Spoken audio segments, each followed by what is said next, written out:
To our universe is full of mysteries that both confuse and amaze us, from the smallest particles to the largest cosmic structures. What secrets are hidden within black holes?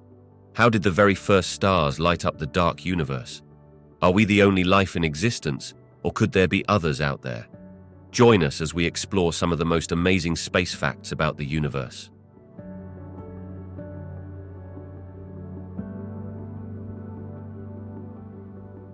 Venus, often called Earth's evil twin, is one of the most extreme places in our solar system.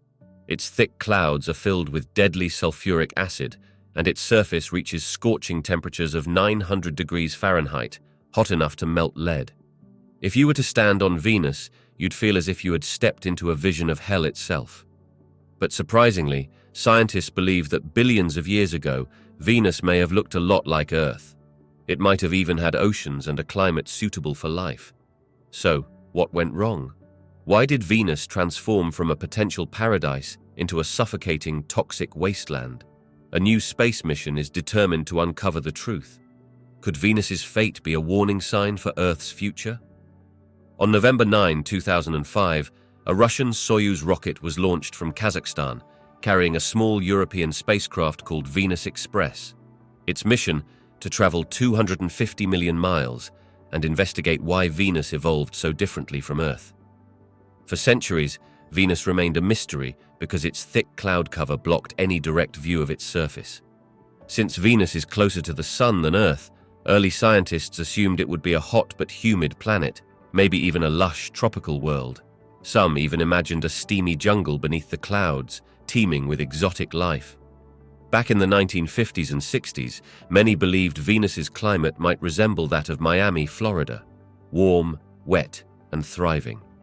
But everything changed when the Soviet Union launched a series of probes to Venus, codenamed Venera. These spacecraft sent back shocking images, revealing a barren, hellish desert instead of a tropical paradise. The ground was covered in lifeless, cracked rock, with no signs of water anywhere.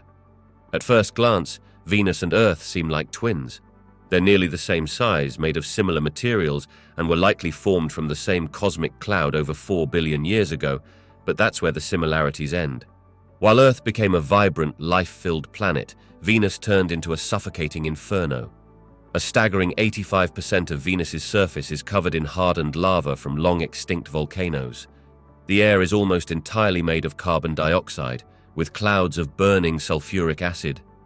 The pressure on the surface is 90 times greater than on Earth, enough to crush a car instantly. But perhaps the most terrifying difference is the temperature. Venus's thick carbon dioxide atmosphere acts like a supercharged greenhouse, trapping heat so efficiently that the surface temperature skyrocketed to 900 degrees Fahrenheit.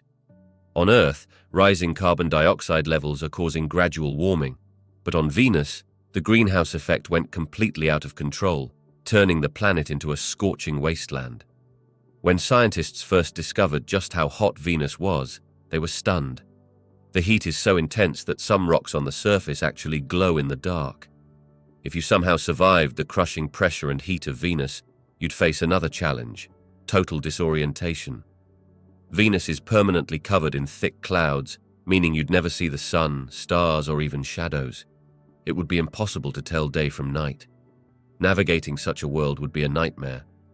To unravel the mystery of how Earth and Venus became so different, Venus Express was equipped with state-of-the-art instruments designed to peer through the dense atmosphere and study the planet's secrets.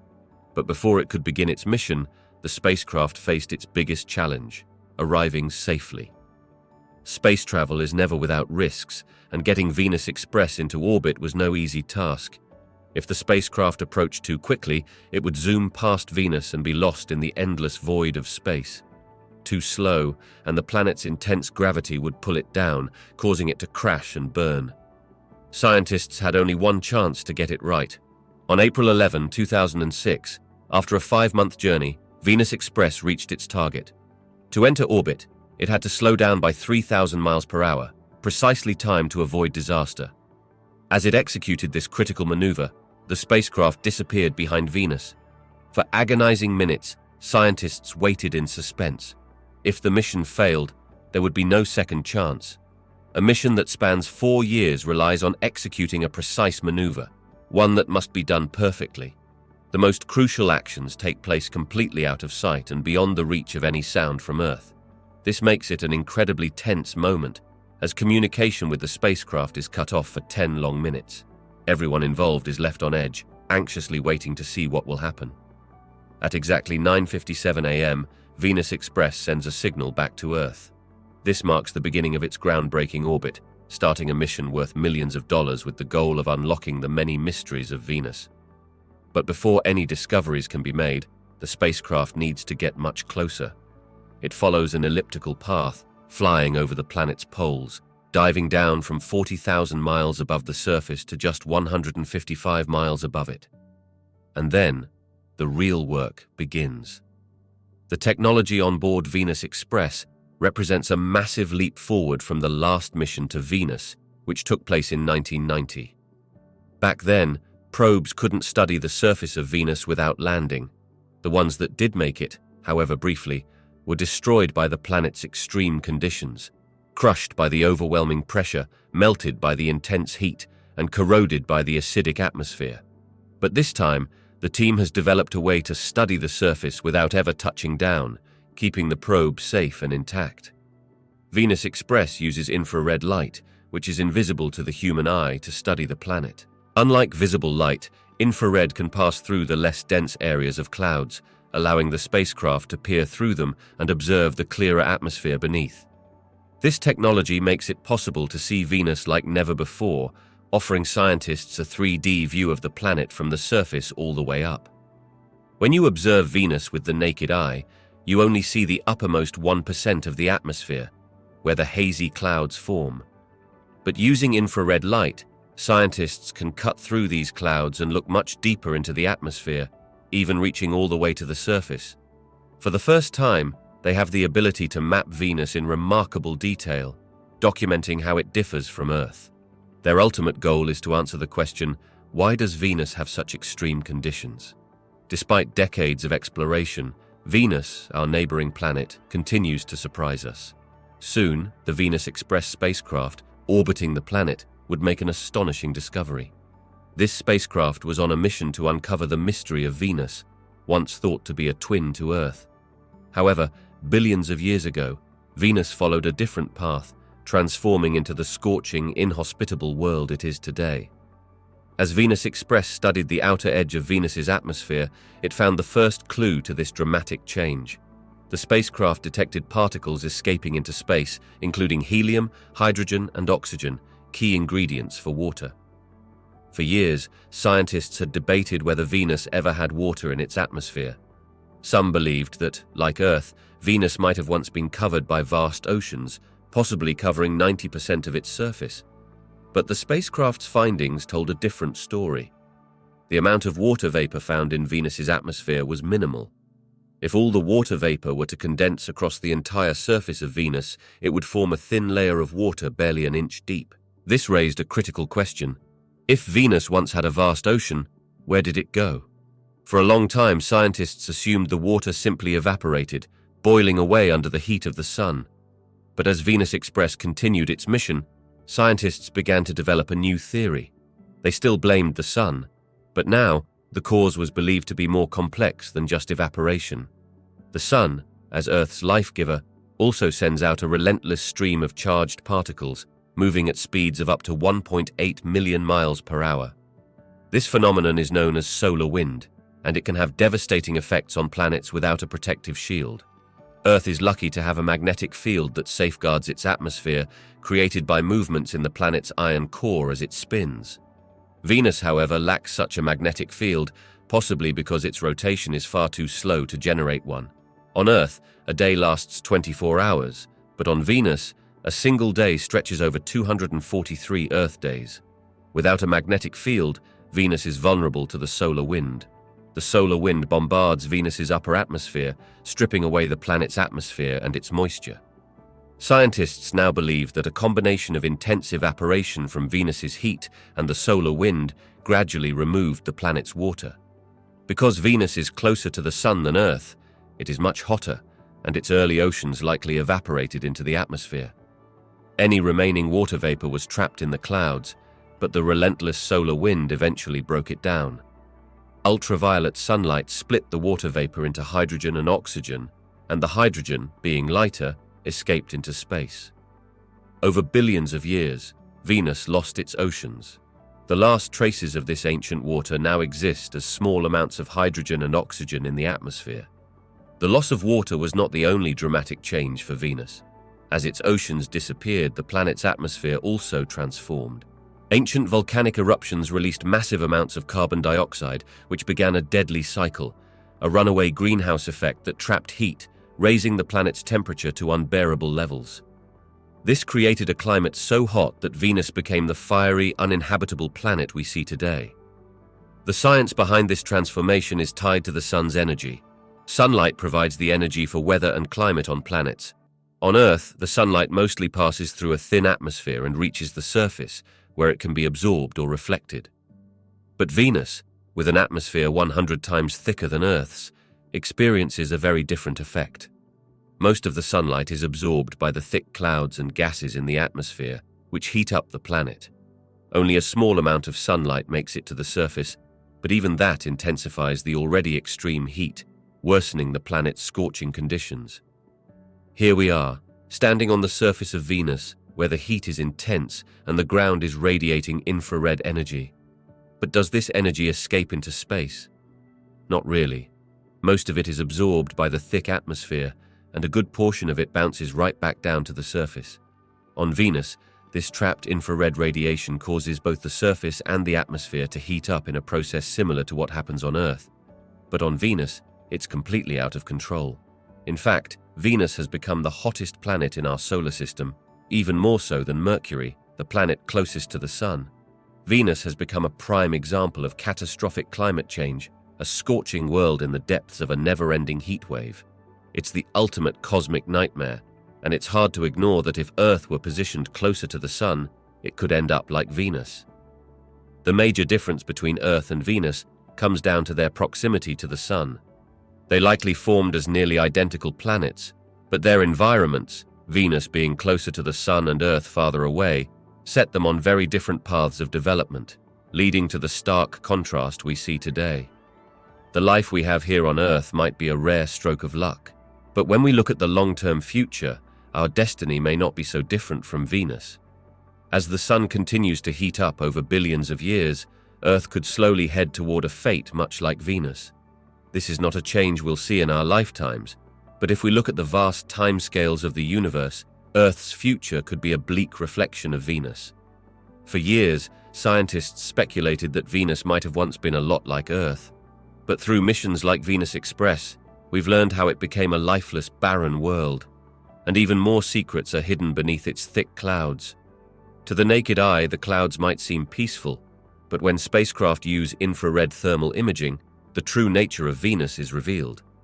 Violent storms rage across the poles, massive cyclones spin out of control, and the planet's atmosphere is in constant turmoil.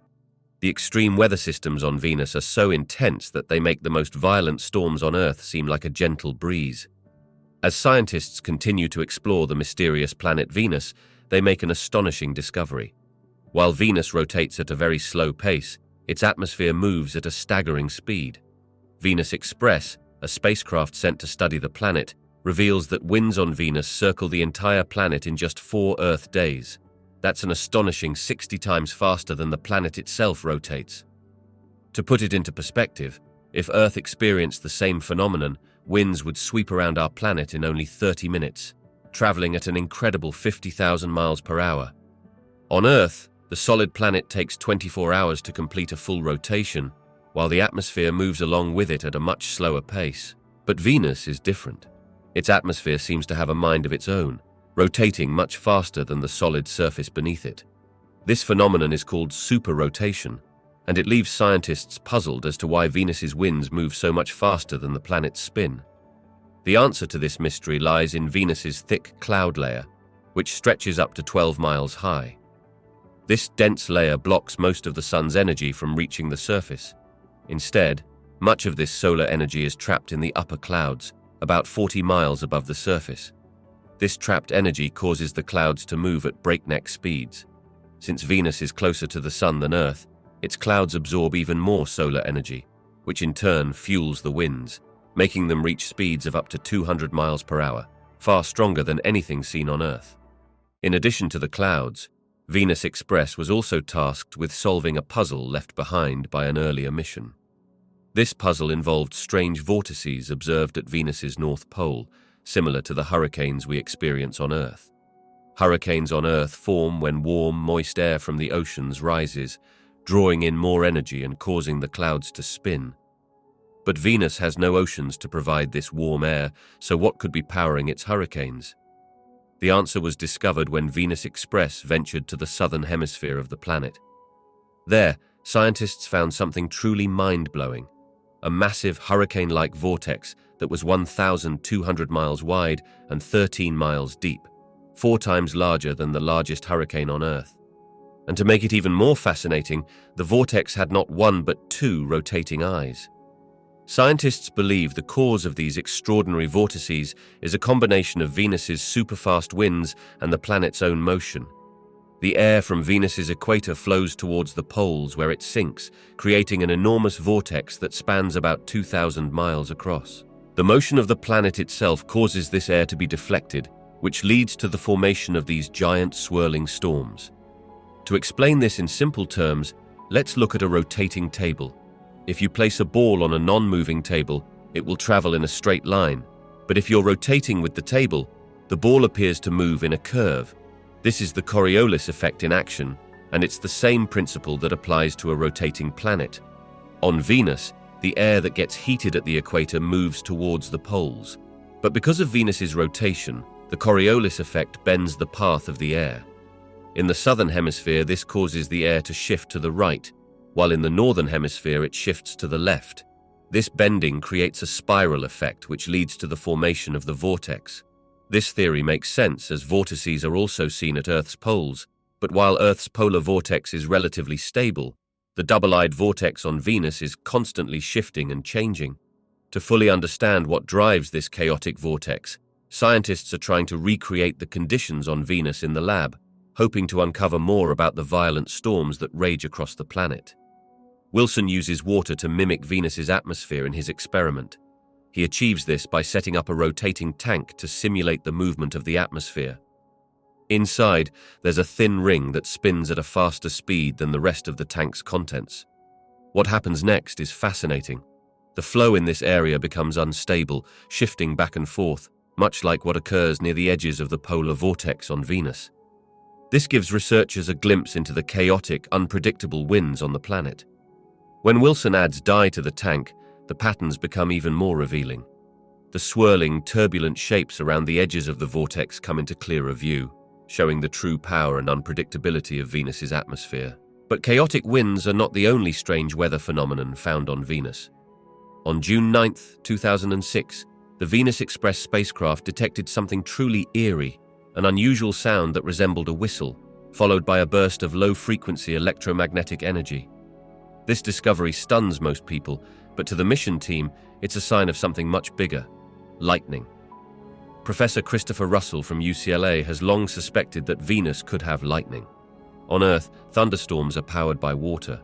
Warm, moist air collides with cold air, and water droplets and ice crystals bump together, building up electrical charges. When those charges get too strong, they discharge as lightning. However, Venus's atmosphere is mostly dry, with most of the water having been stripped away by the solar wind. So how could lightning exist on Venus? The answer starts to take shape with the help of data from Venus Express. Russell's theory suggests that lightning on Venus could be caused by clouds of sulfuric acid. On Earth, sulfuric acid clouds form when sulfur dioxide from volcanoes mixes with water vapor. The same process happens on Venus. 2 decades ago, the first spacecraft to map Venus, Project Melon, found clear evidence that the planet had been shaped by volcanic activity for millions of years. These volcanoes released massive amounts of sulfur dioxide into the atmosphere, which either remained as a gas or combined with water vapor to form sulfuric acid clouds. The strong winds on Venus then stir these sulfuric acid clouds, creating the perfect conditions for lightning. In a way, the sulfuric acid clouds on Venus do what water does on Earth. The droplets of acid move around, rubbing against each other and creating positive and negative charges that eventually discharge as lightning. When Russell and his team found evidence of this lightning, it was a huge victory. It proved that Venus's atmosphere was not just strange, it was alive with powerful forces.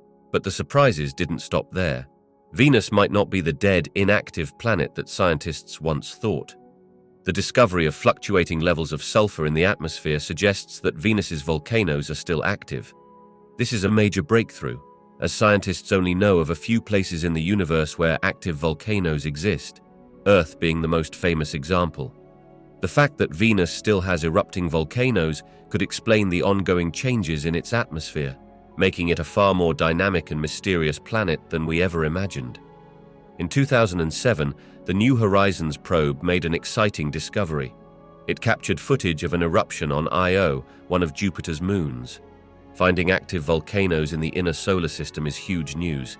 It suggests that Venus, often considered a lifeless planet, might still be alive and active.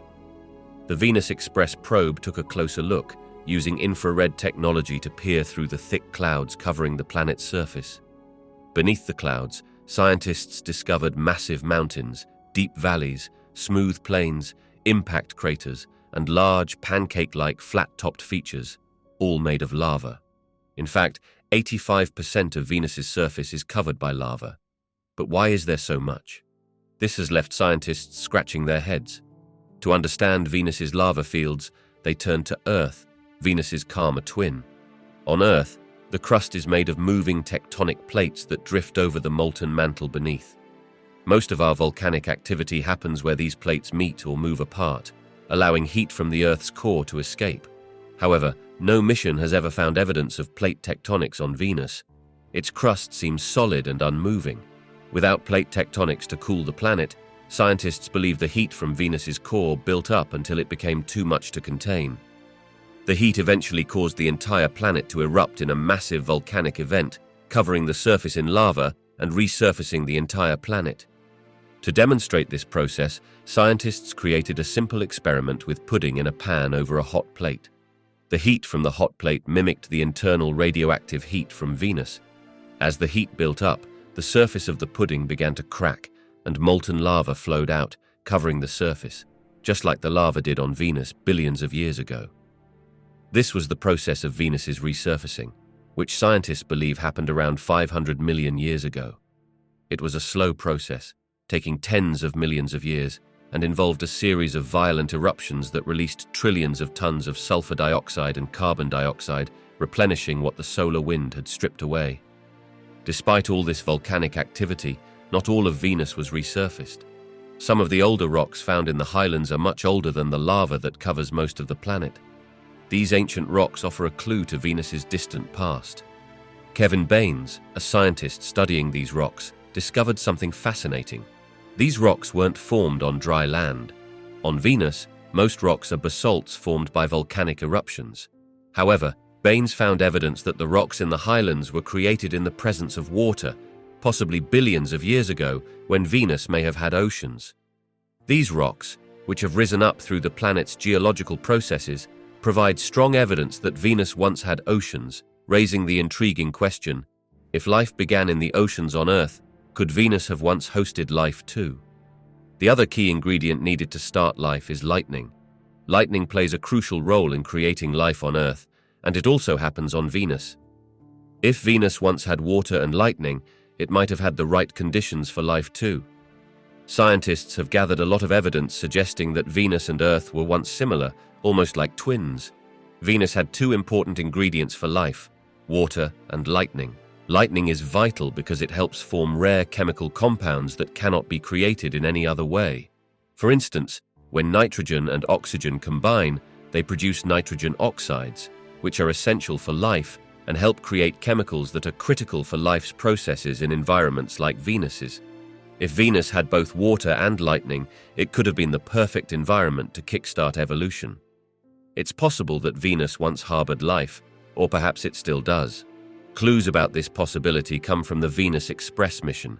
The spacecraft's camera, positioned 155 kilometers above Venus's surface, switched to ultraviolet light.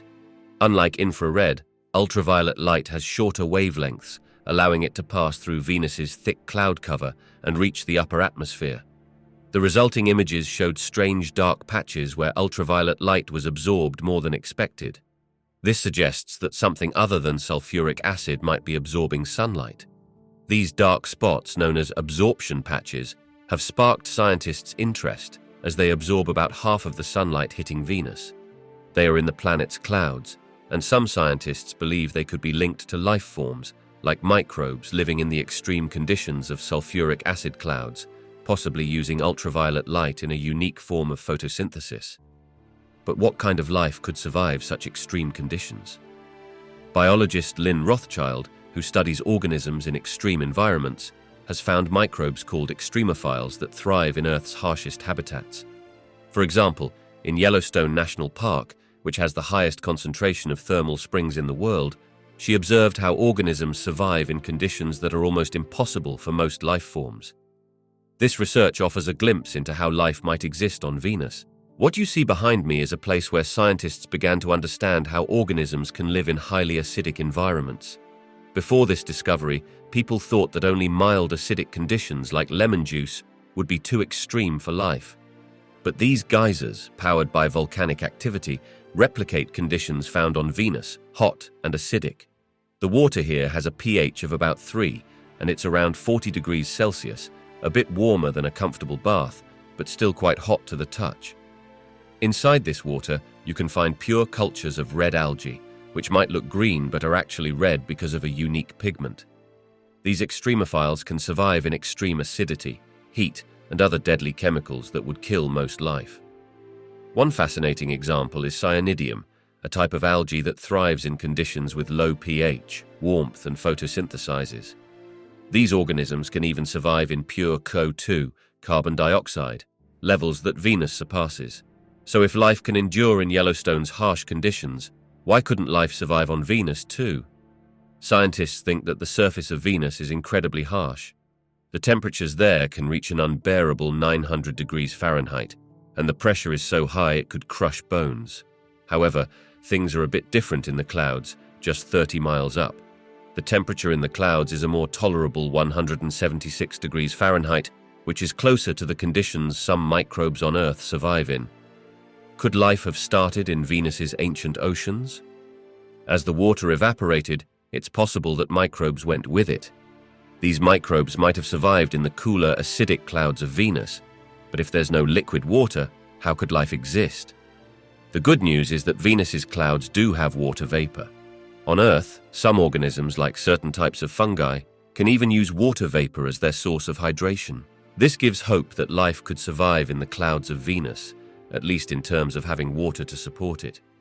To test this idea, scientist Rothschild takes air samples above a hot spring on Earth. The acidic steam there is similar to the clouds of Venus.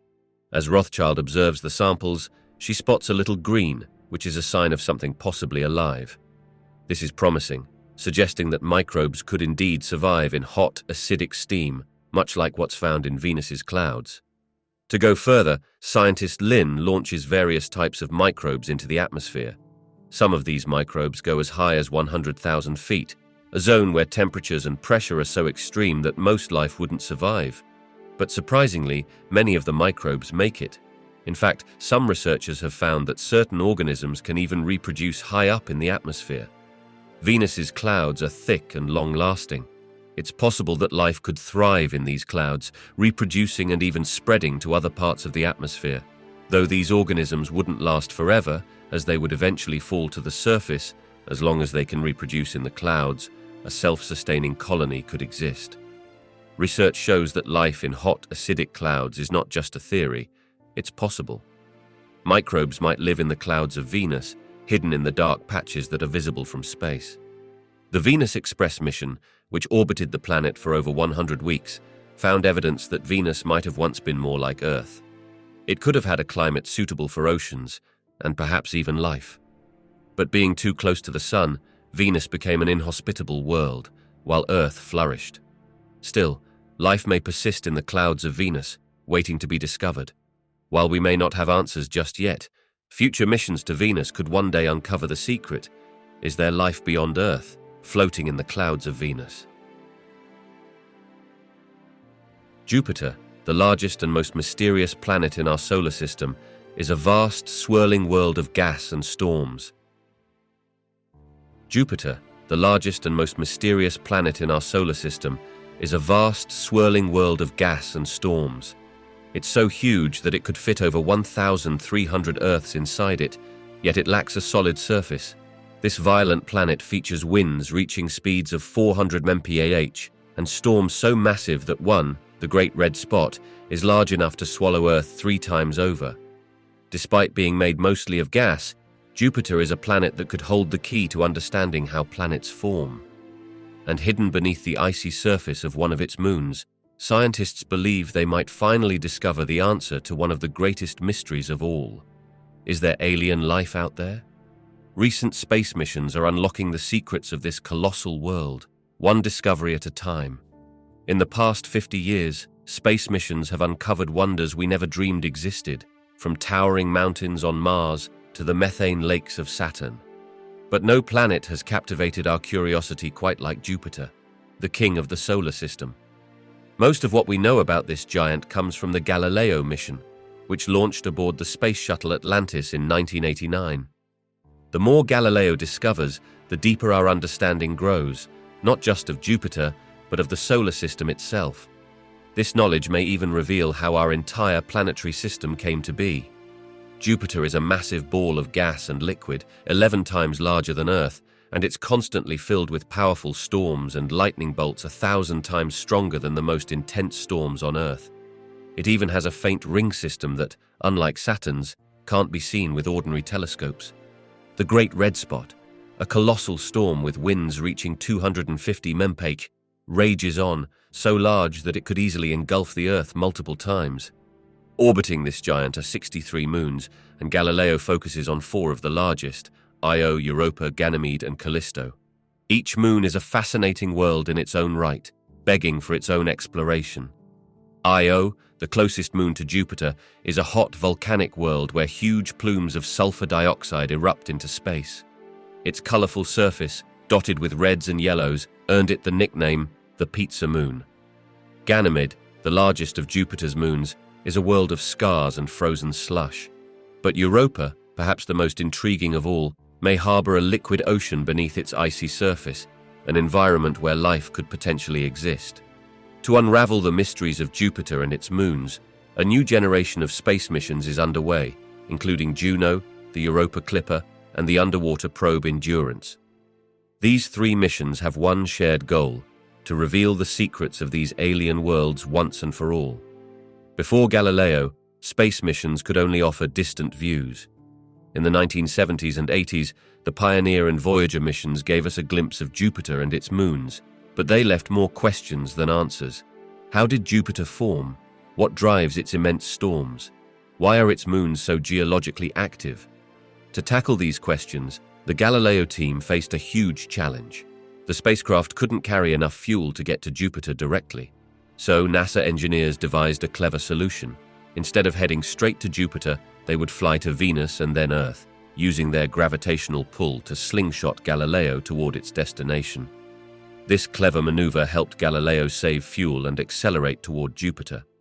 After a 6-year journey, Galileo finally arrived at its target. The spacecraft deployed a small probe that descended into the depths of Jupiter's atmosphere, where it would have less than an hour to gather crucial data before being crushed by the planet's crushing pressure. The team expected Galileo to send back groundbreaking information that would help answer the questions humanity has been asking for centuries. As the spacecraft nears the end of its journey, it finds itself in the perfect spot to witness a spectacular event. A massive comet, heading straight for Jupiter, is about to collide with the planet. This rare event could provide critical clues to one of the biggest mysteries surrounding Jupiter's history. How was the planet formed? Up until this point, scientists had believed that Jupiter was made from leftover materials from the birth of the Sun, a frozen primordial planet. If this theory was correct, the chemical makeup of Jupiter should be very similar to that of the Sun. The comet's impact could stir up hidden chemicals from deep within the planet, giving scientists the opportunity to test this theory and see if it holds true. But what the team is about to witness is much more than they ever expected. "I couldn't believe it," one scientist says. "We were going to watch one body in the solar system collide with another. We had a front row seat to this incredible event."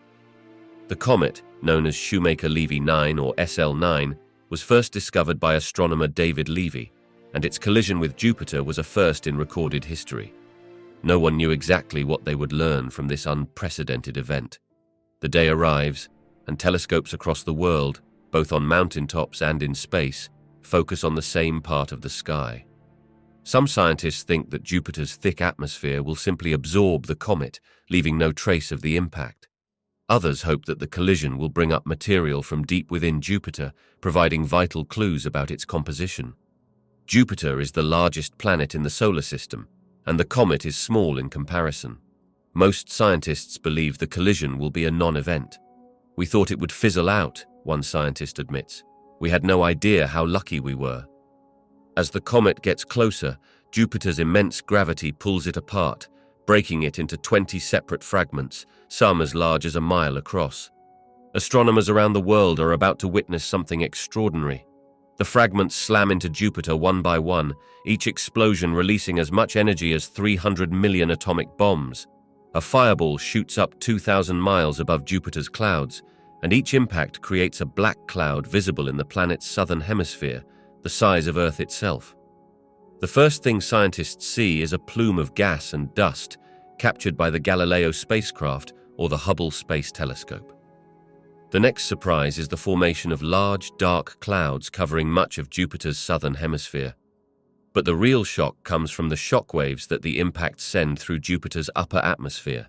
There's only one explanation, and to astronomers, it's nothing short of a revelation. When SL9 crashed into Jupiter, it was like throwing a rock into a pool, one scientist explains. It sent out ripples, and the speed of these waves showed us that there was more water in Jupiter's atmosphere than we expected. We could literally see the ripples spreading out, and the way the circles grew told us there was more water than we had thought. This discovery shakes up everything scientists believed about Jupiter's composition. It means that Jupiter is not quite like the Sun, and it could completely change the way scientists think about the planet's formation. A new theory is needed to explain the findings. In 17 months, Galileo will arrive at Jupiter and begin analyzing the planet's chemistry up close. Only then will the team be able to solve the mystery of how Jupiter was really made. 1 year after the comet SL9 struck Jupiter, the Galileo spacecraft was making its final approach to the gas giant. With so much on the line, scientists were eager to learn more. They had just discovered that Jupiter might contain 10 times more water than they had ever imagined. If this is true, they may need to rethink everything they knew about how this strange and mysterious planet came into being. Galileo's first mission was to directly analyze the chemistry of Jupiter's atmosphere, with a special focus on measuring the amount of water. To do this, Galileo would release a small probe into Jupiter's thick clouds. This probe wouldn't just measure water, it would also study wind speeds, temperatures, and atmospheric pressure at different depths to help explain why Jupiter's weather is so extreme and violent. Could Jupiter be a long-lost relative of the Sun, or is it something completely different? As the probe dove deeper into Jupiter's atmosphere, scientists were hopeful they'd find the layer of water vapor that comet SL9 had revealed years earlier, hoping it would provide vital clues about the planet's creation. The excitement was palpable. At a scientific meeting, one scientist even joked that he would bet anyone in the audience $1 that the probe would find more water than expected. But as the probe continued its descent, it entered a dry gap in the clouds, a place where the water they were expecting to find simply wasn't there. What the probe found instead were wispy, thin gases, and it seemed to be flying through a downdraft in Jupiter's atmosphere. The scientists were confused. Where was the water? It quickly became clear that Jupiter's atmosphere wasn't uniform. There were both dry zones and wetter spots, and the researchers discovered long-term weather patterns that had never been noticed before. As the probe continued its descent, it barely detected any water at all. In less than an hour, this tiny probe had shaken up everything scientists thought they knew about the solar system's formation. Instead of the expected water, the probe found an unusually high concentration of heavier elements, argon, krypton, carbon, and nitrogen. levels 2 to 3 times higher than those found in the Sun. These elements only form at extremely cold temperatures, much lower than what Jupiter's current location could provide. For astronomers, this discovery was like a bombshell. It meant that Jupiter must have formed in a very different way from the Sun. The probe revealed that the planet's atmosphere contained chemicals that could only have come from extremely cold material, likely from the outer solar system. This discovery made scientists realize that their entire understanding of planet formation was wrong. They didn't fully understand how planets were created, nor did they understand the early solar system.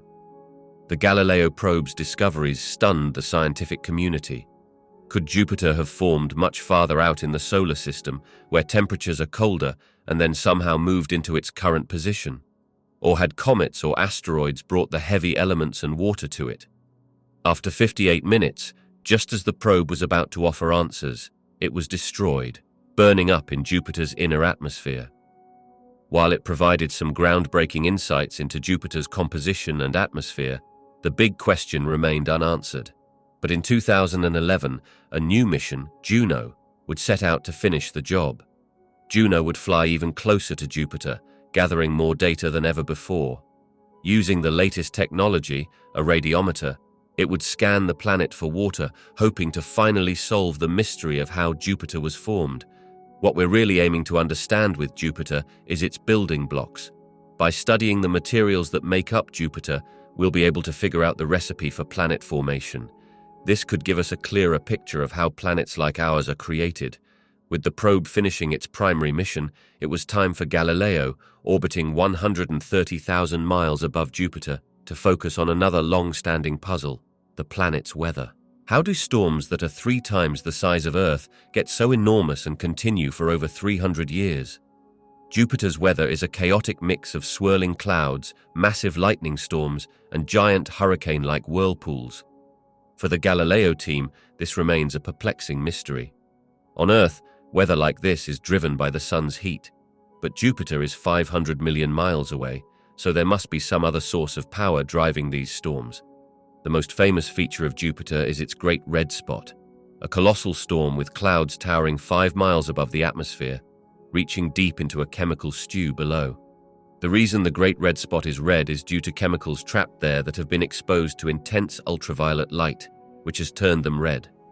Astronomers have been observing the Great Red Spot for at least 300 years, but on Earth, even the most powerful storms last only about 2 weeks. So how does this giant storm, 3 times the width of Earth, manage to stay strong and continue for centuries without losing energy? Scientists think smaller thunderstorms on Jupiter might hold the key to the mystery.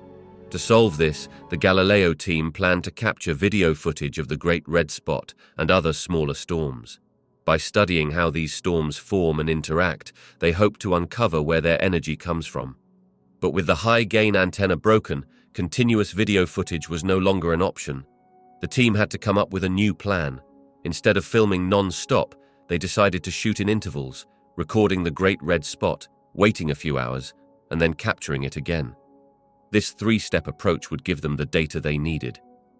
Galileo focused on a stormy region marked by small white spots, which they believed were caused by convection, rapidly rising air. If these were indeed storms, they would need further proof, so they set out to find another signature of Jupiter's violent weather, lightning bolts. These bolts are 1,000 times stronger than those on Earth, but they can only be seen at night. Jupiter, being 11 times the size of Earth, is huge.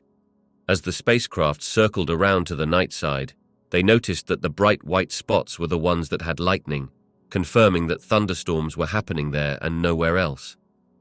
Now that the thunderstorms had been pinpointed, the next challenge was to discover if these small white spots could grow into larger ones.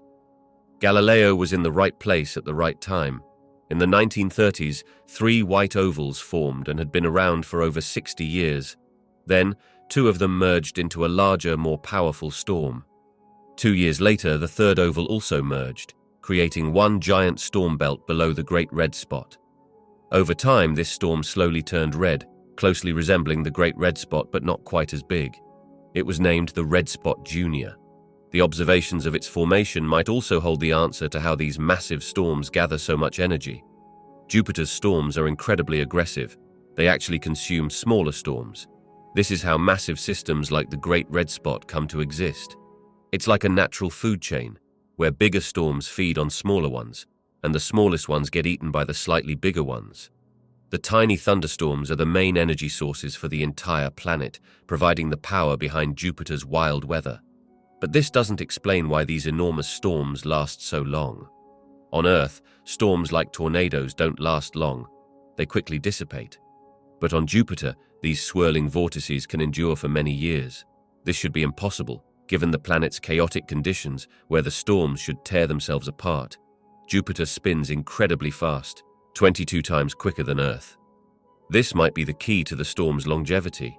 In fast-spinning systems such as Jupiter's, vortices can last for extended periods, which is surprising. Normally, we'd expect them to break apart, but they don't. What scientists have discovered from missions to Jupiter is that the storms are stable and coherent, which means they hold their shape over time. To explain, imagine mixing two different colored dyes in a jar of water. At first, it looks like a chaotic mess, but soon, two large, distinct whirlpools form that are stable and long-lasting. This is similar to what happens on Jupiter. Instead of destroying any patterns, the forces in its rotating atmosphere create large, stable structures like the Great Red Spot. Galileo, a spacecraft sent to study Jupiter, revealed why some storms grow so large and persistent, but it couldn't explain everything about the planet's most famous feature, its iconic red, white, and brown stripes. Scientists initially thought these colors were caused by gases moving up and down in the atmosphere, but Galileo's findings suggested this might not be the whole story. Jupiter's atmosphere is incredibly thick, hundreds of miles deep, yet only the surface layer is visible to us.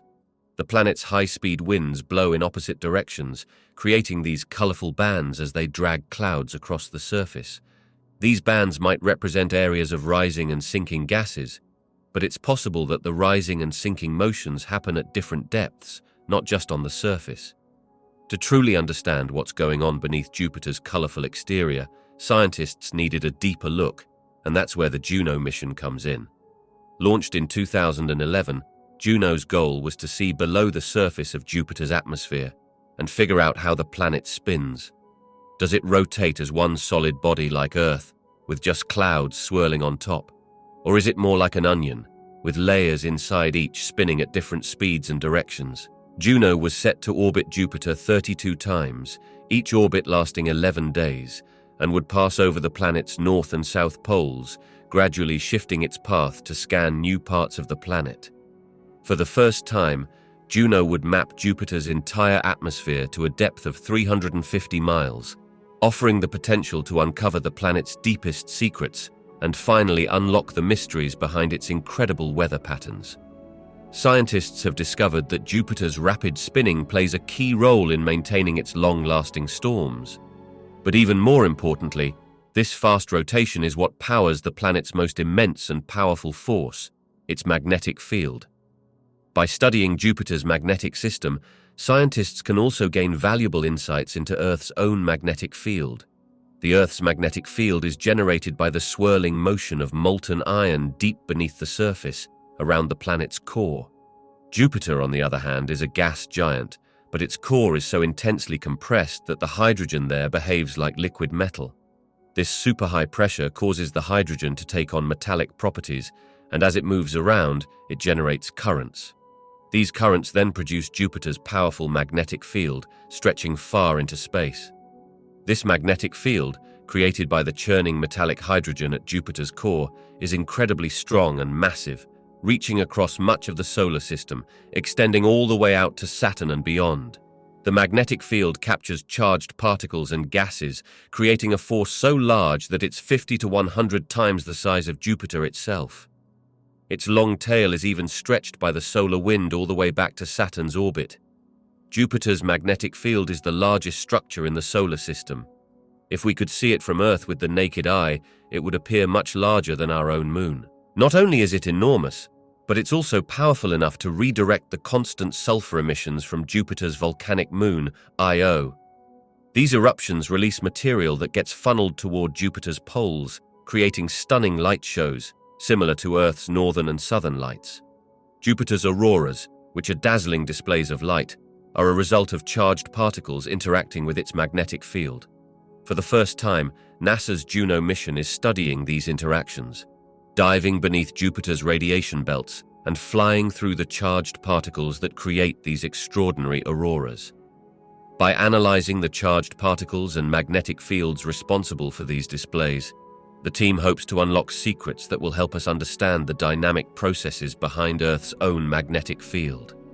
The Jovian system is full of mysteries, offering much more than we ever expected.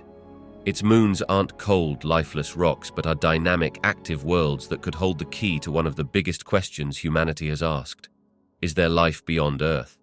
The system is enormous, with 63 moons orbiting Jupiter, some of which are so large they could be planets themselves, and they're all puzzling.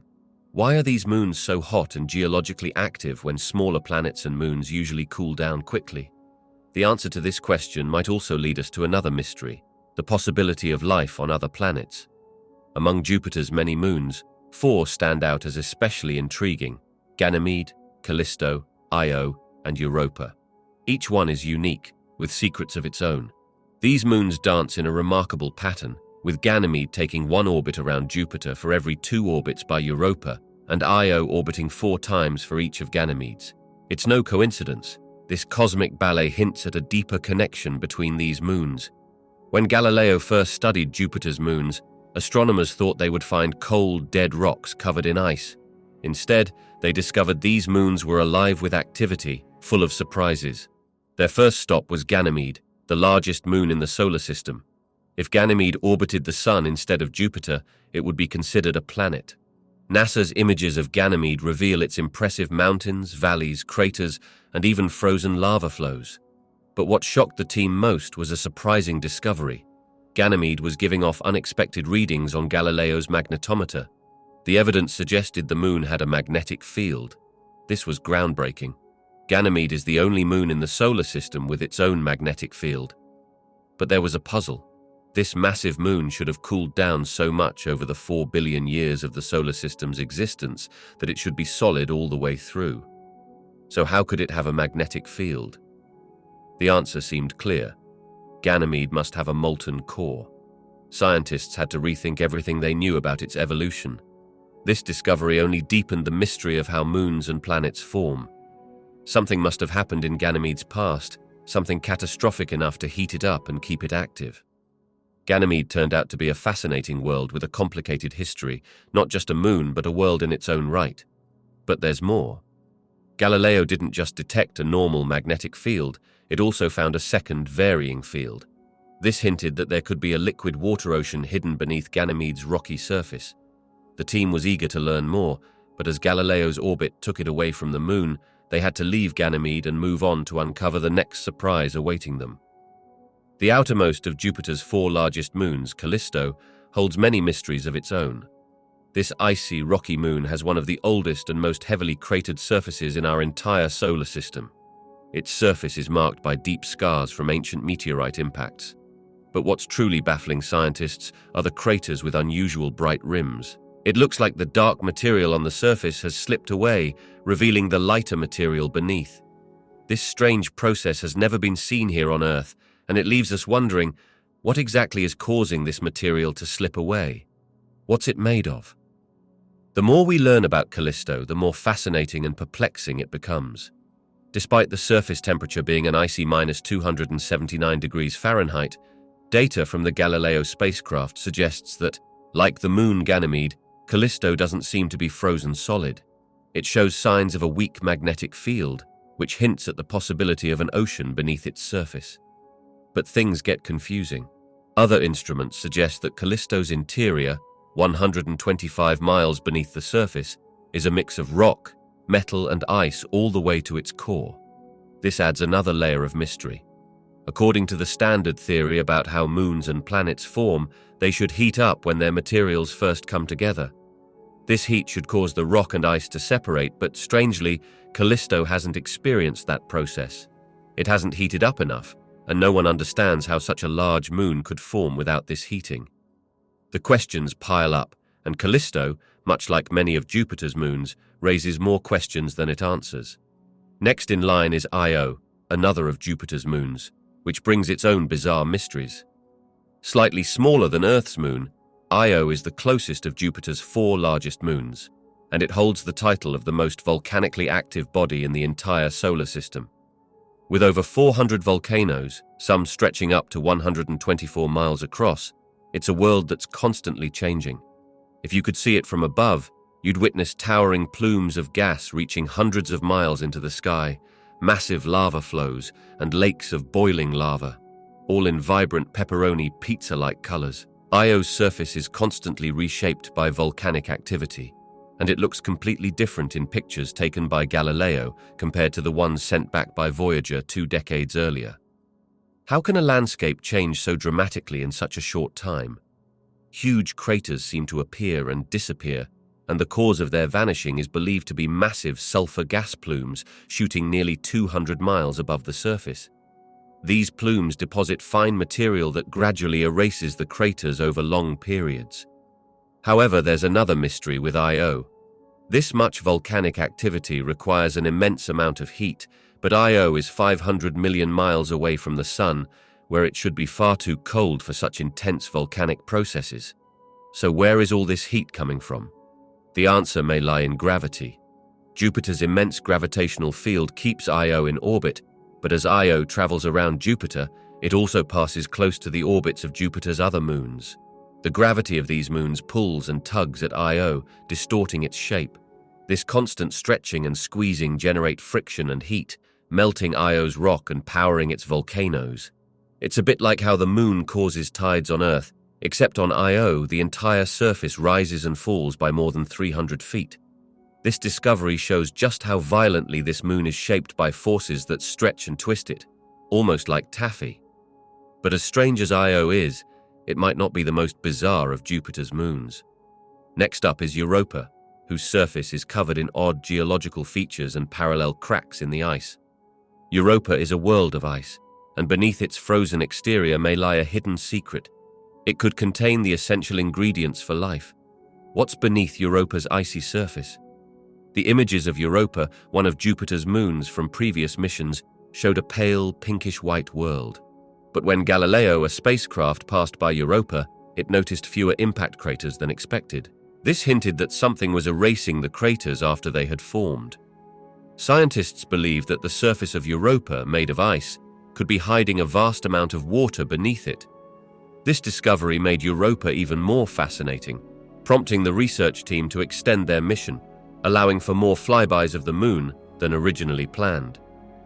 The mission initially only called for 3 flybys, but the surprising clues uncovered by Galileo led to an extension of the mission. Galileo's main job was to capture more detailed images of Europa, but scientists quickly realized that they needed to understand how active the moon's surface really was. Were the processes that erased the craters happening quickly or slowly over time? At first, they thought Europa's surface might be billions of years old, but as the mission progressed, their thinking changed rapidly. After one flyby, they suggested the surface could be just a couple of billion years old, and after another, they considered it might be only 100,000 years old. By the next flyby, they were speculating that Europa's surface could still be active today. While studying Europa's magnetic field, Galileo revealed another mystery. As the moon orbited Jupiter, its magnetic field shifted, indicating the presence of a conductive layer inside Europa. This layer was allowing Jupiter's powerful magnetic field to pass through the moon. The only possible explanation for this was that beneath Europa's icy surface, there was a vast ocean, something that surprised the Galileo team. They discovered that this hidden ocean could cover the entire moon to a depth of about 100 miles, making it the largest body of liquid water in the solar system. The big question, though, was how this ocean could remain liquid despite Europa's surface temperatures dropping as low as -260 degrees Fahrenheit.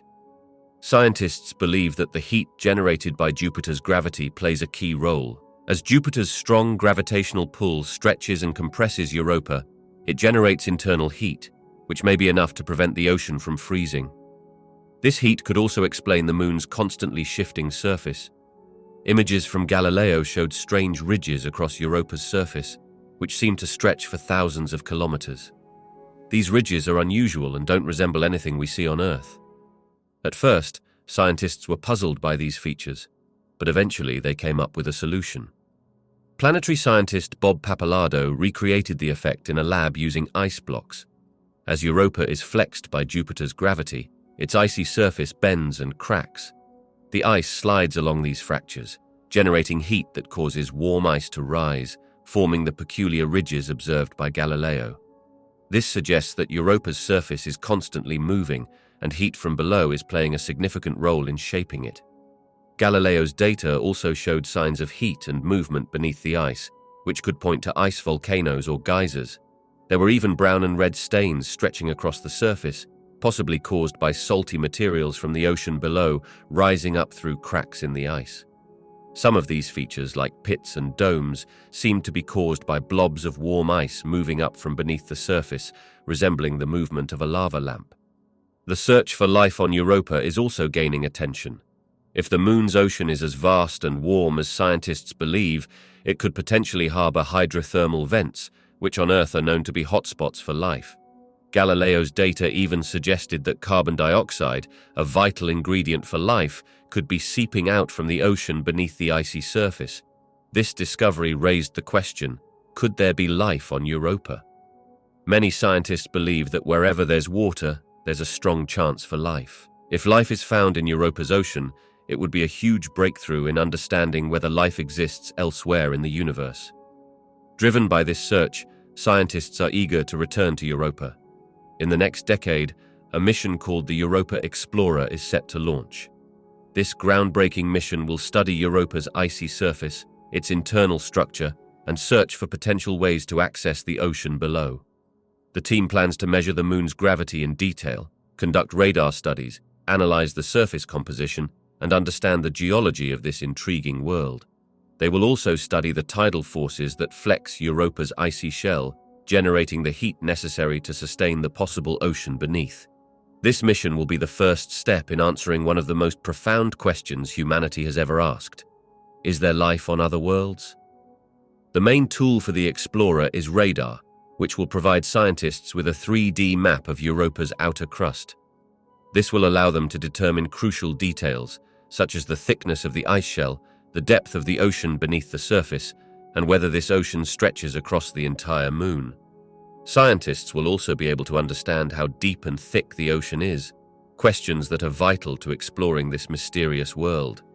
Once they know the thickness of the ice, the next challenge will be figuring out how to break through it. This will require an entirely new mission, one that sends a probe to not only orbit Europa, but also land and explore beneath the ice. Currently, a robot named Endurance is working in Antarctica. It's a revolutionary underwater submarine designed to operate under thick ice. Its purpose is to develop a vehicle that can make its own decisions without needing commands from Earth.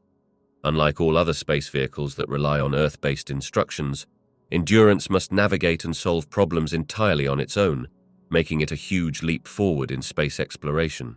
This autonomous system is being tested right now in Antarctica, where Endurance is studying a hidden lake beneath 15 feet of ice. Someday, a similar vehicle could be used to explore Europa's ocean, but first, it must figure out how to break through the thick ice. Melting through that thick layer of ice is no easy task. It requires a huge amount of energy, something most people don't realize. To get through the ice, a nuclear-powered system may be necessary, and it could take weeks or even months to melt through. Imagine a lander spacecraft that slowly works its way down, inching toward the ocean beneath. Once it finally reaches the ocean, it would open up an entirely new world to explore. Discovering life on another planet would be one of the most incredible achievements in history. We're not talking about large creatures like fish or whales, but the possibility of tiny microorganisms. Could there be single-celled organisms living in Europa's ocean? Even discovering bacteria would be extraordinary, but who knows? There may be something more complex swimming around in those alien waters. Even the simplest life forms would have a profound impact on our understanding of life in the universe. If life exists in Europa's ocean, it would mean that life could exist in almost any watery environment. Such a discovery would be mind-blowing. Jupiter and its moons have already reshaped our understanding of the solar system. and new missions to Europa could prove that Earth isn't the only place with life. If there's life on 2 of Jupiter's moons, why not on many others? One day, these distant worlds might not only reveal life, but intelligence. Planet Earth is around 4.5 billion years old. It's a massive rock weighing an unimaginable 6 trillion tons. Over the course of its long history, it has endured asteroid impacts, massive volcanic eruptions, and even cosmic radiation. Yet despite all of that, it still stands strong. But what if something came along that could completely wipe out our planet? Using cutting-edge physics and planetary science, we're diving deep into the most terrifying ways Earth could meet its ultimate doom. Imagine a force so powerful that nothing, not even light, can escape its grasp. That's a black hole, one of the deadliest objects in the universe. It may seem distant and harmless, but if one ever got too close, its extreme gravity would rip Earth apart in an instant. Or picture this: Earth suddenly veering off course and crashing into the sun. Before you could even comprehend what's happening, the planet would be pulled into a fiery inferno, reduced to nothing but cosmic dust. Then there's antimatter, the most explosive substance known to science. If enough of it were combined with regular matter, the result would be a cataclysmic explosion, so powerful that Earth would be reduced to a scattered cloud of atoms. And of course, we can't forget the classic planetary threat, an asteroid impact. A giant space rock the size of a city slamming into Earth could cause global devastation, just like the one that wiped out the dinosaurs 66 million years ago. Or what about something straight out of science fiction? Self-replicating robots? If AI-driven machines were programmed to consume resources and multiply endlessly, they could devour everything in their path, turning our planet into a wasteland of metal and dust. These scenarios may sound like something out of a Hollywood movie, but they are all based on real science. Despite these threats, Earth has survived for billions of years, enduring everything the universe has thrown at it. But in the past few decades, human technology has advanced so much that we may now hold the power to destroy our own planet. Could we really do it? And if so, how? To answer this question, 6 top scientists have come together to analyze what it would actually take to obliterate Earth. Their first target? Black holes. A black hole forms when a massive star collapses under its own gravity, creating a region of space with such intense gravitational pull that not even light can escape. If a black hole were to appear near Earth, everything, including our planet, would be pulled in and crushed beyond recognition. Some scientists even speculate that we could accidentally create a black hole right here on Earth. How? Through particle accelerators, machines that smash atoms together at nearly the speed of light to study the origins of the universe. But what if, instead of just breaking atoms apart, these experiments created a miniature black hole? Even a tiny one could spell doom for the planet. To understand how a black hole works, imagine Niagara Falls. Water flows toward the edge, and once it goes over, there's no coming back. Now picture space itself acting like that falling water. A black hole pulls everything in, planets, stars, even light itself, just like a waterfall pulling water over the edge. Dr. Phil Platt, an astronomer and author, compares it to a kayaker getting too close to the edge of a massive waterfall. No matter how hard they paddle, once they cross that threshold, there's no escape. Professor Lawrence Krauss, a leading cosmologist, explains gravity with a simple example. If I hit a golf ball, it will go up and come back down. But if I hit it hard enough, at about 11 kilometers per second, it could escape Earth's gravity and fly into space. However, to escape a black hole's gravity, an object would need to move faster than the speed of light. And since nothing can travel faster than light, that means nothing ever escapes. For now, black holes remain far away in deep space. None are close enough to threaten Earth. But some scientists worry that with the rise of powerful particle accelerators, we might accidentally create one ourselves. If that were to happen, it could slowly grow, consuming everything around it, eventually swallowing the entire planet. Physicists, using an enormous machine and a whole lot of math, can now create tiny, atom-sized explosions. These explosions are so powerful that they might be able to generate microscopic black holes, so small that they would vanish almost instantly. But why are scientists doing this? They're trying to understand the origins of the universe by recreating the extreme conditions that existed right after the Big Bang.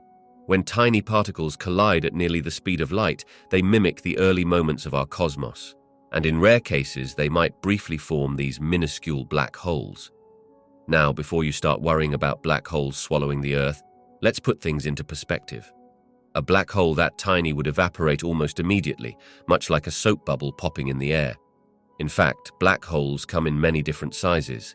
The one at the center of our galaxy, called Sagittarius A*, is so massive that it weighs as much as 4 million suns. If you turned our sun into a black hole, it would shrink to about the size of a city like Phoenix. But if you took a mountain weighing 1 million tons and compressed it into a black hole, it would be smaller than an atomic nucleus. Somewhere along this scale, black holes become powerful enough to do real damage. To actually destroy Earth, you'd need a black hole with the same mass as our planet. That's about 6 sextillion tons, a 6 followed by 21 zeros. But even with that much mass, the black hole itself would only be the size of a marble. Yet, despite its tiny appearance, its gravity would be so strong that it could slowly start pulling everything in: rock, oceans, even the air we breathe. Over time, it would consume more and more until nothing remained but the black hole itself. If you want to imagine what falling into such a black hole would feel like, think of being stretched like a rubber band. The force of gravity is much stronger near the black hole than it is even a few inches farther away, so anything falling in gets pulled apart in a process called spaghettification. If a black hole large enough passed near Earth, this stretching force could tear the entire planet to pieces. But can we actually make a black hole big enough to do this? No, not even the most powerful atom smasher on Earth could create one. If our planet were ever to be destroyed by a black hole, it would have to come from space. Astronomers estimate that our Milky Way contains around 10 million black holes. Most are safely far away, but if one were to drift too close, the results would be catastrophic. Its gravitational pull would be so intense that it would distort the shape of our planet before we even saw it coming. Massive earthquakes, tsunamis, and global chaos would begin long before the black hole itself reached us. If the black hole passed right through Earth, it would punch a hole straight through, vaporizing everything in its path. If it stayed in orbit, it would slowly spiral toward the planet's core, eating away at everything until Earth itself was no more. All that would be left is the black hole floating silently in space. Luckily, this is extremely unlikely to happen. While black holes are one of the most powerful forces in the universe, they are also incredibly rare in our cosmic neighborhood. And even if we wanted to use one to destroy a planet, we wouldn't be able to move it or control it. So, while a black hole might be one of the most dramatic ways to wipe out a world, for now, Earth is safe, at least from this particular cosmic nightmare. If black holes aren't the answer, then maybe it's time to think of another way to destroy the Earth. A surefire method to obliterate our planet would be to change its distance from the sun. Move Earth closer, and it'll get so hot it will burn up. Move it farther away, and we'll freeze, plunging the planet into a new ice age. It may sound impossible, but scientists are starting to realize that moving an entire planet might not be as crazy as it seems. In fact, we use this very principle to send space probes zipping around the solar system. It turns out that Earth could be just a few well-placed maneuvers away from a fiery doom. So what would it take to roast the entire planet? The answer is simple: a gigantic nuclear furnace nearly 1 million miles wide. It sounds far-fetched, but the truth is, this will inevitably happen. As the sun ages, it will gradually get hotter and brighter. In about 2 billion years, Earth will no longer be habitable. It will be like Venus. A runaway greenhouse effect will erase all water from the planet, and surface temperatures will soar to 1,000 degrees. Eventually, the sun will expand and scorch the Earth unless we figure out a way to move the planet away from it. Alternatively, if you're feeling particularly wicked, you could think about doing the exact opposite, moving Earth closer to the sun. This would require harnessing massive objects to transfer gravitational energy and push Earth into a hotter orbit. Sounds easy, right? Not quite. Earth weighs an unimaginable 6 trillion tons, so moving something that heavy is no small feat. But there is a solution: gravity assists. Space probe engineers use gravity assists all the time. Take the Cassini spacecraft, for example. This school bus-sized probe needed to gain enough speed to reach Saturn, so it used Venus and Earth for gravitational boosts. Each flyby grabbed a bit of energy from the planets and added it to the probe's speed. By changing the planet's course just a little, the probe could slingshot itself toward its destination. Now, imagine using the same technique to move Earth. We would take an asteroid, about a mile or two in size, and have it pass by Earth in just the right way to steal energy from the planet. The asteroid would shoot off into space, and Earth would slowly drift closer to the Sun. But we wouldn't just let that asteroid go to waste. We could send it toward Jupiter, and with the right trajectory, Jupiter would take the extra energy from the asteroid, and the asteroid would fall back toward Earth, transferring energy back and forth. By repeating this process with hundreds or even thousands of asteroids, we could keep stealing energy from Earth and sending it toward Jupiter. Over thousands of years, this slow but steady process would eventually cause Earth to spiral toward the Sun. Right now, Earth is just over 90 million miles from the Sun, but with this method, we could bring it down to 70 million miles, or even closer. To make this happen, we'd need to catch an asteroid the size of a mountain, traveling at 10 miles per second. Then, we'd need to attach rockets to the asteroid and carefully adjust its course. This process would need to be repeated thousands of times over millennia. Slowly but surely, Earth would fall toward the Sun, moving closer and closer to its fiery end. Imagine the Earth turning into a superheated desert, much like Venus, and things quickly take a terrifying turn as the planet begins its slow spiral toward the Sun. What follows is a catastrophic chain of events that ultimately seals the Earth's fate. As Earth draws closer to the Sun, the atmosphere begins to heat up and is blown away into space, while the oceans boil away, transforming Earth into a gigantic comet. But even that isn't the worst part. As Earth moves nearer to the Sun's powerful gravity starts to pull harder on the side of the Earth facing it, while the far side experiences less force. This causes Earth to stretch and deform like soft clay. Eventually, Earth gets so close that the Sun's gravity overpowers Earth's own, leading to the planet being torn apart. The once solid Earth would be shattered, disintegrated into dust, and scattered into space, forever lost in the Sun's embrace. But even though Earth would no longer exist in its current form, a faint, ghostly ring of debris might remain, encircling the Sun like Saturn's iconic rings. Peter Schultz, a planetary impact geologist, explains that if any object, like Earth, gets too close to the Sun, the gravitational forces will eventually tear it apart, breaking it into countless pieces that could then form a ring of rocks and dust. This fiery destruction would leave behind a haunting reminder of the planet, a ring of material floating around the Sun. It's a strange and unsettling thought that to destroy a planet, we could simply guide it into the Sun, letting it burn up in a fiery, dramatic end. And this is something we might actually be capable of. All it would take is sending a series of asteroids on a carefully calculated path to pull Earth toward the Sun. While we don't yet have the technology to move billion-ton asteroids with pinpoint accuracy, we do know how to move them into precise orbits. The challenge is immense, requiring an unimaginable level of control over these massive rocks as they hurtle through space at high speeds. But the idea is not entirely out of reach. After all, we've already explored the possibility of harnessing technology to manipulate asteroids. It's just a matter of making it work. If we really wanted to go further, there's always the option of using something more powerful, like an antimatter bomb. But before we think about using that, we might need a bit more time and a much more detailed plan. For over 100 years, physicists have been on a quest to find a theory that connects our understanding of the vast, enormous universe, planets, stars, galaxies, with the tiny, invisible world of subatomic particles like electrons, protons, and quarks. Along the way, their ideas have uncovered some truly dangerous and explosive phenomena.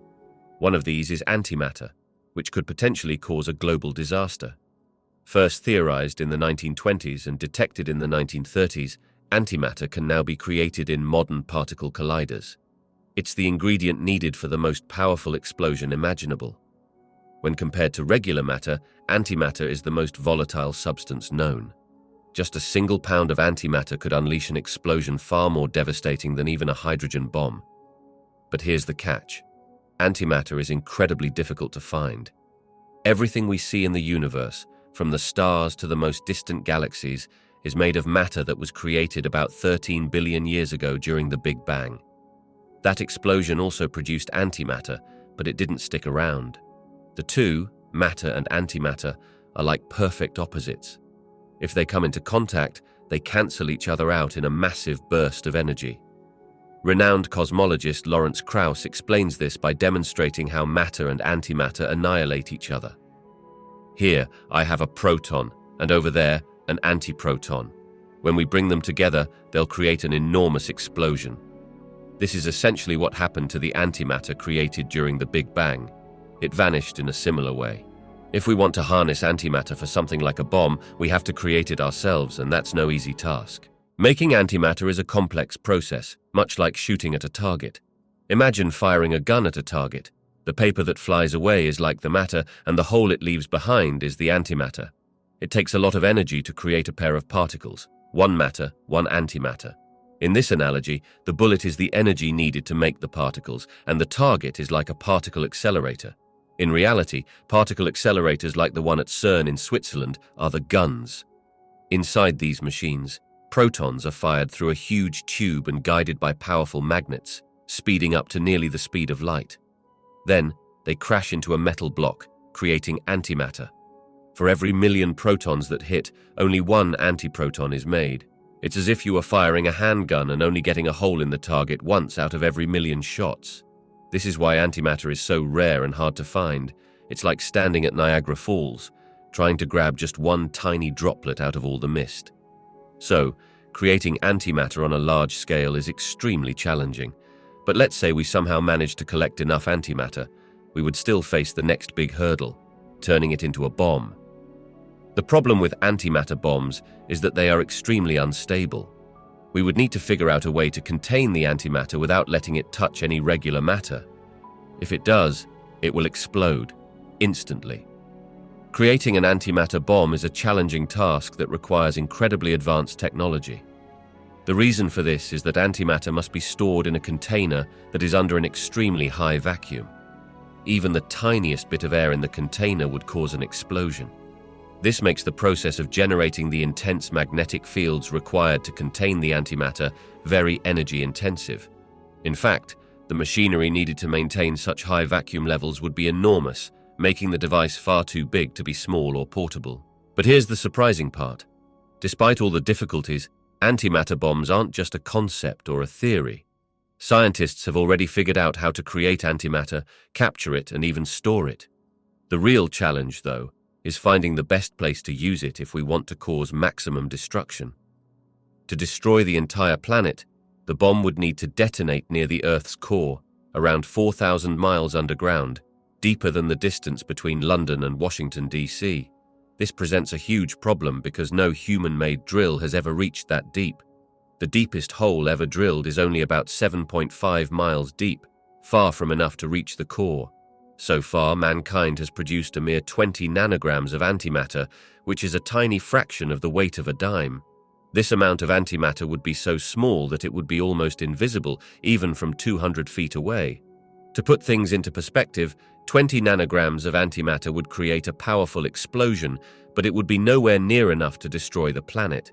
In fact, to cause that kind of devastation, we'd need an amount of antimatter equivalent to 2.5 trillion tons, the size of Mount Everest. And that's just the beginning. To create such a bomb, we'd need to place it 4,000 miles underground, which would require digging an enormous hole. If somehow we could manage to pull it off, the result would be catastrophic. A bomb that size could split the Earth into thousands of pieces. If the bomb was strong enough, those pieces would fly off into space. If it was slightly weaker, the pieces would fall back to Earth, collapsing under their own gravity and forming a molten mass, a scene that mirrors the Earth's fiery beginnings, billions of years ago. But there's a huge catch. We don't have the technology or energy resources required to create this bomb. The amount of energy needed to produce the antimatter for such a bomb is equivalent to the total output of the sun over an entire week. At our current production rate, creating enough antimatter for this purpose would take longer than the entire age of the universe. And then there's the issue of delivering the bomb to the center of the Earth. Digging a hole that deep, several miles wide, is far beyond our current capabilities. So, while antimatter could theoretically destroy the planet, the technical challenges involved make it highly impractical. But while antimatter might not be the most efficient way to destroy the Earth, there is another method we know works, one that has already happened in the distant past, when the Earth underwent a catastrophic event long before humans ever walked the planet. Space is an incredibly dangerous place, filled with debris ranging from tiny pebbles to massive rocks the size of planets.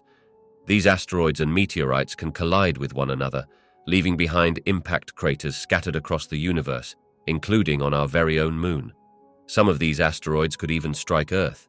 In fact, one asteroid wiped out the dinosaurs millions of years ago, and if a larger one were to hit, it could completely destroy our planet. In Arizona, there's a giant crater called the Meteor Crater, almost a mile wide and nearly 600 feet deep. Scientists today can piece together what happened here thousands of years ago. Dr. Dan Dura, a planetary scientist, explains how dangerous this event was. 50,000 years ago, if you were standing here, you would have witnessed the impact of an iron meteorite, roughly the size of a small office building. It's made of a material similar to stainless steel and came from space.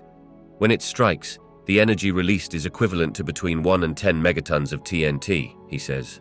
This massive release of energy creates a huge crater, almost a mile across, and devastated an area the size of New York City.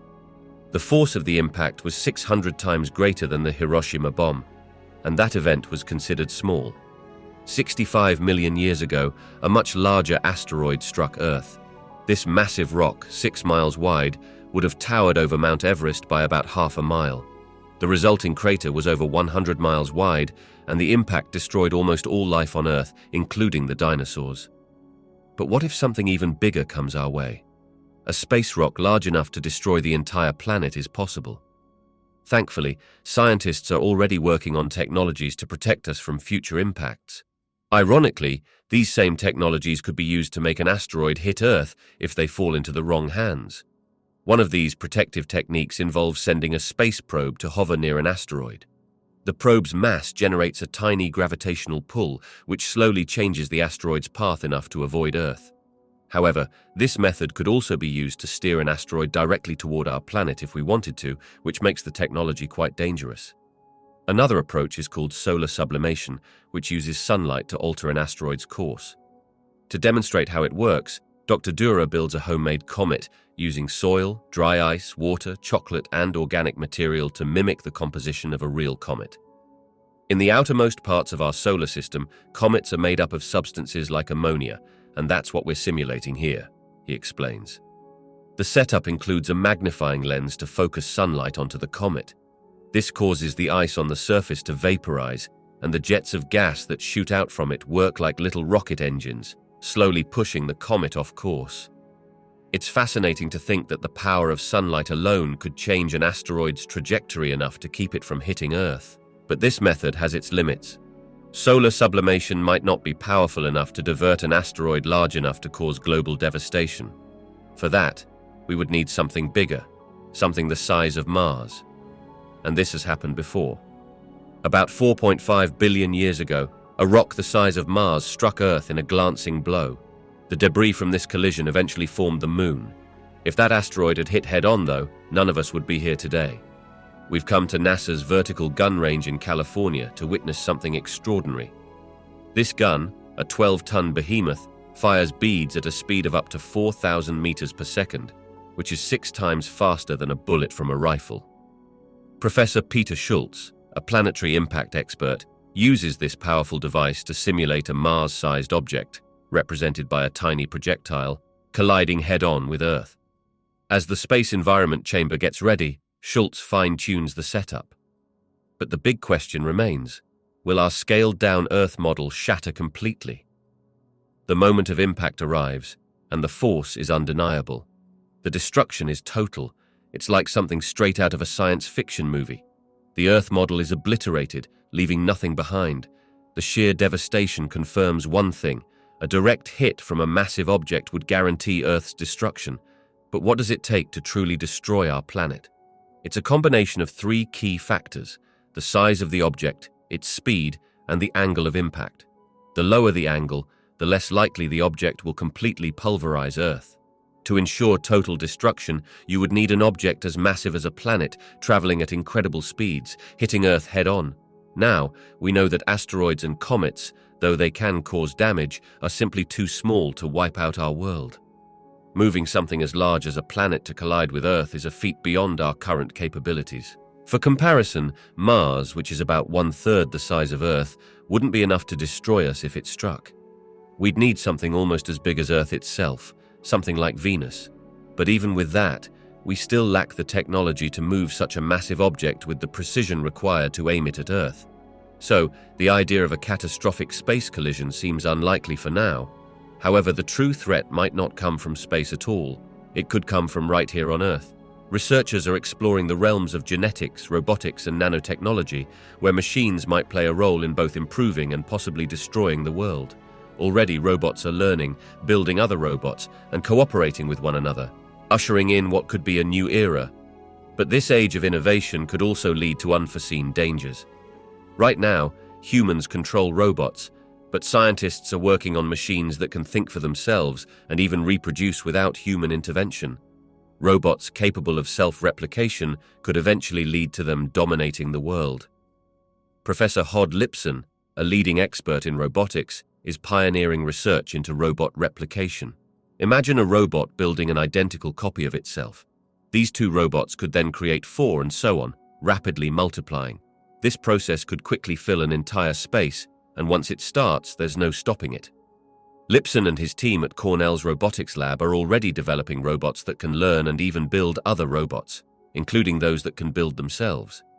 Currently, these self-replicating robots are still limited, needing humans to supply building materials like plastic cubes. But the vision goes further. To truly pose a threat, these machines would need to work with even smaller building blocks, eventually down to individual atoms. Researchers are working to develop robots made from minuscule cubes just 0.5 millimeter in size, which would replicate faster and more easily than ever before. Lipson believes that these advancements in robotics could revolutionize manufacturing and design. However, there's a dark side to this progress. If nanotechnology advances far enough, self-replicating machines could potentially spiral out of control, leading to the destruction of life as we know it on Earth. To truly destroy the planet, we would need something far beyond our current capabilities. For a robot to replicate itself, it requires 2 key things: energy and raw materials, essentially food. The more food available, the more robots can create duplicates of themselves. The greatest source of food on Earth is the planet itself. What if we could design a machine that could replicate using only the resources around it, such as energy and raw materials from the environment? This concept, inspired by nature, would be a monumental breakthrough. The most abundant raw material on Earth is rock. Imagine a robot that could feed on rock, giving it access to an unimaginable amount of raw material, trillions of tons, all under its feet. Interestingly, nature already features organisms that eat rock.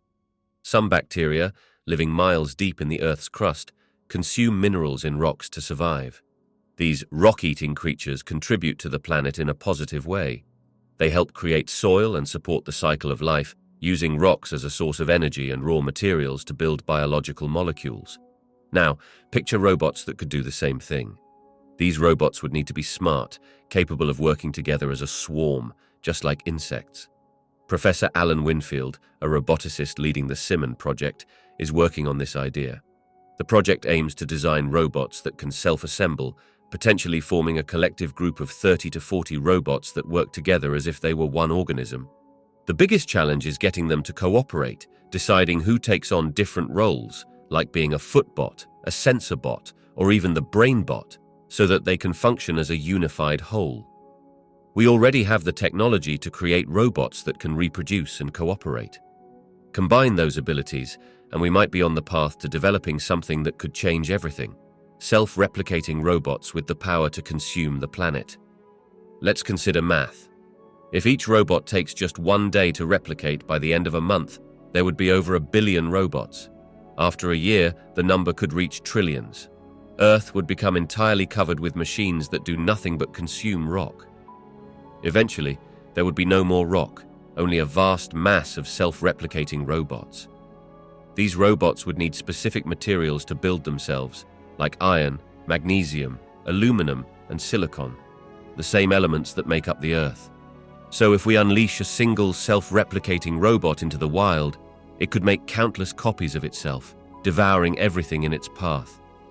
In the end, the Earth would be consumed entirely, leaving nothing but a world of machines. This might sound like the perfect way to destroy the planet. But when we look at Earth's history, we see that it has withstood countless catastrophes, from massive impacts to severe climate shifts. For over 4.5 billion years, Earth has been resilient, surviving everything the universe could throw at it. And one thing is for sure, no matter what we try, the planet is still here. The cryosphere is the frozen part of our planet, made up of ice sheets, glaciers, permafrost, and the frozen waters at the North and South Poles. It plays a crucial role in keeping Earth's climate stable by reflecting sunlight, helping regulate ocean and air temperatures, and acting as a natural cooling system. However, climate change is causing these ice masses to shrink rapidly, creating a dangerous chain reaction. As the world heats up, the ice melts, leading to rising sea levels that threaten coastal cities and communities worldwide. A staggering 99% of Earth's fresh water is locked in massive ice sheets that are formed over land. When these sheets melt, they add enormous amounts of water to the oceans, putting low-lying areas in danger. From Antarctica to Greenland, from Alaska's glaciers to the icy landscapes of South America, scientists have been closely monitoring these changes. In 2017, NASA's Operation Icebridge undertook 7 major research missions to study the frozen regions of our planet. As NASA's longest-running airborne mission dedicated to monitoring polar ice, Icebridge gathers crucial data to track the shifting ice sheets, glaciers, and sea ice. It serves as a bridge between satellite missions, ensuring scientists have continuous records of Earth's changing cryosphere. Dr. Piers Sellers, a world-renowned climate scientist and former astronaut, played a key role in these efforts. Having observed Earth from space during 3 shuttle missions and 6 spacewalks, he deeply understood the urgency of the climate crisis. He emphasized that the Arctic is warming 2.5 times faster than the global average, making it the epicenter of climate change. The ice there is melting rapidly, both on the ocean surface and across Greenland's massive ice sheet, which is crumbling into the Atlantic. To track these alarming changes, scientists use aircraft, satellites, and ground teams to gather data, giving us a clearer picture of the damage being done. Operation Icebridge began in 2009 and continues to provide vital information. Scientists use advanced sensors on aircraft to map ice loss, compare results with satellite readings, and verify findings with research teams on the ground. They also collaborate with the European Space Agency to share data, ensuring accuracy and a global approach to the crisis. But why are the ice caps melting so quickly? The answer lies in greenhouse gases, carbon dioxide, methane, nitrous oxide, and fluorinated gases, which trap heat in our atmosphere. Carbon dioxide, CO2, has always been present in Earth's air, but since the Industrial Revolution, human activities have drastically increased its levels. In the past, Colorado, 2 levels naturally fluctuate with temperature changes, rising and falling alongside the Earth's climate shifts. However, today, Colorado, 2 levels are skyrocketing due to burning fossil fuels, deforestation, and industrial emissions, pushing global temperatures higher and accelerating the loss of ice. The scientific community is facing a major challenge when it comes to understanding how climate change works. Before the industrial age, temperature changes led to shifts in carbon dioxide levels. But after the Industrial Revolution, the situation reversed. CO2 levels began rising first, which then caused temperatures to increase. This shift suggests that a completely different physical and biological process is now in play, and scientists are unsure of what the long-term consequences will be. This change is fundamental because it affects how the Earth regulates its temperature and radiation balance. Scientists are especially concerned because they don't see any natural force that could slow down the rise in temperature as CO2 continues to accumulate in the atmosphere. Recent data confirms this warming trend. October was the hottest on record, and the year overall ranks among the hottest in modern history. To better understand and monitor these changes, scientists rely on long-term climate data. A new generation of Earth-observing satellites is being launched to ensure continuity in data collection. The European Space Agency, ESA, and NASA have deployed several missions, including Aeolus, METOP-C, Sentinel satellites, IceSat-2, and the GRACE follow-on missions. One key instrument on board these satellites is the radar altimeter, which measures altitude with incredible precision. This device is crucial for tracking sea level rise, ice cap thickness, and even the depth of lakes and rivers. The METOP-C satellite, for instance, carries 13 different instruments, many of which are shared with NOAA, the US National Oceanic and Atmospheric Administration, as part of a long-term cooperation agreement signed in 1998. This collaboration ensures that both European and US scientists have access to the same high-quality data. Thanks to these advanced satellites, scientists have been able to track sea level rise with millimeter accuracy for the past 25 years. Initially, they weren't sure if this level of precision was even possible. But as technology improved, so did their ability to measure small changes in ocean height. Now, researchers can confidently say that sea levels have been rising by about 3 millimeters per year, and the rate is accelerating. To cross-check their findings, scientists use multiple observation systems. The GRACE mission, for example, weighs the ocean every month by measuring changes in Earth's gravity. Meanwhile, a fleet of 3,000 to 4,000 floating robots called Argo buoys measures ocean temperatures every few days. When the data from radar altimeters, gravity measurements, and Argo floats are compared, the results match within just a few millimeters, proving that sea levels are indeed rising at an alarming rate.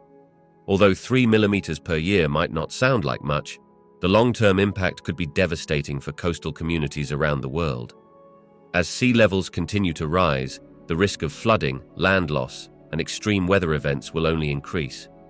To improve climate monitoring further, ESA has launched Aeolus, an advanced satellite designed to measure wind patterns from space.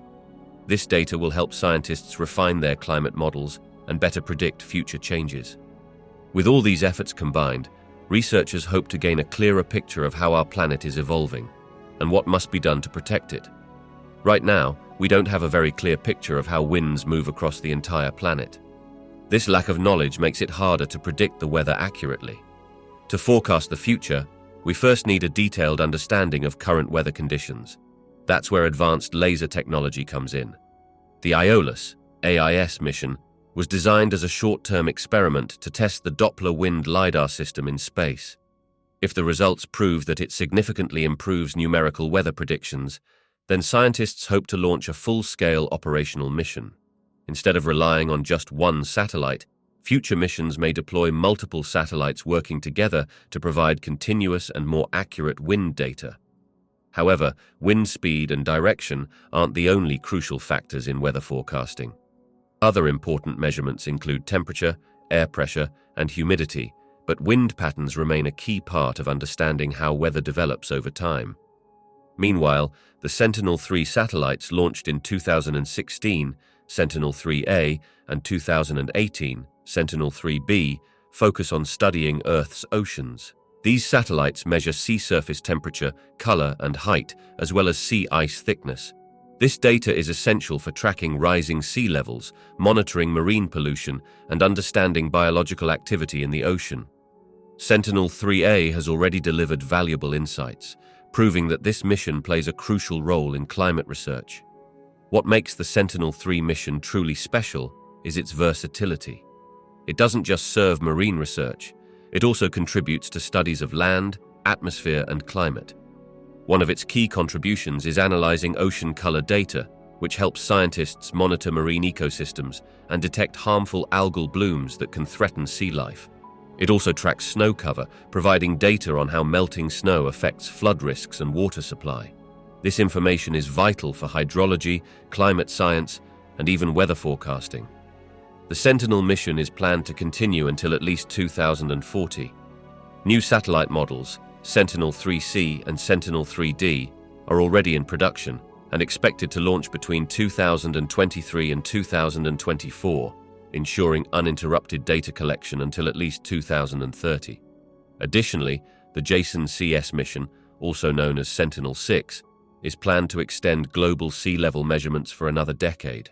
Monitoring sea level rise is crucial as climate change accelerates, and long-term satellite data allows scientists to develop more accurate models for predicting global warming trends. By combining multiple types of data, Researchers can not only track environmental changes, but also understand their causes and future impacts. As the planet warms, scientists are closely tracking how the rising temperatures are affecting the Earth's ice caps. Greenland and Antarctica are losing ice, and many glaciers are also melting.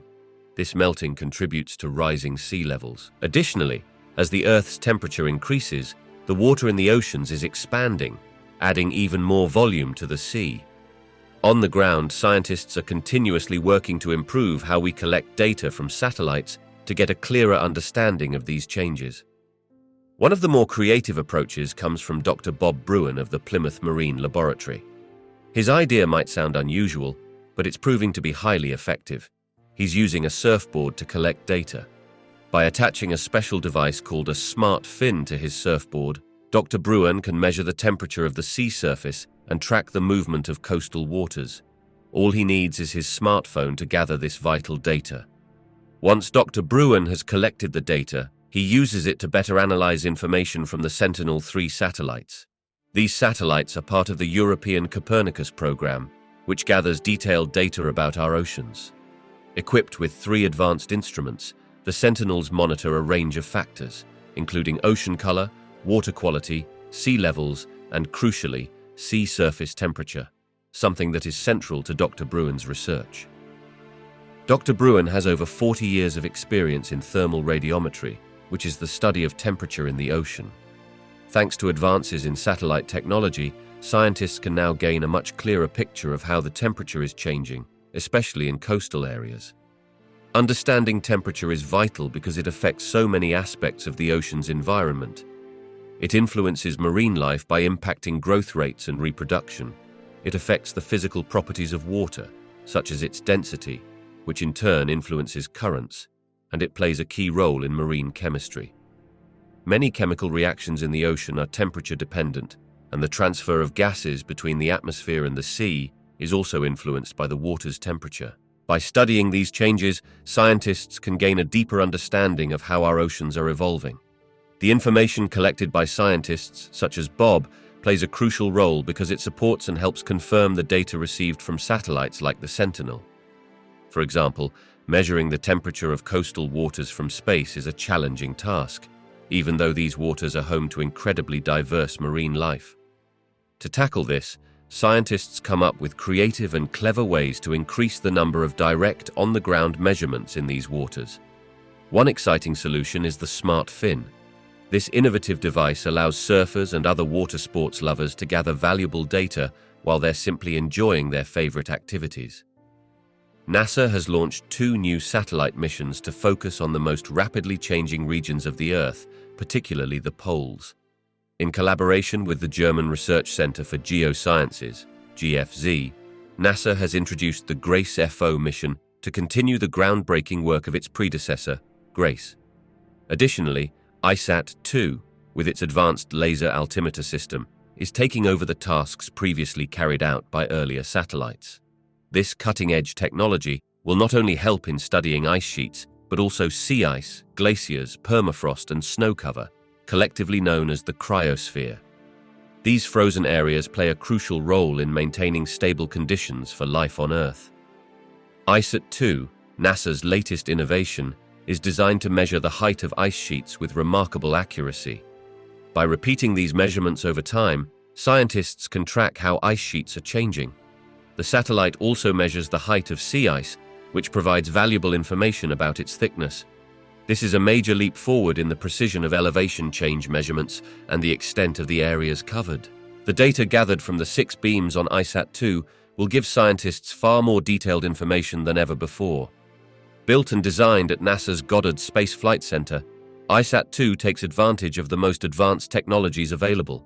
It's an exceptional tool for studying ice sheets and sea ice. Sea ice is especially important, as it plays a vital role in global weather patterns. In the Arctic Ocean, sea ice regulates the exchange of heat and water vapor between the ocean and the atmosphere. When sea ice becomes thinner or thicker, it affects how much heat is exchanged, influencing climate patterns. For ice sheets, the melting ice flows back into the ocean, contributing to rising sea levels, which can have widespread effects on communities around the world. To ensure ISAT-2's instruments are precise, NASA scientists traveled to Antarctica, taking altitude and radar depth measurements to calibrate the satellite's equipment. They also deployed special corner cube reflectors to help assess the accuracy of the satellite's laser measurements. In one of the experiments, scientists used bamboo poles with small white caps, each containing a tiny piece of glass. This glass is calibrated to reflect the green laser light from the satellite, ensuring that the elevation measurements are accurate. With these tools in place, the next step is to analyze the data.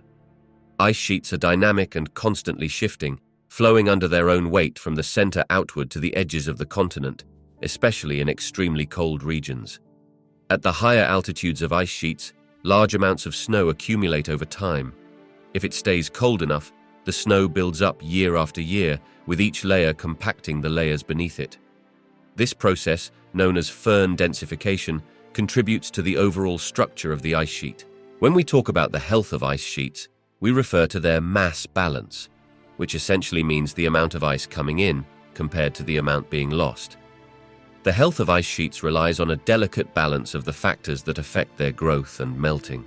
However, the interaction between the atmosphere, ocean currents, and temperature can push the ice sheets out of this balance on a large scale.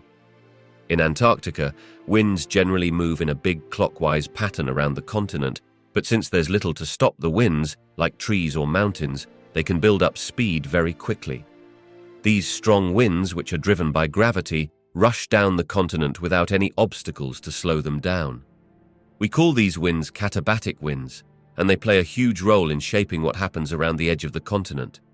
Around Antarctica, there's a powerful current known as the Antarctic Circumpolar Current.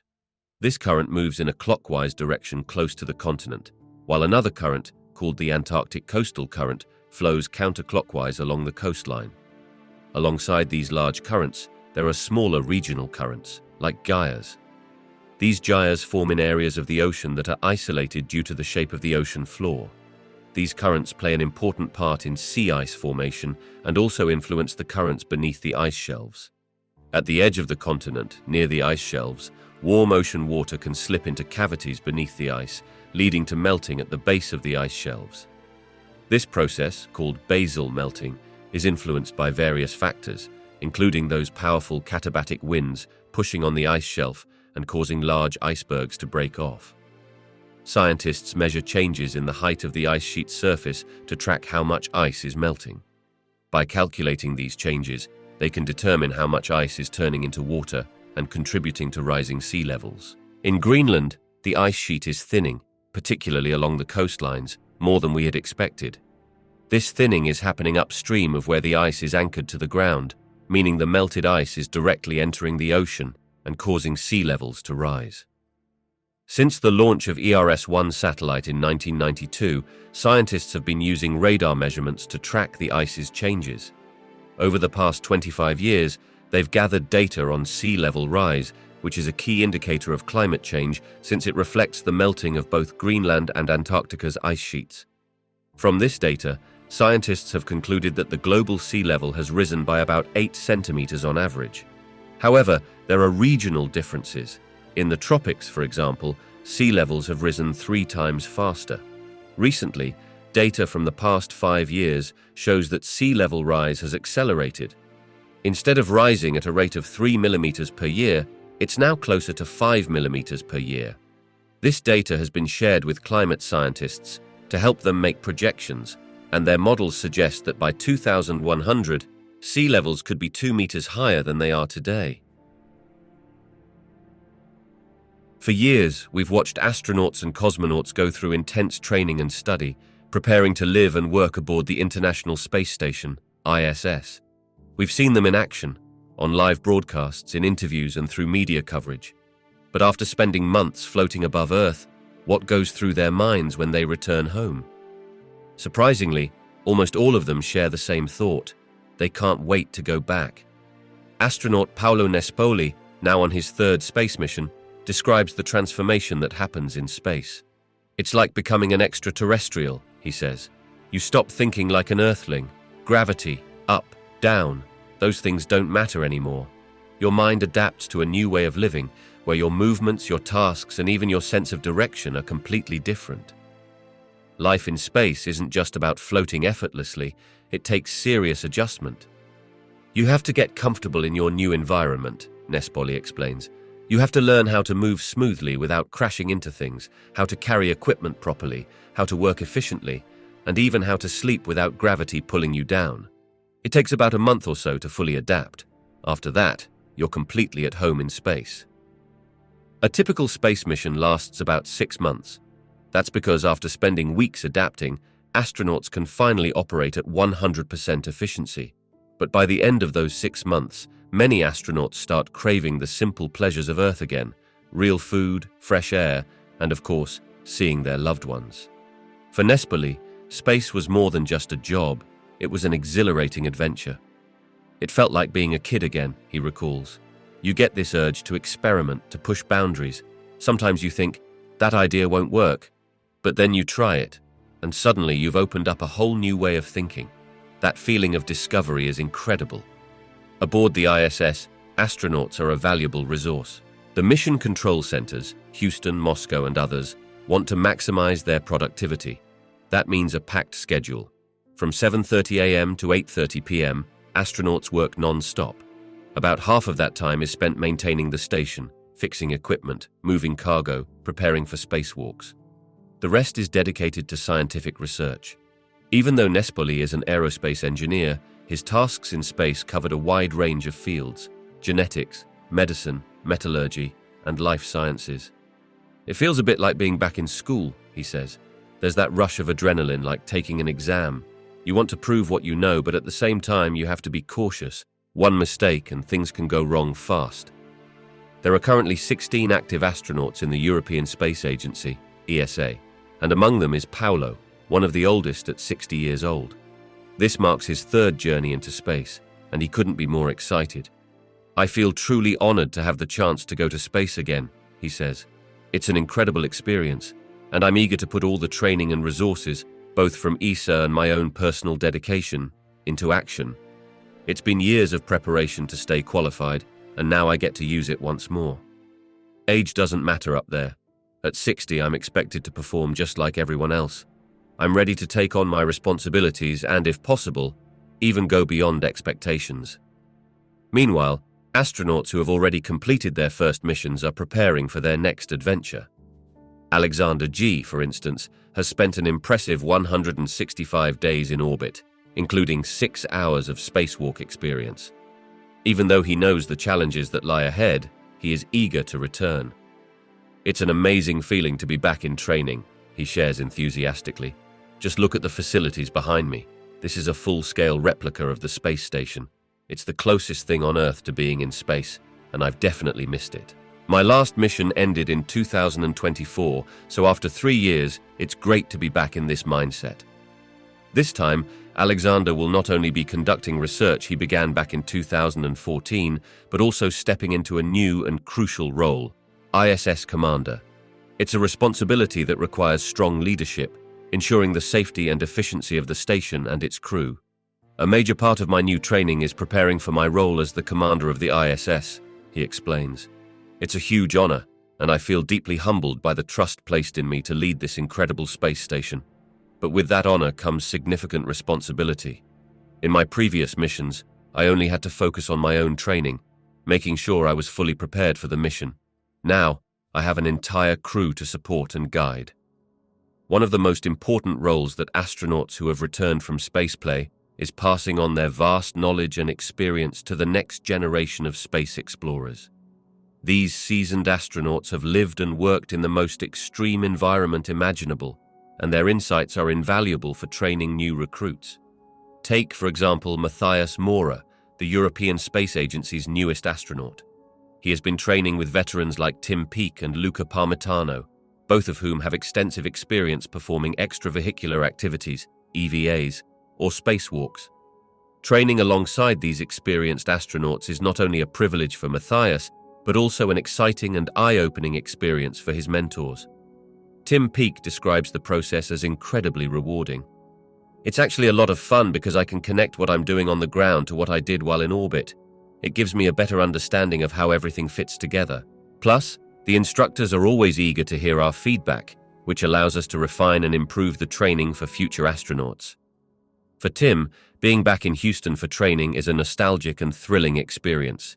He will soon be in the Neutral Buoyancy Laboratory, NBL, the massive underwater facility where astronauts practice spacewalks in conditions that closely mimic microgravity.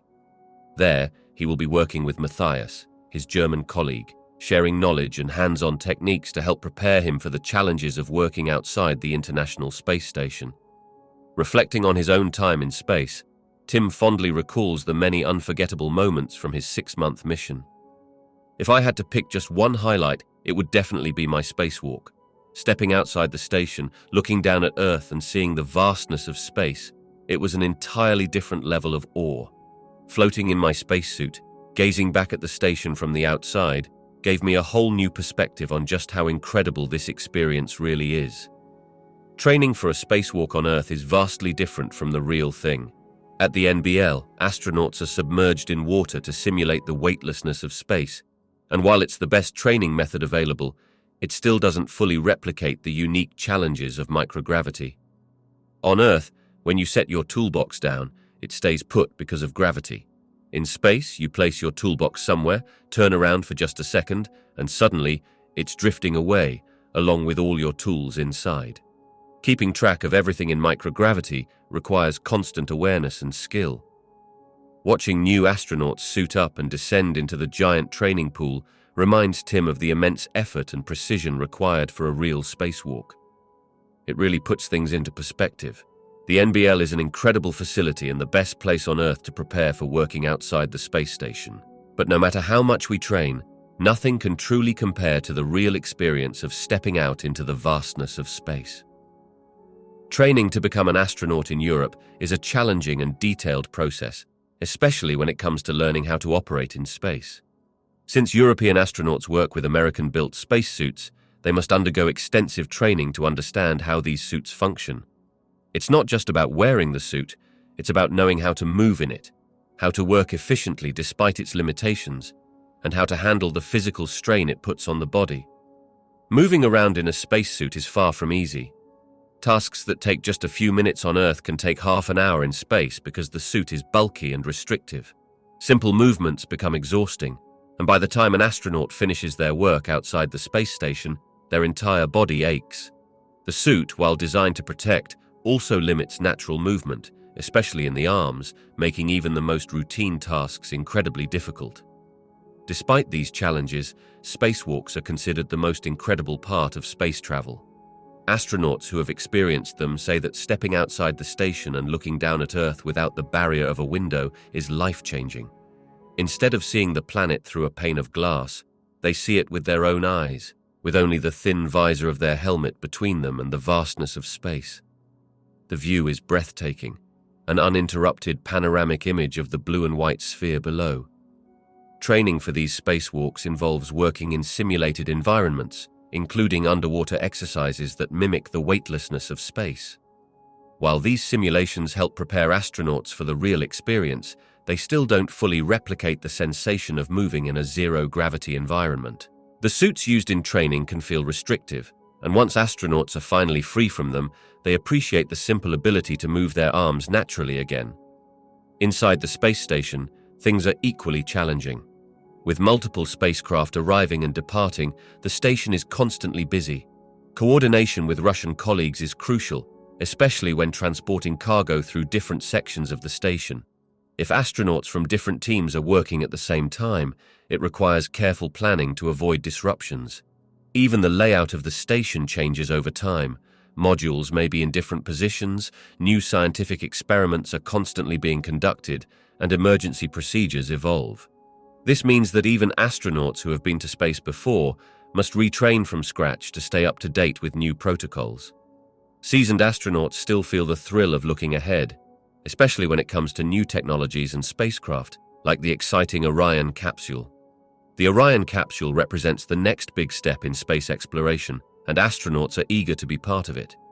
Today, visiting the Orion capsule was a special moment, as it's not just a piece of equipment, it's a symbol of future journeys into deep space. This capsule plays a key role in getting us closer to the Moon and even Mars. Europe is a crucial partner in this mission, providing the service module that will support the first exploratory missions to the Moon. The goal is to use this same vehicle to eventually transport astronauts to Mars, which would be an incredible achievement. Currently, astronauts are working aboard the International Space Station, ISS, but soon the ISS will be winding down. As the ISS nears its end, plans are in motion to turn it into a commercial space station. At the same time, there's a shift in focus toward exploring much deeper into space. The ISS orbits at a relatively low altitude, about 4 kilometers above Earth. But the Orion capsule has the ability to travel much farther, venturing into deep space like the Moon, which is about 400,000 kilometers away, 1,000 times further than the ISS.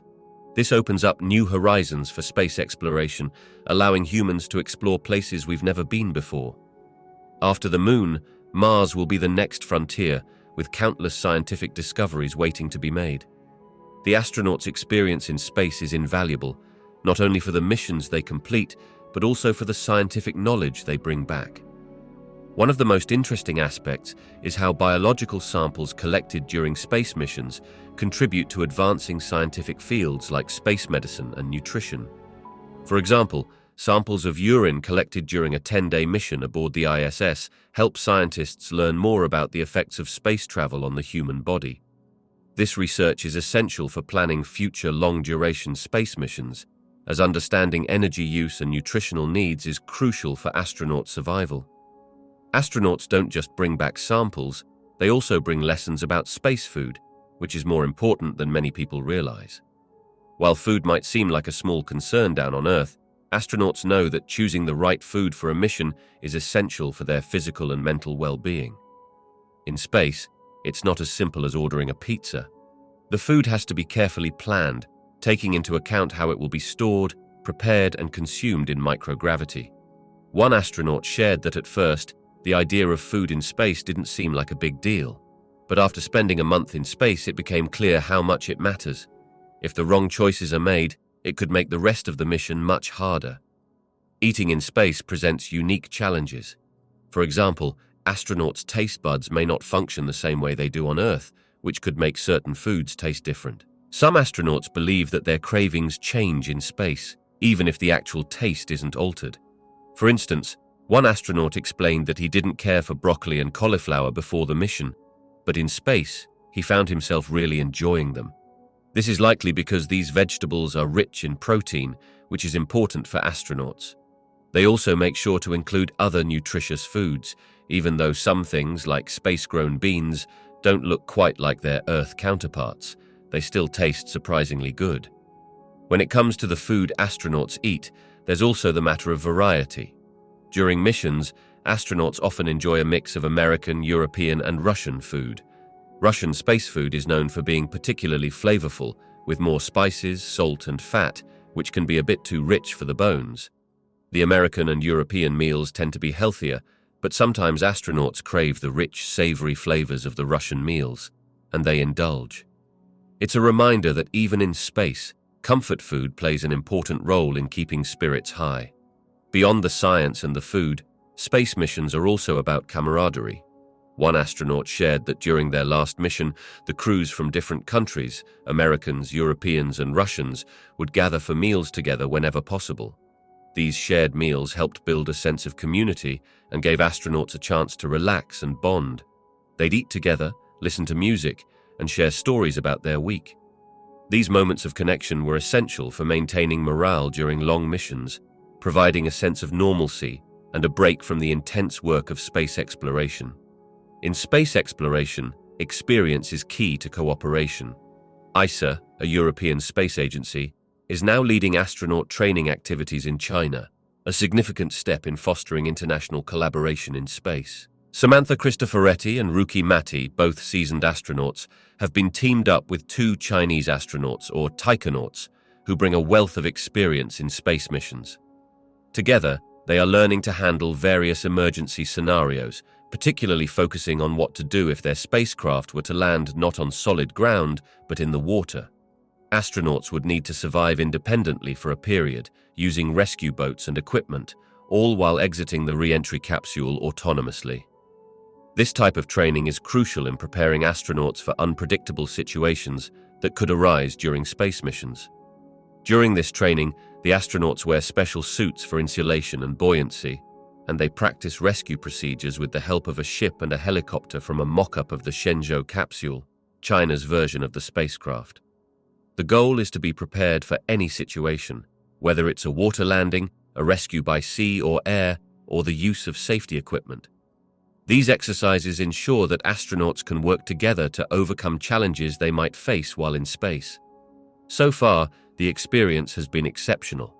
The Chinese space program has shown a high level of preparedness, providing astronauts with excellent equipment and facilities.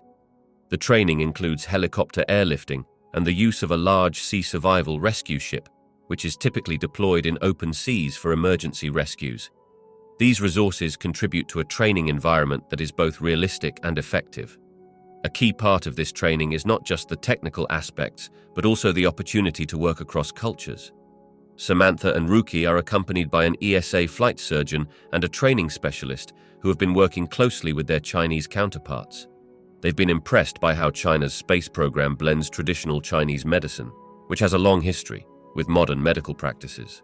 This collaboration is a testament to the shared knowledge and respect between the two nations, offering both space agencies a chance to learn from each other's approaches.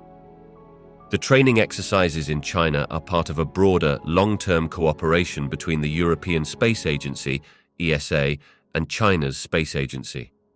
This collaboration started back in 2015 with an agreement to strengthen ties between the two organizations. One of the most exciting prospects of this partnership is the possibility of European astronauts flying on China's space station, a goal that could be realized as early as the 2020s. This training is a first step toward achieving that, with both agencies working together to ensure they are prepared for the future of space exploration. It's not the first time the ESA and China have collaborated. In July 2016, Chinese astronaut Ye Guangfu participated in ESA's caving course in Sardinia, an experience designed to simulate extreme environments astronauts might encounter. This early collaboration laid the groundwork for the current training exercises in China and demonstrated the growing partnership between the two nations. The joint training not only prepares astronauts for future space missions, but also highlights how space exploration can unite nations. The shared goal is to build lasting cooperation, with the hope that European astronauts will one day travel to the Chinese space station, marking a new chapter in international space exploration. For astronauts, this training is more than just learning new skills. It's about gaining a broader perspective. The missions they undertake not only expand their understanding of space, but also deepen their connection to Earth.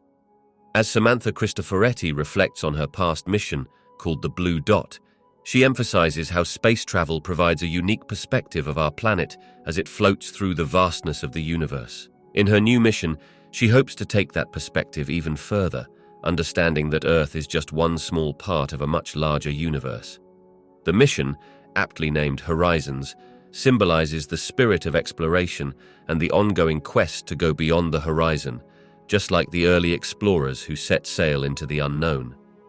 This evolving cooperation between space agencies, combined with the valuable experience gained through shared training, shows that space exploration is not just about technological achievements, it's about building bridges between nations, learning from each other, and working together for the future of humanity in space. The idea of controlling the heart of the sun might sound like something out of a science fiction movie or a dramatic song, but in reality, it's about to become possible. A groundbreaking mission is set to take on a daring and incredible journey, one that involves actually plunging into the atmosphere of a star, and not just any star, but our very own sun. This mission, the Parker Solar Probe, has been over 60 years in the making. It's ready to uncover the secrets of the sun's heart and the origins of solar winds, something that has puzzled scientists for decades. The Parker Solar Probe is no ordinary spacecraft. Weighing just 685 kilograms, it was launched into space aboard a massive ULA Delta IV heavy rocket. This rocket's powerful thrust, at 9,700 kilonewtons, might seem excessive, but it's necessary. The probe needs to travel faster than anything we've ever built before, In fact, it will become the fastest man-made object in history. The speed at which it will move is mind-boggling, and it's all part of its mission to explore the sun in a way no other spacecraft has done before. What makes the Parker Solar Probe even more remarkable is its long history. The idea for this mission was first conceived in 1958, and for decades it remained the top priority for scientists and space agencies. The reason it's taken so long to launch is that technology had to catch up with the vision. The scientists who first dreamed of this mission had to wait for advancements in technology that could make such a bold plan possible. Now, after decades of effort, the Parker Solar Probe is set to fulfill those dreams and embark on an extraordinary journey to the sun. This mission isn't just about a single spacecraft. It represents the hard work and dedication of hundreds of people over many years. The Parker Solar Probe is the result of decades of planning, innovation, and teamwork. For those who have been working on it, seeing this dream finally come to life is an unforgettable achievement. One engineer shared their excitement after working on the project for a decade, saying it was a true pleasure to see it come together. Being part of such a huge, talented team that is making this historic mission a reality is beyond amazing. These engineers are excited not only to see the probe launch, but also to see the invaluable scientific data it will send back, which could change the way we understand the sun forever. The Parker Solar Probe has been a 60-year journey for everyone involved, and to be there as it takes off feels like the most rewarding moment. It's a dream come true for so many people who've dedicated their careers to this project. But how did this all start? Who was behind it? And why is the spacecraft named the Parker Solar Probe? The story of the Parker Solar Probe begins with a visionary scientist, one whose groundbreaking ideas have had a lasting impact on space exploration. The probe is named after this man, whose contributions have helped shape our understanding of the sun. He was the one who set the wheels in motion for this mission that's now about to change everything we know about our closest star. The Parker Solar Probe will take us on a journey that will answer questions we've had for centuries about the sun.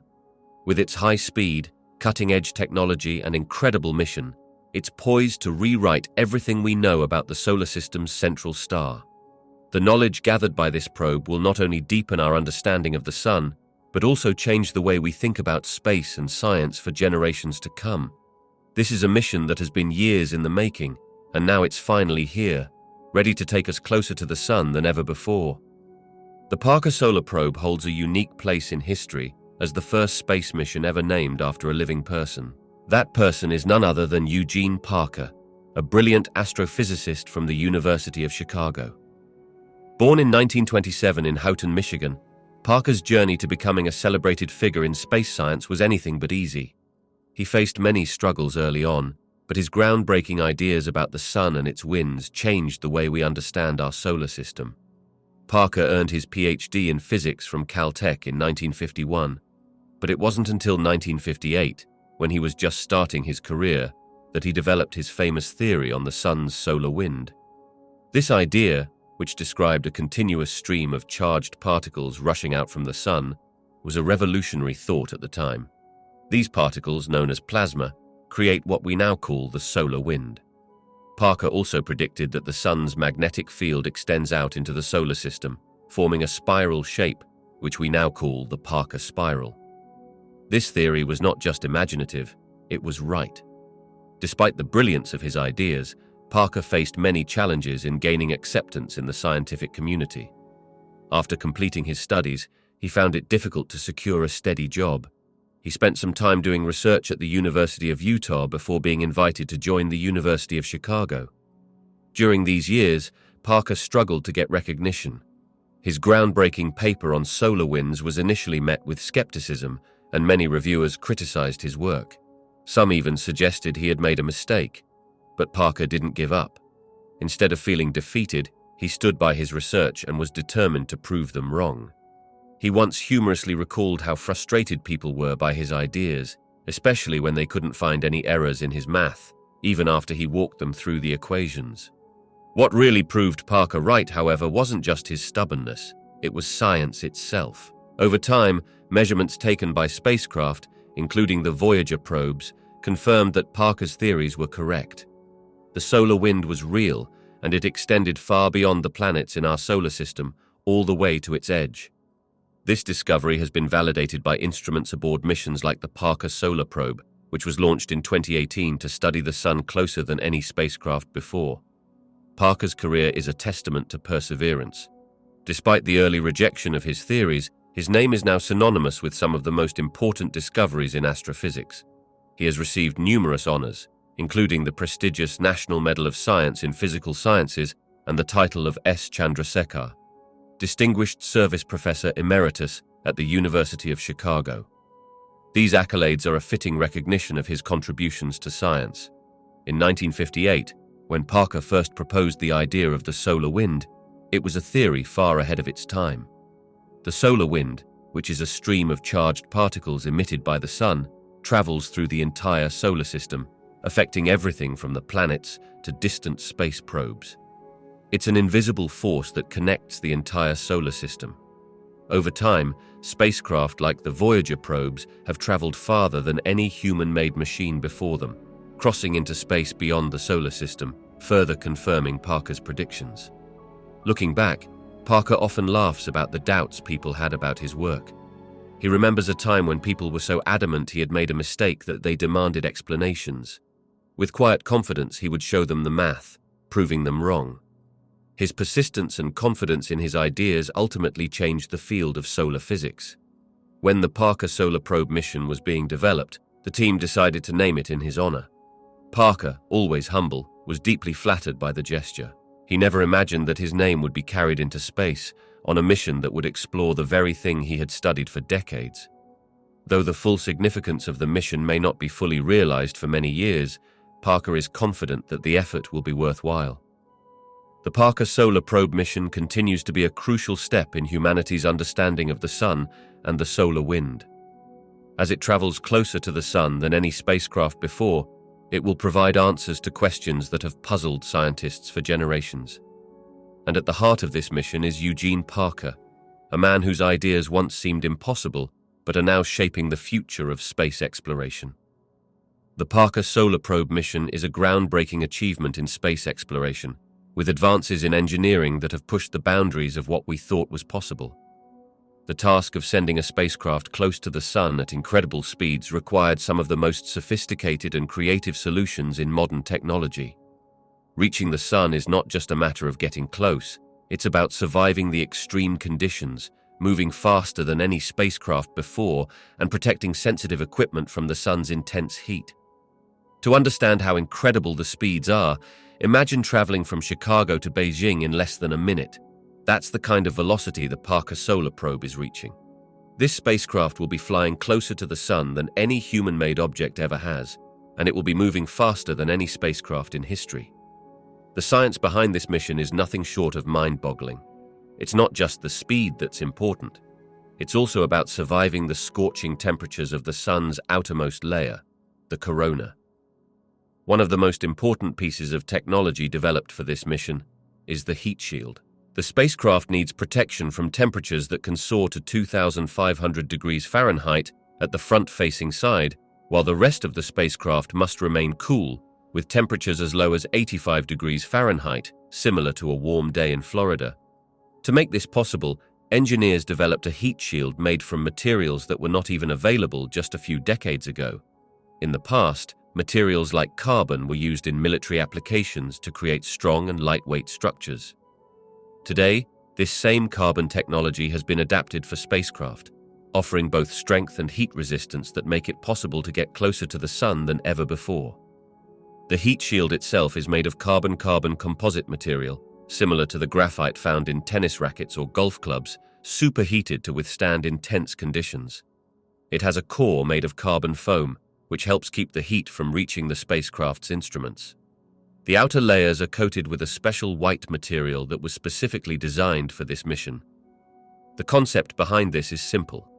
Just like it's much cooler to be in a white car on a hot day than in a black one, the white coating helps reflect sunlight and keep the spacecraft cooler.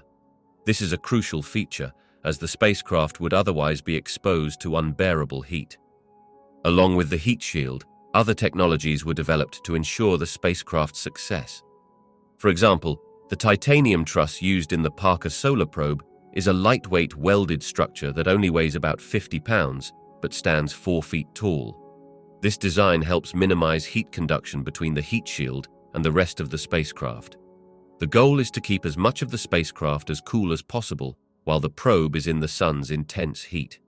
To protect the sensitive instruments that will measure the solar corona, NASA developed a state-of-the-art shield made from reinforced carbon. This shield is another example of the recent technological advancements that make this mission possible. Without it, the instruments would be destroyed by the intense heat as the spacecraft approaches the sun. This breakthrough technology has only recently become available, and it enables scientists to study the sun's corona up close, something that wasn't possible before. Interestingly, the Parker Solar Probe didn't always rely on solar panels for power.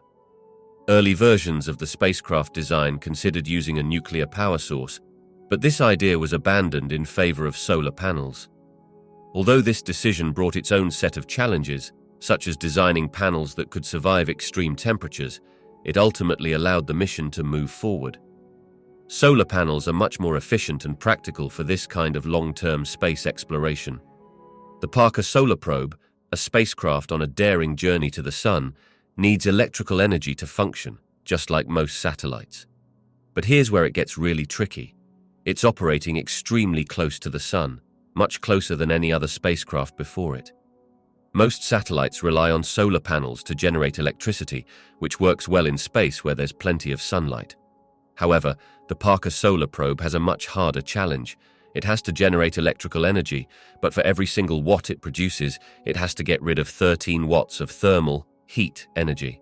So, the spacecraft needs a cooling system that's much more advanced than the usual systems on other spacecraft. This cooling system works kind of like the radiator in your car. In the Parker Solar Probe's case, there are 2 special water pumps that circulate water through the spacecraft's solar panels and into radiators. These radiators then release the excess heat out into space. Unlike a car, where heat is radiated out to the surrounding air, the radiators of the Parker Solar Probe send the heat into deep space, which is incredibly cold. When the spacecraft is closest to the sun, the temperature difference is mind-blowing. The front surface of the heat shield, which faces the sun directly, can reach around 2,500 degrees Fahrenheit. Meanwhile, the back of the heat shield, which faces the spacecraft's internal parts, can reach 600 degrees Fahrenheit. Despite these extreme temperatures, the spacecraft's main body, known as the bus, stays at a comfortable 85 degrees Fahrenheit thanks to the protective heat shield. This heat shield works like a superhero, keeping everything cool inside the spacecraft, allowing the delicate instruments and electronics to stay in perfect condition, even though it's so close to the sun. But what's even more fascinating is the scientific mission of the Parker Solar Probe. There's a huge gap in our understanding of the sun that scientists are eager to fill. This spacecraft is not just going to study the sun. It's going where no spacecraft has ever gone before, venturing deeper into the sun's environment than ever before. It's true exploration, not following in the footsteps of other missions, but leading the way. For the first time, humans will be the pioneers, venturing into the heart of the sun's corona, the outermost part of the sun's atmosphere. What's going to be most exciting isn't just finding answers to the scientific questions we already have. It's going to be discovering new questions, things we never even thought to ask. We're pretty sure that some of our current theories about the sun are wrong, and the Parker Solar Probe will help set the record straight. What's even more incredible is that this mission will spark countless new questions and open the door to even more missions in the future, continuing the journey of discovery. The sun, which has been a mystery for so long, is about to reveal its secrets, and the Parker Solar Probe will be the key to unlocking them. NASA's Parker Solar Probe is on the verge of achieving a major milestone. It will soon fly closer to the sun than any spacecraft ever has before. Its journey will take it about 4 million miles from the visible surface of the sun. To put this in perspective, that's a huge leap compared to the closest spacecraft that have ever come. But getting that close to the sun is not as simple as just pointing the spacecraft in the right direction. It involves some advanced science and a lot of careful planning. One big challenge is the immense amount of energy needed to reach the sun. When a spacecraft is launched from Earth, it already has to carry with it the Earth's speed as it orbits around the sun. Earth is constantly traveling at about 30 kilometers per second as it moves around the solar system. To send a spacecraft that much closer to the Sun requires even more speed, energy, and precision. The energy required for the Parker Solar Probe to reach the Sun is 55 times greater than the energy needed to send a spacecraft to Mars, and twice as much as what it would take to send a probe to Pluto. The journey isn't just tough because of energy needs. Traveling so close to a star like the Sun can also cause problems with communications. As the spacecraft gets closer to the Sun, the intense heat and radiation could interfere with signals, making it harder to communicate with Earth. So, NASA engineers had to get creative. They designed a special system called rule-based autonomy to help the Parker Solar Probe take care of itself during its journey. This system is like a smart guide that allows the spacecraft to respond to problems on its own without needing constant communication with Earth. Parker Solar Probe will be out of reach for long periods, so engineers had to think ahead. They asked themselves, what could go wrong, and figured out solutions to potential problems before they even happened. The rule-based autonomy system was programmed with these solutions, allowing the spacecraft to handle any issues that might come up while in orbit. Even if something goes wrong, something we all hope doesn't happen, the spacecraft is ready to deal with it on its own. One of the most common questions about this mission is what would happen if the spacecraft were to get hit by a solar flare or a coronal mass ejection, CME. These are large bursts of energy from the Sun, and people often wonder if they could destroy the spacecraft. In reality, though, scientists would actually be thrilled if Parker Solar Probe encountered a solar flare or a CME. While these events look dramatic when we see them through telescopes or during an eclipse, they're not as dangerous as they seem. The particles from these events are not dense enough to harm the spacecraft. However, the instruments on board Parker Solar Probe are designed to measure the effects of these solar bursts. The electromagnetic field instruments, high-energy particle detectors, and even the visible light sensors are built to capture data about these solar events. The spacecraft will actually fly through these flares, and the data it gathers will be a treasure trove of information for scientists. The instruments aboard the Parker Solar Probe are truly remarkable. They've been specially designed to handle the extreme conditions close to the Sun. They can withstand the powerful radiation and extreme temperatures while measuring the Sun's particles, electric fields, and magnetic fields. There's also a special imaging tool on the spacecraft called the Wide Field Imager for Solar Probe, WISPR, which helps capture images of the solar winds and other key phenomena. WISPR is designed to look in the direction the probe is traveling and capture light scattered by the dust surrounding the Sun. However, that's just the starting point. Once the dust is removed from the data, WISPR reveals something much more intriguing: the light scattered by electrons in the Sun's corona and the solar wind. The results we're getting from this instrument are unprecedented, especially since previous instruments could only make similar measurements from Earth's distance of about 93 million miles, 1 AU, away from the Sun. By getting closer, the Parker Solar Probe can observe the Sun in a much clearer, cleaner way, without interference from the material between us and the Sun. What's truly remarkable about this is that being so close to the Sun means there's much less interference from the background noise, like the dust or other particles that might obstruct the view from farther away. In a sense, the Parker Probe is able to examine the Sun and its surroundings in a much more pristine environment. There are also other sensors on the spacecraft that play a crucial role in this scientific endeavor. For example, there are 3 sensors that measure magnetic fields. These sensors are positioned on a boom, a long arm, behind the spacecraft, safely shielded from the intense sunlight. There are also 5 electric field sensors that extend into the sunlight, which can handle extremely hot conditions. These sensors help measure plasma voltage and are key to understanding the Sun's behavior. Interestingly, there are 2 main techniques used to measure electric fields in space: the double probe method and the method that detects plasma waves or radio waves. The Parker Solar Probe combines these 2 techniques for the first time, which is expected to provide an incredibly rich set of data. When the first data is collected, it might just appear as a collection of numbers, but the science team will work with this data to create visualizations, such as spectrograms. They'll also compare it with models to get a clearer picture of how the Sun's corona and its magnetic fields behave. One of the most important things scientists are hoping to learn is how the sun's corona is heated. To do this, they need to understand the energy flow within the corona, a process called pointing flux. This involves measuring both the magnetic and electric fields. To achieve this, the Parker Solar Probe places its sensors directly in the plasma, the superheated electrically charged gas surrounding the sun. No spacecraft has ever been this close to the sun to make these types of measurements. The scientific instruments aboard the Parker Solar Probe also include the SWEEP and ISIS packages, which are designed to study particles emitted by the solar wind.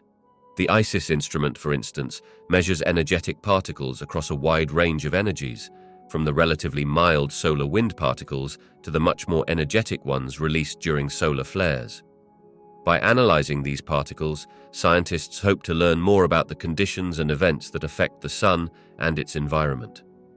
The SWEEP investigation consists of 3 separate instruments that measure various particles in the solar wind.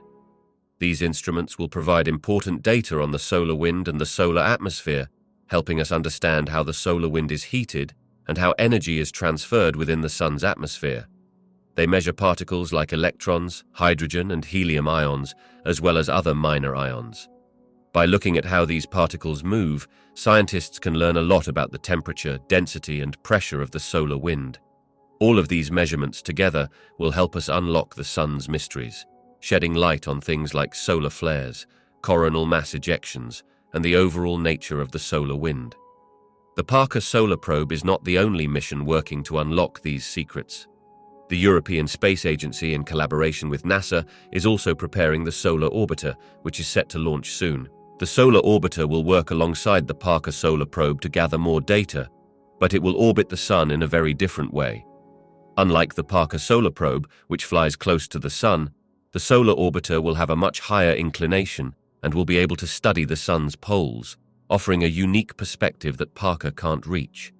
Together, these 2 spacecraft will provide an unprecedented look at the Sun, with the Parker Solar Probe going deeper into the solar atmosphere than ever before, and the Solar Orbiter offering a wider perspective. Their combined efforts will help us understand the Sun's behavior, which is crucial for understanding the solar system as a whole and its effects on our planet. The Parker Solar Probe is changing the way we look at our star, the Sun, and through its instruments like WHISPER, scientists are uncovering new details about the Sun's behavior that were previously beyond our reach. The work being done by the Parker Solar Probe and its companions, like the Solar Orbiter, is truly revolutionary and promises to change our understanding of space and the forces that shape our solar system. The Earth is surrounded by a thin layer of gases called the atmosphere. Though it might seem invisible or simple, this layer is one of the most intricate and important systems for life on our planet. The atmosphere protects us in ways we might not even realize. It shields us from the harsh emptiness of space, stopping us from floating away into the void. It also guards us from dangerous radiation from the sun, which could harm living creatures if left unchecked. And of course, it allows us to breathe, keeping the air fresh with oxygen and carbon dioxide, which plants and animals rely on to survive. The atmosphere is truly a protective shield, and we still have a lot to learn about it to ensure we take care of this delicate system that makes life possible. Now, there's a new mission that will help us understand the atmosphere even better. The European Space Agency, ESA, is about to launch a new satellite called Aeolus, which will use cutting-edge laser technology to observe the wind patterns across the globe. This technology is so advanced that it will allow scientists to get real-time data on wind profiles, that is, the speed, direction, and movement of wind, in a way that's never been possible before. This will significantly improve our ability to predict the weather and understand how the atmosphere works. Before Aeolus, wind data was collected at very specific points on Earth, like from weather balloons or aircraft flying through certain areas.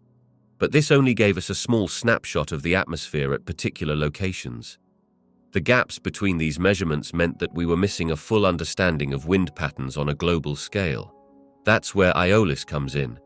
By providing wind data from space, it will fill in the missing pieces and offer a comprehensive view of the winds across the planet. This mission is groundbreaking because it's essentially exploring uncharted territory. It's the first time a satellite will be used to study wind profiles using a laser system.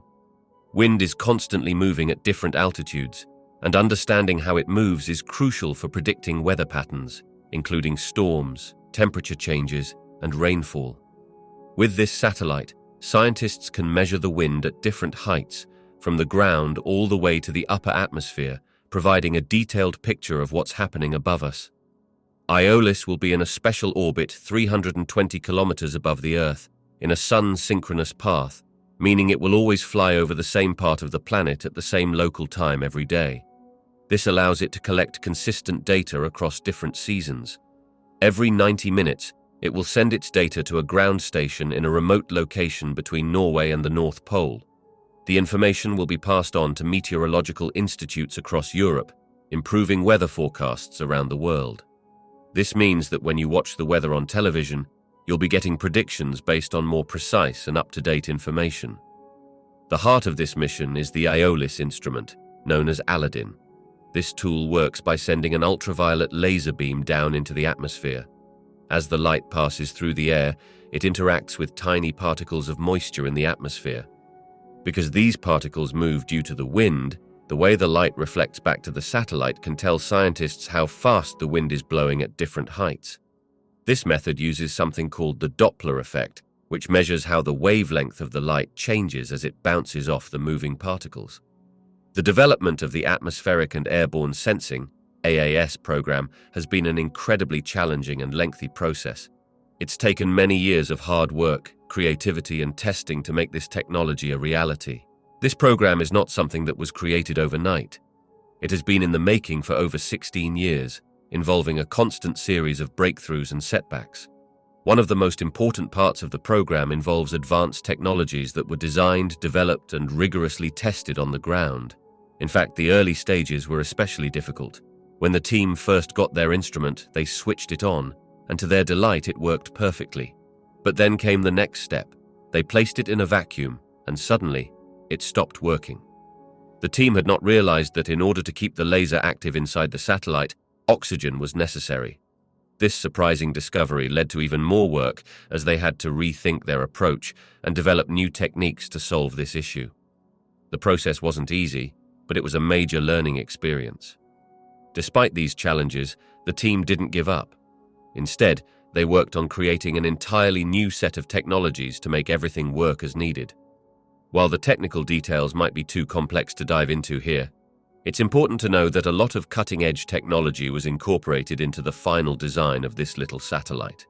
This satellite, which is behind me, is part of the Aeolus mission, another important part of the European Space Agency's ESA, Earth Explorer missions.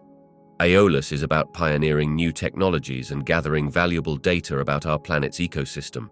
It highlights the skills and expertise of the European space industry and reflects the ESA's goal of closely monitoring and understanding the Earth we live on.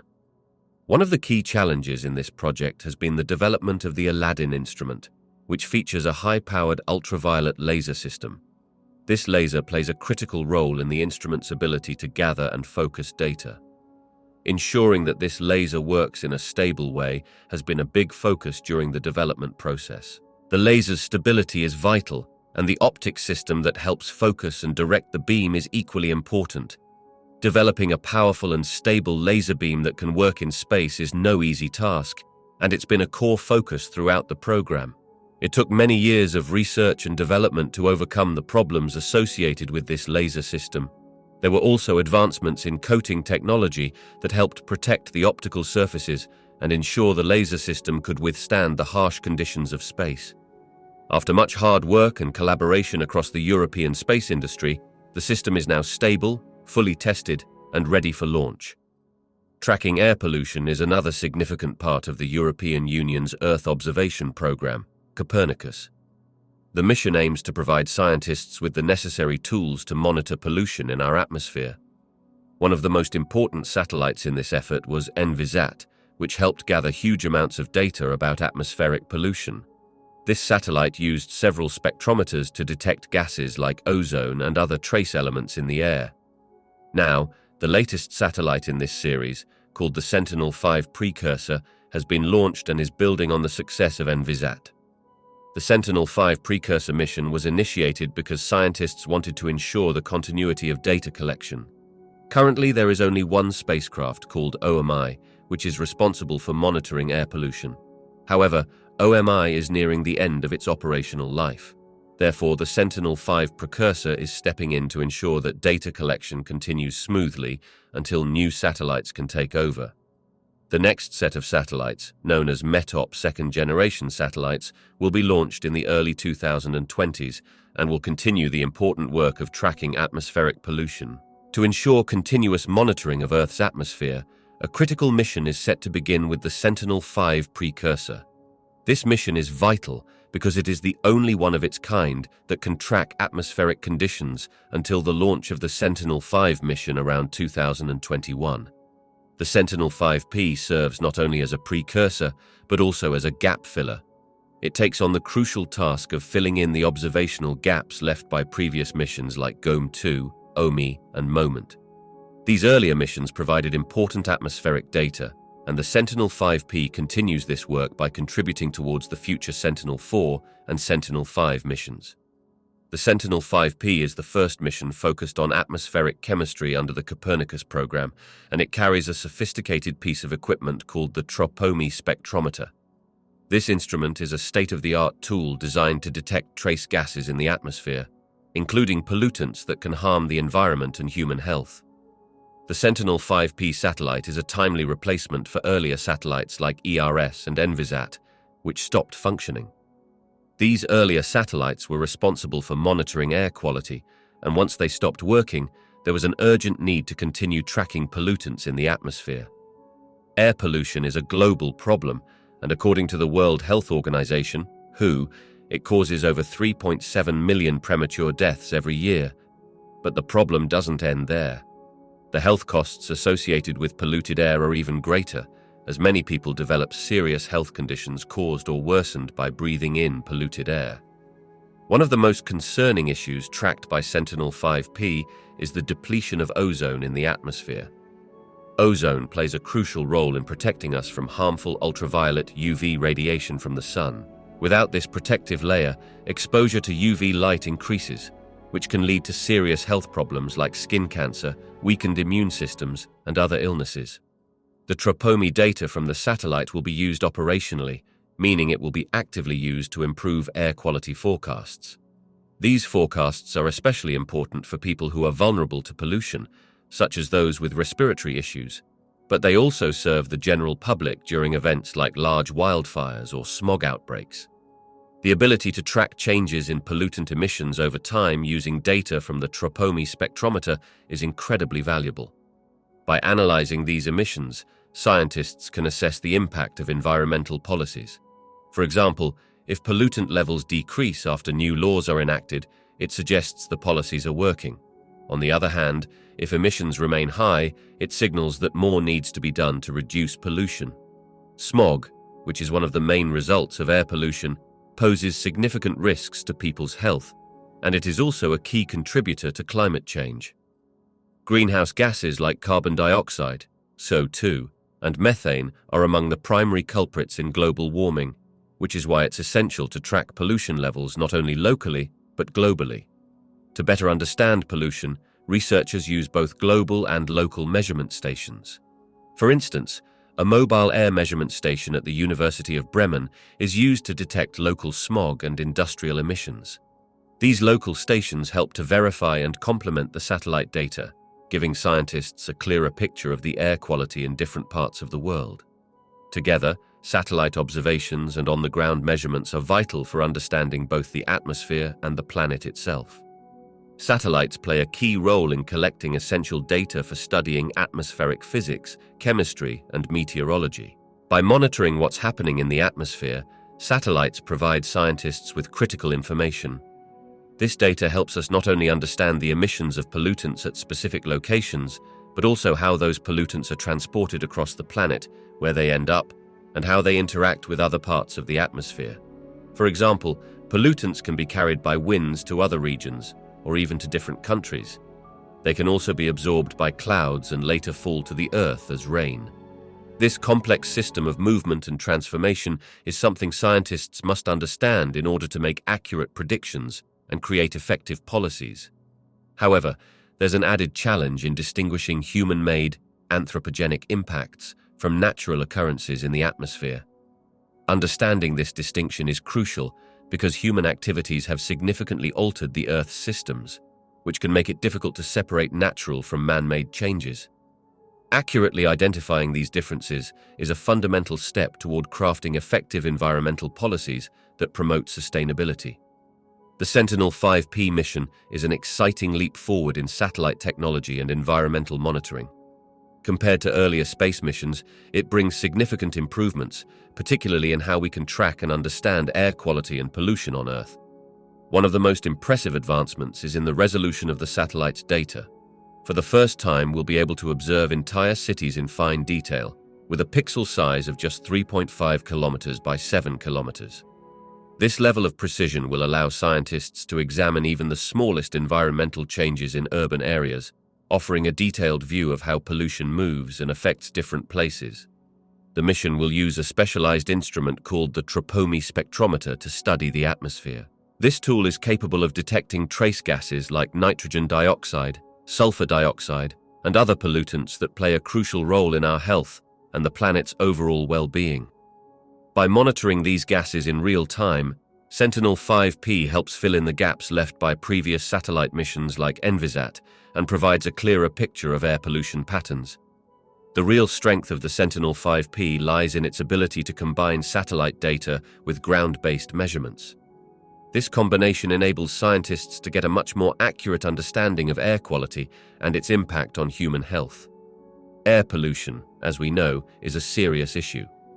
It has been estimated that between 3 and 7 million people die prematurely each year due to exposure to polluted air. This is a staggering number, and it highlights just how urgent it is to understand and control pollution on a global scale. The European Space Agency, ESA, is at the forefront of this effort, helping both scientists and policymakers access the vital data they need to tackle climate change and pollution. With this information, governments can pass laws and regulations to reduce pollution and improve air quality, which is essential for the health of the planet and its inhabitants. Atmospheric measurements are not just about understanding how climate is changing, they also give us insights into how air quality varies in different places and over time. Some areas experience extreme pollution, and these pollution levels can travel across borders, affecting other regions. For example, Europe has taken strong action to combat greenhouse gas emissions, passing regulations that have made a noticeable difference in air quality. Satellites like Sentinel-5P play an essential role in ensuring these efforts are effective, as they can monitor emissions across large areas to verify that countries are meeting their environmental goals. In the early 2020s, additional missions like Sentinel-4 and Sentinel-5 will build on the work started by Sentinel-5P. While Sentinel-5P operates in low polar orbit, allowing it to closely monitor global atmospheric changes, Sentinel-4 will work from geostationary orbit, providing more immediate real-time data. Together, these satellites will provide a more comprehensive view of our atmosphere, tracking everything from climate shifts to air quality. The data collected by the Sentinel missions is part of the larger Copernicus program, which covers a wide range of environmental topics, including marine and land observations, climate monitoring, emergency response, security, and atmospheric analysis. By combining these different areas of observation, Copernicus offers a holistic view of the planet's health and its ongoing changes. This helps not only scientists, but also policymakers and citizens stay informed about the state of the world. The practical uses of Sentinel-5P's data are vast. One interesting application could be in monitoring harmful ultraviolet UV radiation. With the help of UV radiation data, people could be informed in real time about the dangers of prolonged sun exposure, helping them make safer choices when spending time outdoors. Sentinel-5P's data can be used to create targeted services that deliver important environmental information through apps, social media, or web platforms. This allows people to receive updates on air quality and UV radiation in the way that best suits them. Moreover, the mission provides crucial information about the pollutants that affect human health. Gases like ozone, nitrogen dioxide, and sulfur dioxide, as well as particulate matter and aerosols, can have serious impacts, particularly for people with heart or lung conditions. In Europe alone, exposure to air pollution is responsible for over 400,000 premature deaths each year. Thanks to the Sentinel-5P and similar missions, air quality has improved in places like Europe, the US, and Japan.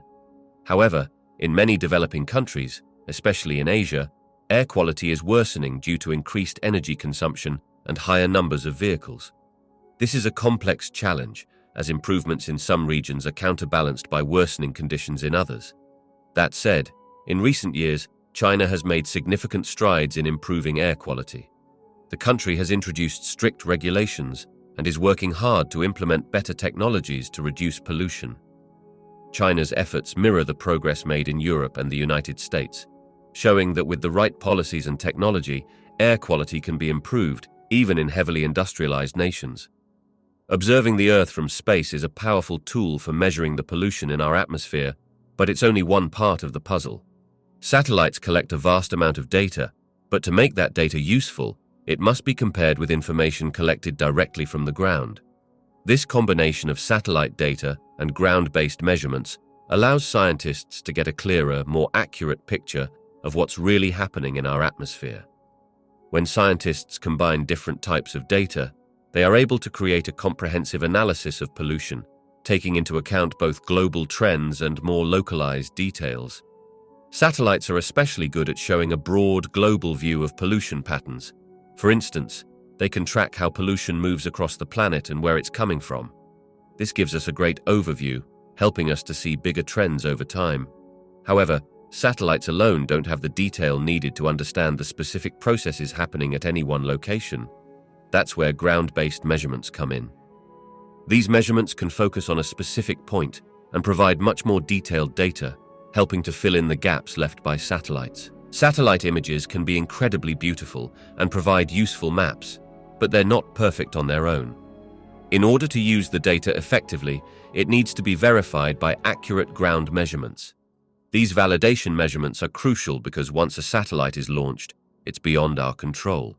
Scientists can't bring it back to the lab to double-check the data, so they must rely on comparing the satellite data with real-world measurements to ensure it's trustworthy. Without this process, scientists can't be certain that the satellite data is correct. Atmospheric pollution, which includes gases like carbon dioxide, methane, and ozone, plays a major role in climate change. But predicting how pollution affects the atmosphere is difficult. Even with advanced computer models, which simulate atmospheric conditions, the predictions are not always perfect. These models are incredibly complex and sophisticated, but they sometimes fail to include all the right physical or chemical processes. This is why we often find surprising discoveries in atmospheric science. For example, in the late 19th century and early 20th century, scientists were shocked to learn about the stratosphere, a layer of the atmosphere above the troposphere. They were also surprised by things like summer smog, which was once thought to be impossible. Even in modern times, cities like Paris have seen heavy smog despite improving pollution laws, and London recently had a smog caused by excessive wood burning. Despite these challenges, satellites play an essential role in understanding pollution. They help identify the sources of pollution and track how it moves through the atmosphere. By combining satellite data with computer models, scientists can make better predictions about air quality. This allows them to inform people about the pollution levels they are breathing, helping them take necessary precautions. The Copernicus program is a prime example of how satellites can be used to monitor the planet. It provides free satellite data to people all around the world. This is crucial not only for Europe but for other parts of the world, like the Americas and Asia, where this data is also used in a significant way. The Copernicus program is constantly monitoring the health of our planet, looking at various components like the atmosphere, oceans, land surfaces, and ice caps. By continuously gathering and analyzing data from all these different areas, Copernicus helps us understand the current state of the planet and how it might change in the future. The data from Copernicus is used for many purposes. For example, it helps forecast air quality, allowing people to know when pollution levels will be high or low. It's also used to predict UV radiation levels, warn the aviation industry about volcanic ash clouds, and even assist scientists studying how humans are affecting the atmosphere over time. By monitoring all these aspects of our planet, Copernicus plays a vital role in both understanding and protecting the Earth's environment. For more than half a century, humanity has set its sights on Mars, sending countless probes, orbiters, and landers to study every inch of the red planet. These robotic explorers have tirelessly mapped its rugged terrain, scanned its vast canyons, and studied its icy poles. They have searched for resources hidden beneath the surface, analyzed its atmosphere, and even tested for signs of past or present life. But beyond mere observation, these missions have had another purpose: preparing the way for human arrival. The next generation of robotic explorers is already being designed and built, pushing the boundaries of technology to establish a permanent presence on Mars. These advanced machines will lay the groundwork for what many believe is inevitable: a full-scale human mission to Mars. One day, astronauts will set foot on this distant world, not just to explore, but to claim it as humanity's second home. Mars has not made this conquest easy. Many missions have failed, their landers crashing into its surface or disappearing into the abyss of space. In 2016, the European Space Agency, ESA, launched the ExoMars Trace Gas Orbiter, a spacecraft designed to study the Martian atmosphere. A key part of this mission was the Schiaparelli lander, intended to test landing technology for future missions. But upon entering Mars's thin atmosphere, Schiaparelli lost control and crashed, another casualty in the long struggle to conquer this world. Despite this setback, the ExoMars orbiter succeeded in entering orbit around Mars. However, it faced another challenge: how to adjust its orbit without relying on fuel. Instead of using traditional propulsion, scientists used a technique called aerobraking. This process involved allowing the spacecraft to skim the upper layers of Mars's atmosphere repeatedly, using the planet's air resistance to gradually slow it down. The method required careful calculations and more than a year to complete, as the density of Mars's atmosphere is unpredictable. A single miscalculation could have led to mission failure. The Trace Gas Orbiter was sent to detect methane in the Martian atmosphere. Methane is a gas that on Earth is produced either by geological activity or by living organisms. If the methane on Mars is biological in origin, it could be evidence that some form of life, even if microscopic, still exists beneath the surface. Scientists now have the difficult task of piecing together the puzzle. Was the methane created by geological processes, or is it a sign that Mars is not as lifeless as it seems? With the ExoMars Trace Gas Orbiter providing atmospheric data, the next phase of exploration involves sending a rover to investigate up close. The ExoMars 2020 mission, later renamed Rosalind Franklin, was designed to send a sophisticated rover equipped with a drill capable of digging deep beneath the Martian surface, far enough to escape the harsh radiation that bombards the planet. Scientists believe that if Mars ever supported life, traces of it may still be buried in the soil, protected from the elements. Choosing the right landing site is critical. Two locations, Oxyaplanum and Mouath Vallis, were shortlisted because they show strong evidence of having once contained liquid water, the essential ingredient for life. The goal is to land in an ancient region, dating back 3.9 to 4.3 billion years ago, when Mars may have had conditions similar to early Earth. More importantly, the presence of slow-moving water in these areas increases the chances that organic molecules could have been preserved. For now, robots continue the work of exploration, but every mission, every probe, and every piece of data brings us closer to the moment when humans will finally step onto the Martian surface. The technology is advancing, the knowledge is accumulating, and the dream of walking on Mars is no longer confined to science fiction. The next wave of space missions to Mars is beginning, with NASA's InSight mission leading the way. This historic mission marks the first time a spacecraft has been launched to another planet from Vandenberg Air Force Base in California. Engineers and scientists have spent years preparing for this moment, making sure every part of the lander is in perfect working condition. The spacecraft has already undergone rigorous pre-flight testing and has been transported to the launch site, where it awaits liftoff. Unlike previous missions that focused on exploring the surface of Mars or searching for signs of life, InSight is designed to study the planet from the inside out. It is a geophysical mission, meaning it will investigate Mars's internal structure, its crust, mantle, and core. By studying the heartbeat of the planet, scientists hope to understand how Mars formed and evolved over billions of years.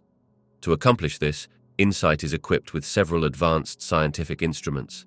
One of the most important tools on board is a highly sensitive seismometer. This instrument will detect vibrations caused by Marsquakes, the Martian equivalent of earthquakes. By analyzing these tremors, scientists can map the internal layers of Mars, similar to how doctors use ultrasound to see inside the human body.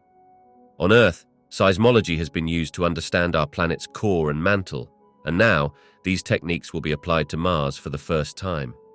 InSight also carries a special heat flow probe called HP3, Heat Flow and Physical Properties Package. This device will burrow deep into the Martian soil up to 16 feet to measure how much heat is escaping from the planet's interior. By studying the thermal gradient, scientists can estimate how much energy remains inside Mars and how active its core might be.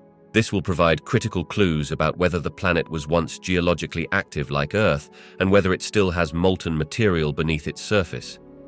Another experiment, called RISE, Rotation and Interior Structure Experiment, will measure how Mars wobbles as it orbits the Sun. This subtle movement is caused by interactions between the planet's core and its outer layers.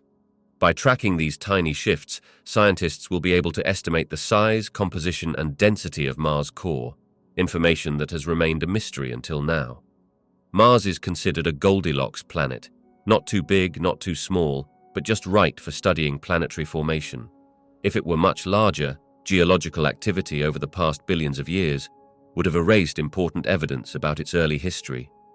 If it were much smaller, it would never have gone through the same processes that shaped Earth and other rocky planets. Because of this balance, Mars provides an excellent opportunity to learn about the early stages of planetary evolution. By studying the deep interior of Mars, InSight will help answer fundamental questions about how planets like Earth formed. Scientists believe that all rocky planets, including Earth, Venus, and even exoplanets in other star systems, underwent similar stages of development. However, until now, we've been missing direct data on the internal structure of other planets. InSight will fill this gap, giving us valuable information that has only been theorized until now. While NASA leads the way with InSight, other space agencies are also ramping up their efforts to explore Mars. The European Space Agency, ESA, and Russia continue their research, while new missions from China, Japan, India, and the United Arab Emirates are on the horizon. As more nations join the quest to understand Mars, humanity is entering a new era of interplanetary exploration, one that could eventually lead to human settlements on the Red Planet. Sending humans to Mars is one of NASA's biggest goals, and they're not alone. Many ambitious space agencies and private companies are working toward the same mission. However, getting to the Red Planet isn't just about building a massive rocket. The challenge is far more complex, involving countless engineering problems, logistical hurdles, and political considerations. NASA's Space Launch System, SLS, and the Orion spacecraft are just small pieces of a much larger puzzle. To make this journey possible, space agencies from around the world, including NASA, the European Space Agency, ESA, the Canadian Space Agency, and Russia's Roscosmos, are joining forces to develop the Gateway facility. This gateway would be a space station positioned in a unique orbit between Earth and the Moon, acting as a crucial stopover for future deep space missions. It would serve multiple purposes: a launch point for astronauts heading back to the Moon, a place to gather and process resources from the lunar surface, and ultimately, a construction and assembly hub for spacecraft heading toward Mars and beyond. NASA has chosen Orbital ATK as one of 6 companies to help develop the next generation of deep space exploration through its Next Step 2 program. This is a public-private partnership aimed at creating new technologies for missions beyond Earth.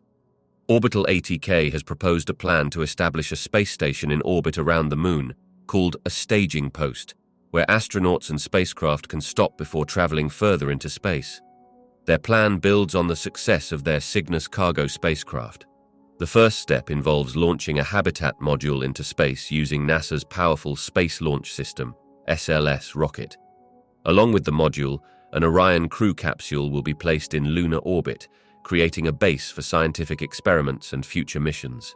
By 2025, additional modules will be added, making the habitat larger and allowing for the delivery of supplies, crew, and even waste disposal systems. One of the biggest advantages of having a base in lunar orbit is that it will serve as a hub for missions to the Moon and beyond. Astronauts could travel down to the Moon's surface to explore and mine important resources like water. This water is extremely valuable because it can be broken down into hydrogen and oxygen, essential components for rocket fuel, breathable air, and of course, drinking water. Scientists believe there are large amounts of frozen water in permanently shadowed areas at the Moon's south pole. If we can harvest that water, it could make future deep space missions much more cost-effective and sustainable. Another exciting possibility is using lunar materials to build telescopes on the far side of the Moon. Since this region is shielded from Earth's radio signals and radiation, it would provide an ideal environment for deep space observations, allowing scientists to study the universe like never before. Beyond the Moon, this project lays the groundwork for human missions to Mars. By 2030, with more habitat modules in place, this lunar station could serve as a launching point for Mars-bound expeditions. These missions would last around 1,000 days, testing how humans can survive long-term in space. Boeing, the main contractor for the SLS rocket, estimates that 5 or 6 SLS launches will be needed to send a crew to Mars. Traveling to Mars is extremely challenging. Because of the way planets orbit the Sun, there is only a small window every 2 years when the journey is possible. The trip to Mars alone takes 7 to 8 months. Once astronauts arrive, they will have to stay for at least a year until the planets align again for their return journey. Another 7 or 8 months. Having a lunar space station would also open the door for international partnerships and commercial opportunities, such as lunar exploration, technological advancements, and scientific discoveries. After mastering operations in lunar orbit, the next step would be sending humans to orbit Mars. This mission would help us test the spacecraft and systems needed for a full-scale landing. Eventually, astronauts will set foot on Mars, conducting experiments and uncovering the planet's long-held secrets. Lockheed Martin is working on an ambitious plan to send humans to Mars, and their idea goes far beyond just a simple spacecraft. Their concept under development includes multiple interconnected modules, each serving a crucial purpose. At the core is a power and propulsion unit that provides electricity and movement for the entire system. There are also 2 habitat modules where astronauts will live, an airlock module for spacewalks, and a logistics module for carrying essential equipment and supplies. These will be supported by cargo and crew modules from both the United States and Russia. Once fully assembled, this system could become a long-term home and transport vehicle for deep space exploration. The idea is to first build a space gateway in orbit around the Moon. This gateway would serve as a construction and staging platform for assembling the Mars base camp. Lockheed Martin's vision for an orbital station around Mars that will act as a hub for planetary exploration. Mars Base Camp is designed to be a self-sustaining space station with redundancy in all key systems for safety. It has 4 massive solar panels to generate electricity, ensuring a steady power supply. For propulsion, the station relies on 2 powerful cryogenic stages, one at each end of the spacecraft, to provide thrust. To store fuel and oxidizers, it includes 2 large tank farms. The astronauts will have 2 habitat modules for daily life, along with a central living area where they can eat, sleep, and exercise. At the heart of the system is the Orion spacecraft, which acts as the command center. Orion houses the main avionics, navigation, and communication systems, ensuring smooth operations. It also serves as a critical safety measure, allowing astronauts a reliable way to return home if needed. One of the most exciting aspects of Mars Base Camp is its ability to explore not just the red planet, but also its 2 small moons, Phobos and Deimos. Astronauts will be able to deploy landers and robotic explorers to collect samples and study these mysterious moons up close. The ultimate goal, however, is to use this station as a stepping stone for human landings on Mars. From orbit, astronaut scientists will oversee robotic missions, guiding rovers and drones in real time to explore the surface and collect data. They will also identify the safest and most promising landing sites for future crewed missions. A key part of this vision is Lockheed Martin's proposed Mars lander, known as the MV lander. Unlike science fiction concepts that rely on unproven technology, the MV lander is based on existing systems, including Orion and space shuttle technology. It is designed to be a reusable vehicle capable of safely landing on and launching from Mars multiple times, making long-term exploration more feasible. Reusability and innovation are the keys to making trips to Mars affordable and possible. For this to happen, SpaceX is focusing on keeping costs low while developing new technologies. One of their most exciting projects is the BFR, which is designed to be a direct transportation system to Mars.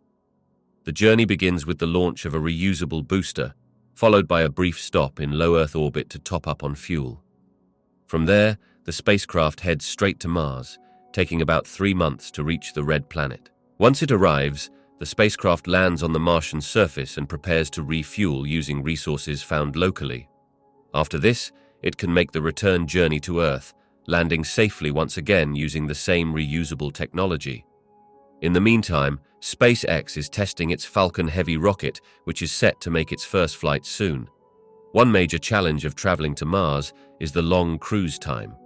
The BFR addresses this by reducing the journey to just 3 months, while other spacecraft developed by NASA and others could take 7 or 8 months. A longer trip means more resources are needed to feed, house, and power the crew, all while they have very little to do in the meantime. Finding a way to get there faster would be a huge breakthrough. One possibility for speeding up the trip is nuclear thermal propulsion, or NTP. This technology could make the journey to Mars much quicker. NTP works by using the energy from nuclear fission to heat hydrogen propellant to extremely high temperatures, about 2,420 degrees Celsius. This hot hydrogen is then pushed through an exhaust nozzle, resulting in twice the efficiency of the best chemical rocket engines we currently use. In fact, NTP systems could be powered with low-enriched uranium, which is much safer than the highly enriched uranium typically used in nuclear reactors. The NTP engine itself is not very large, about the size of a toy marble, and the key to its success is the ability to transfer energy efficiently to the hydrogen propellant. By using NTP, the trip to Mars could be shortened significantly, cutting down on the amount of food, power, and other supplies needed for the crew.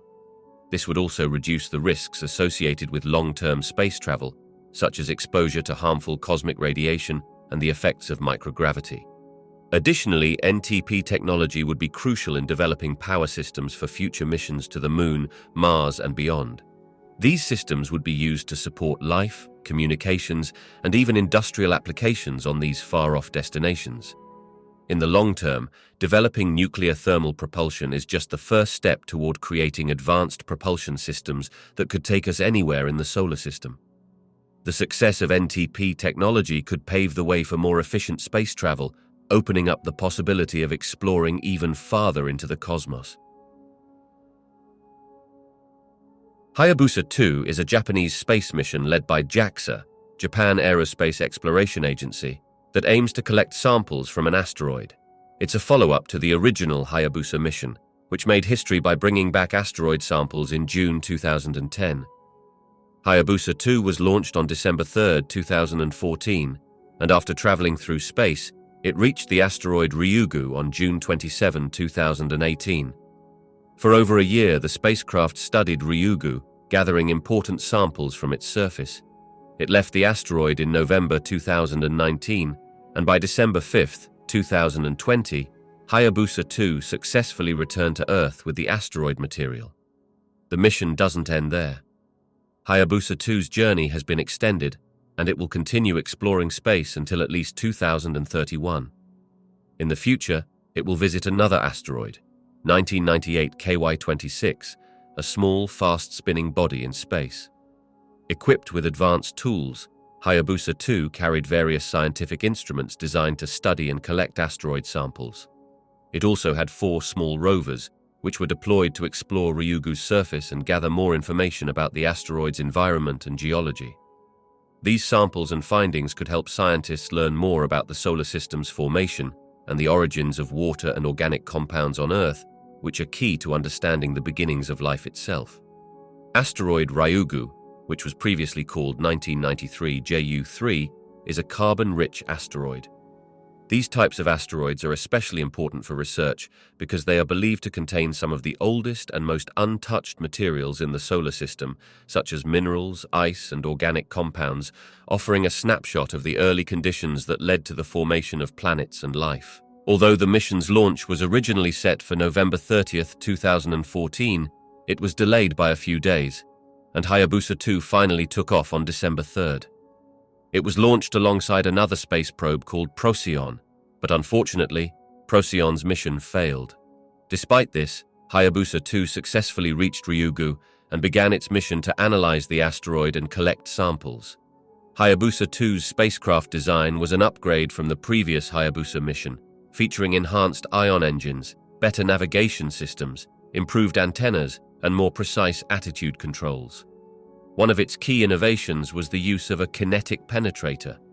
This device, which uses a high explosive charge, was fired into Ryugu's surface to expose fresh material from beneath the asteroid's outer layer, making it possible to collect pristine samples. The idea for Hayabusa 2 came about after the success of the first Hayabusa mission. In 2007, JAXA started considering a follow-up mission. By 2009, Makoto Yoshikawa of JAXA presented the concept for the next mission. The Japanese government approved the plan in 2010, and development of Hayabusa 2 began. The total cost of the mission was estimated at 16.4 billion yen. Hayabusa 2 was launched into space on December 3, 2014. After nearly 4 years of travel, it reached its target, the asteroid Ryugu, on June 27, 2018. Once it arrived, the spacecraft hovered about 20 kilometers above the asteroid to study and map its surface. In mid-July 2018, the team sent instructions to Hayabusa 2 to move to a lower position to get a closer look. On September 21, 2018, Hayabusa 2 released its first 2 rovers, Rover 1A, named Hibu, and Rover 1B, named Owl. These rovers, dropped from a height of about 55 meters, landed safely on Ryugu's surface, where they worked as expected, sending back valuable data. Another rover, Mascot, was successfully deployed on October 3, 2018. It operated for 16 hours, completing its mission as planned. The initial plan was to begin collecting samples from the asteroid in late October 2018. However, the landscape was not suitable for gathering surface soil, as it was filled with large and small boulders. As a result, the sample collection was delayed until 2019 to allow the team more time to figure out the best landing strategy. The first successful sample collection happened on February 21, 2019. In April 2019, Hayabusa 2 released an impactor to create a small artificial crater on Ryugu's surface. This was part of a plan to gather samples from beneath the asteroid's surface. However, in May 2019, the spacecraft faced a setback when it failed to drop special reflective markers needed for guiding the descent and sample collection. Thankfully, by June 4, 2019, Hayabusa 2 succeeded in releasing one of the markers from a height of just 9 meters. Finally, on July 11, 2019, Hayabusa 2 completed the subsurface sample collection. After gathering the samples, Hayabusa 2 left Ryugu on November 13, 2019, and started its long journey back to Earth. The spacecraft returned to Earth on December 6, 2020, delivering its precious samples by parachute to a designated drop zone in southern Australia. The samples were quickly retrieved and sent to Japan's JAXA labs for analysis. Hayabusa 2 was built using the design of the first Hayabusa spacecraft, but with several improvements. It had a total mass of 600 kilograms, including fuel. To power the spacecraft, it relied on 2 sets of solar arrays, producing 2.6 kW of electricity when it was closest to the Sun and 1.4 kW at its furthest point. The spacecraft's energy was stored in 11 lithium-ion batteries, each with a capacity of 13.2 Ah, ensuring it could operate smoothly throughout its mission. The spacecraft is equipped with 4 solar-powered ion engines known as Micro-10 thrusters, which help propel it through space. One of these engines serves as a backup. These engines work by using microwaves to turn xenon gas into plasma, or ions. Once this transformation happens, The solar panels generate a voltage that accelerates the plasma and pushes it out of the engine. When 3 of these engines are working at the same time, they produce enough force to move the spacecraft forward at speeds of up to 28 millinewtons.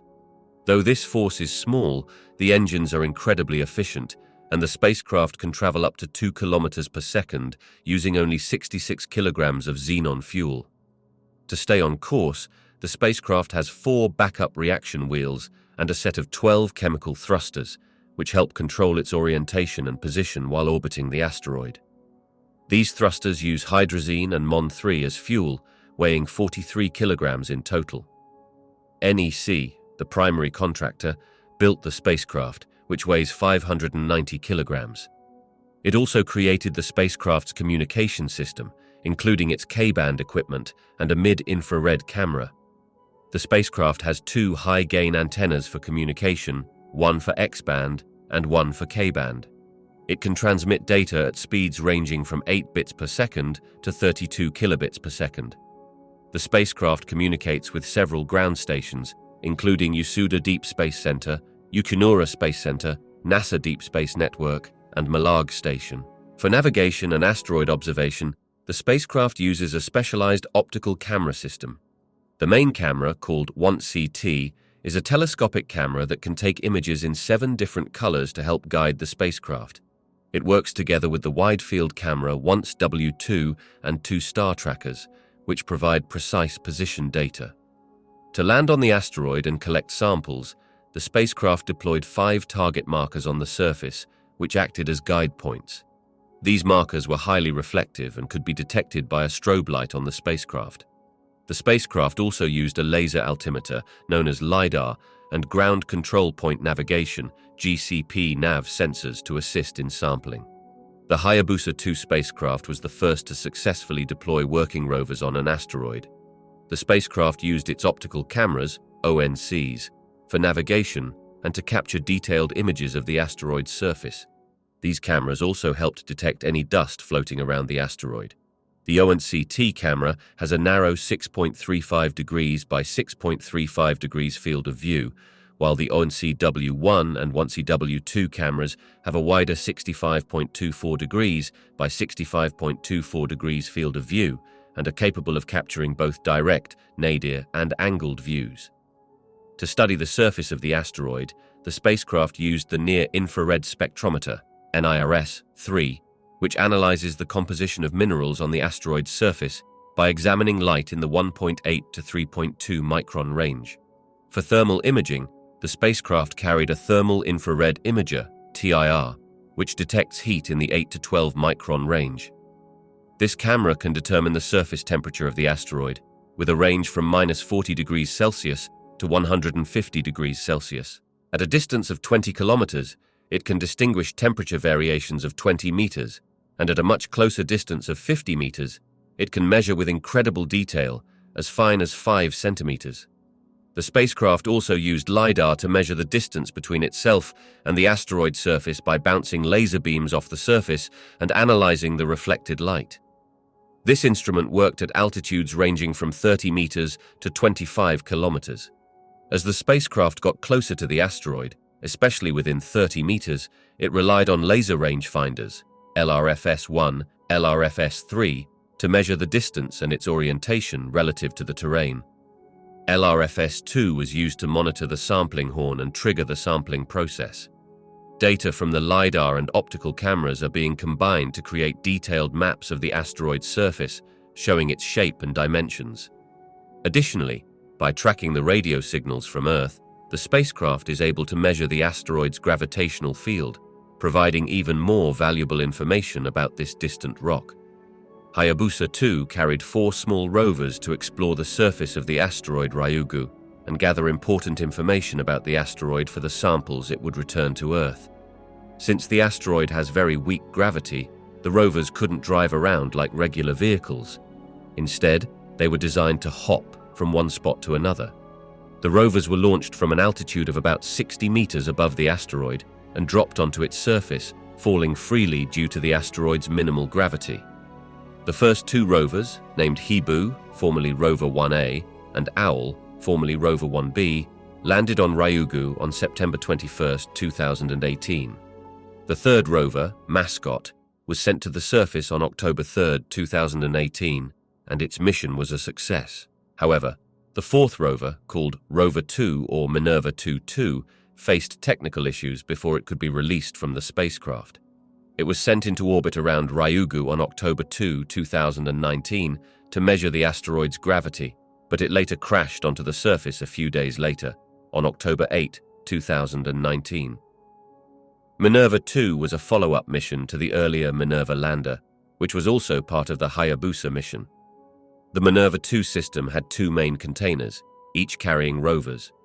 Minerva 2-1 contained two identical rovers, Rover 1A, Hibu, and Rover 1B, Owl, which were released on September 21, 2018. These rovers were small, cylindrical in shape, measuring 18 centimeters in diameter and 7 centimeters in height, each weighing about 1.1 kilogram. Designed to hop around in the asteroid's low gravity, the rovers used rotating masses to generate torque, enabling their movement. They carried scientific instruments like stereo cameras, a wide-angle camera, and thermometers to gather data about the surface. Both rovers operated successfully after their deployment, transmitting images and videos back to Earth. Rover 1A worked for 113 days on the asteroid, equivalent to 36 Earth days, capturing 609 images, while Rover 1B operated for 10 days, sending back 39 images. The second container, Minerva 2-2, held Rover 2, developed by a team of universities led by Tohoku University in Japan. Rover 2 had a unique octagonal prism shape, measuring 15 centimeters in diameter and 16 centimeters tall, weighing about 1 kilogram.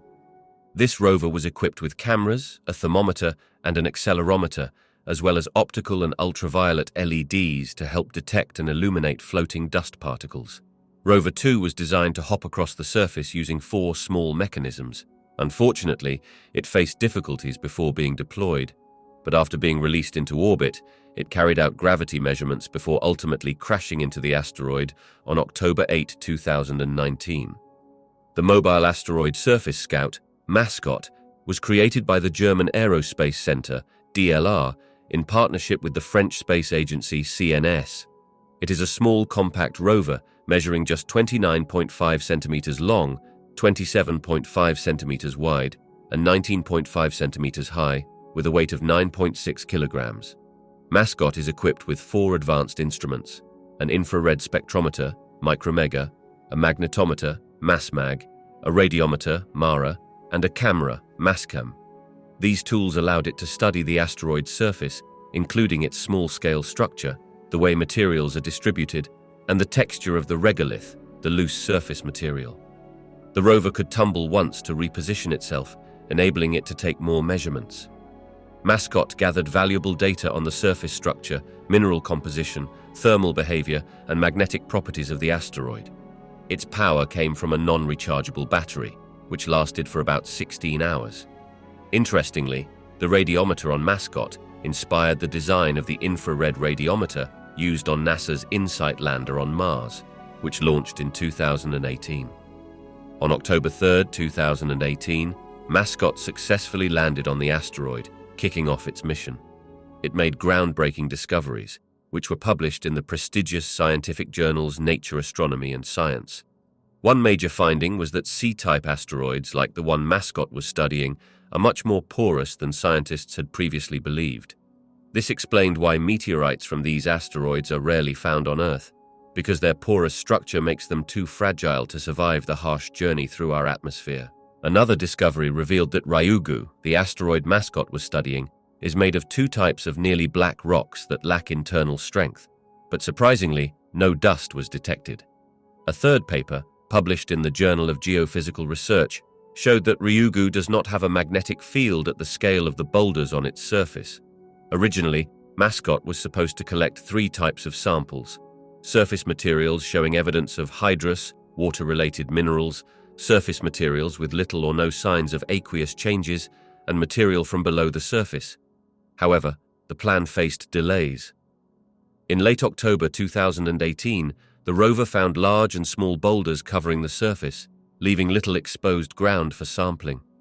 This led to a delay, and the team decided to push the sampling to 2019 to explore other possibilities. The first surface sample was finally collected on February 22, 2019, after the rover gathered a significant amount of topsoil. Unfortunately, the second sample was cancelled to minimize risks to the mission. The second and final sample came from material that was forced out of the surface by a kinetic impactor, shot from a distance of about 300 meters. All the samples, carefully collected, were sealed in separate containers inside a sample return capsule, ready to be sent back to Earth for further study. Hayabusa 2's method for collecting samples is based on the technology from its predecessor, Hayabusa.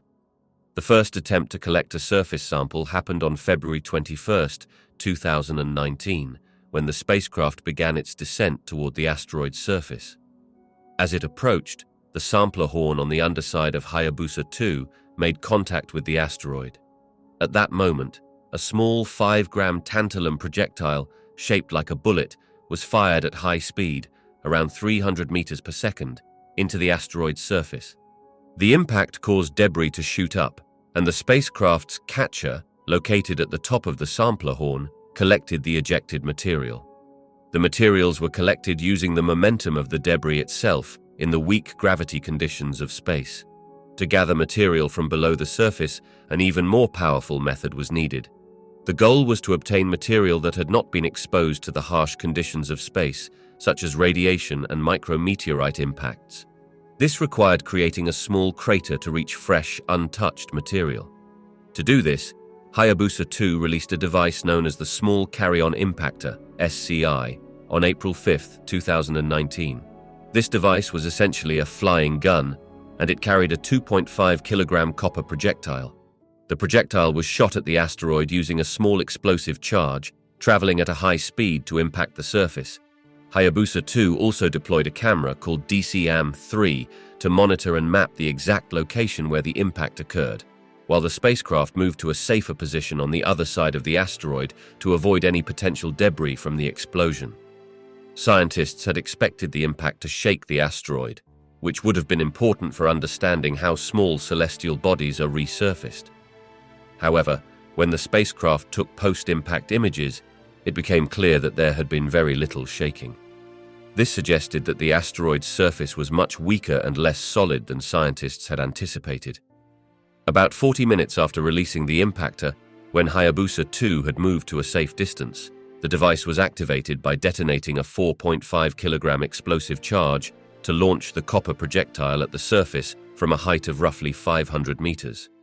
The copper bullet created a crater approximately 10 meters in diameter, revealing pristine, untouched material. Next, on June 4, 2019, Hayabusa 2 placed a reflective marker near the newly formed crater. This marker would help guide the spacecraft for the next part of its mission, landing and collecting samples.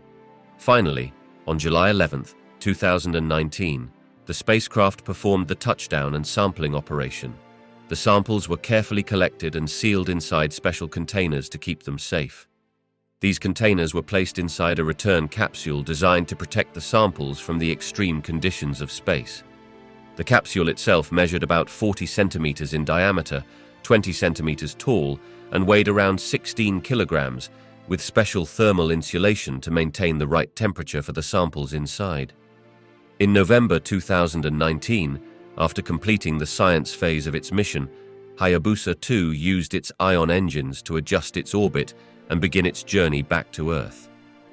In late 2020, just before flying past Earth, the spacecraft released its capsule on December 5 at 5:30 UTC.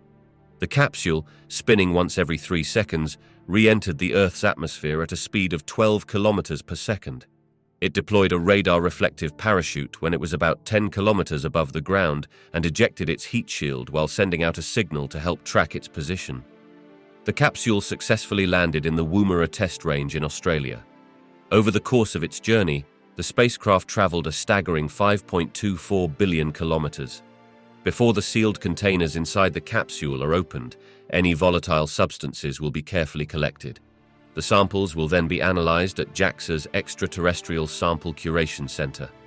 Scientists from around the world will be able to request small portions of the samples for further study. The capsule brought back precious fragments from the Ryugu asteroid, which are rich in carbon. These fragments could hold important clues about how water and organic molecules may have been brought to Earth in ancient times. JAXA is also sharing a portion of these samples with NASA. In return, NASA will send JAXA a portion of the sample collected from asteroid Bennu when its OSIRIS-REx spacecraft returns to Earth in September 2023. A study published in November 2024 in Meteoritics and Planetary Science examined a sample returned from Ryugu by Hayabusa 2. Despite strict efforts to prevent contamination, microorganisms from Earth were quickly found on the sample. The scientists determined that this microbial growth came from Earth, likely during the sample's preparation, not from the asteroid itself. This discovery highlights the challenges of keeping samples uncontaminated, even in highly controlled labs.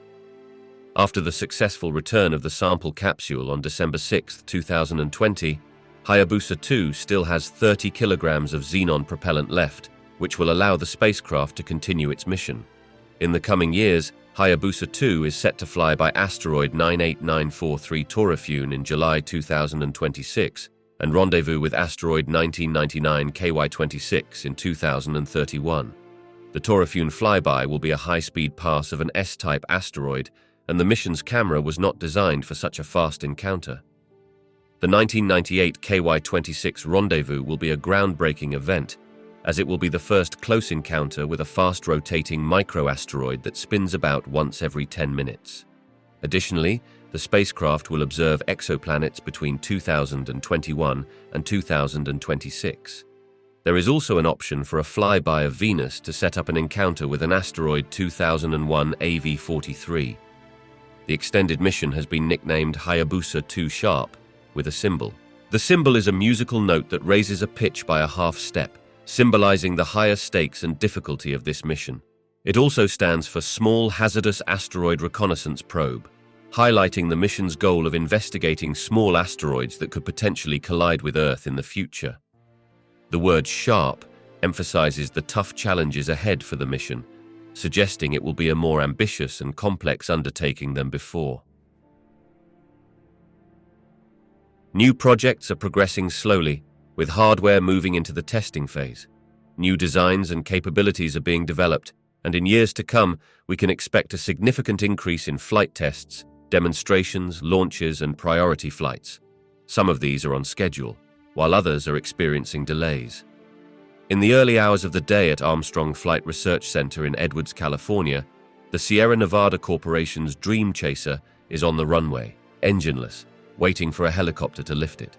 Once it's airborne, the chopper releases the craft, allowing the unmanned vehicle to make an unpowered descent back to the ground, successfully completing another test.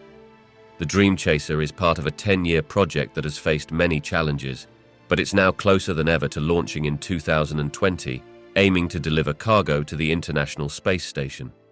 Meanwhile, Boeing's CST-100 Starliner capsule has undergone several high-altitude drop tests, which focus on its parachute and airbag systems. While there have been some delays, mainly due to issues with weight and aerodynamics, other parts of the design are progressing well. One of these is the new spacesuit, designed for astronauts' safety and comfort in space. The suit is airtight, capable of withstanding extreme pressure changes, and can protect astronauts in emergencies like cabin leaks or fires.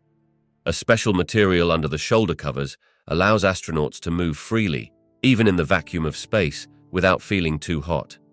The design is comfortable enough that astronauts can wear it without worrying about overheating. The suit also has gas intake valves in a convenient spot on the abdomen for easy access. The gloves are lightweight, with connections that make it easier for astronauts to interact with touchscreens like tablets. These advanced gloves allow astronauts to operate technology while wearing the suit. The helmet, which is similar to the Russian Soyuz design, is attached to the suit and sealed with a zipper. This suit is designed for use inside the capsule, not for spacewalks, and it's only available in Boeing's signature blue. At the same time, Boeing is also using a capsule trainer, allowing NASA astronauts to get familiar with the Starliner. The trainer helps astronauts practice the steps they'll need to take during real missions, such as knowing what to do when they press a button and what to expect from the systems. Astronauts are getting used to the spacecraft's layout and procedures so that when they're on the actual mission, they'll be ready for anything. Though the idea of sitting on a rocket can be intimidating, astronauts say that familiarity with the spacecraft makes it less scary. The test schedule includes an uncrewed orbital test later in 2018 and a crewed flight at the end of the year. However, given the complexity of spacecraft engineering, these tests may be pushed back by 12 to 24 months. One company making huge strides in space exploration is SpaceX. They have set an ambitious timeline, with their Dragon capsule expected to take an uncrewed flight in early 2018, followed by a manned launch just 4 months later. This new wave of entrepreneurial space exploration could completely change the industry. The design of SpaceX's capsule is far from ordinary. It's more like something you'd find in a luxury sports car. Made from lightweight materials like carbon fiber, titanium, and advanced alloys, it's built to be sleek and efficient. Inside, the latest in electronic displays and touchscreen controls create a modern, commercial atmosphere, setting it apart from the more utilitarian designs of NASA or Russian spacecraft that prioritize function over comfort. The Dragon capsule has already completed key tests, including static fire exercises and pad abort drills, as well as a parachute deployment test, showing it's well on its way to being ready for action. With room for up to 7 astronauts, SpaceX's Dragon capsule could be the first commercial vehicle to launch and return astronauts from the International Space Station, ISS, within a year. That's a game-changing achievement for the space industry. Virgin Galactic's Unity spaceplane, meanwhile, has been slowly building its credentials. After experiencing some catastrophic failures in the past, the company has doubled down on safety. Ground crew operations, spacecraft procedures, and the carrier plane's coordination are now rigorously rehearsed and fine-tuned. Their team is committed to ensuring flawless operations, performing multiple motor tests, and simulating various flight conditions. With the Unity's latest tests, they've successfully flown with full rocket motors and propellant tanks, even pulling off a perfect landing. The next big step? A powered suborbital flight, which may happen within the next year. In New Zealand, Rocket Lab's Electron rocket is preparing for its second test launch. Powered by the company's own 3D-printed Rutherford engine, the rocket is designed to launch small satellites into low Earth orbit at a fraction of the cost of traditional rockets. If the second test launch is a success, Rocket Lab could skip the final test flight and move straight to full commercial operations in the near future. Lastly, Blue Origin's reusable New Shepard rocket system is also making progress. After successfully completing tests, including a launch abort and a single parachute landing, the company is getting closer to flying paying customers into space. With 70,000 pounds of thrust, New Shepard has passed important milestones, and soon it will be ready to take passengers on an unforgettable journey beyond our planet. Blue Origin is working on a multi-stage version of its New Glenn rocket, designed to reach orbit. This new version could potentially send payloads or even people into space, depending on whether it uses a 2-stage or 3-stage design. However, this project is still several years away from completion.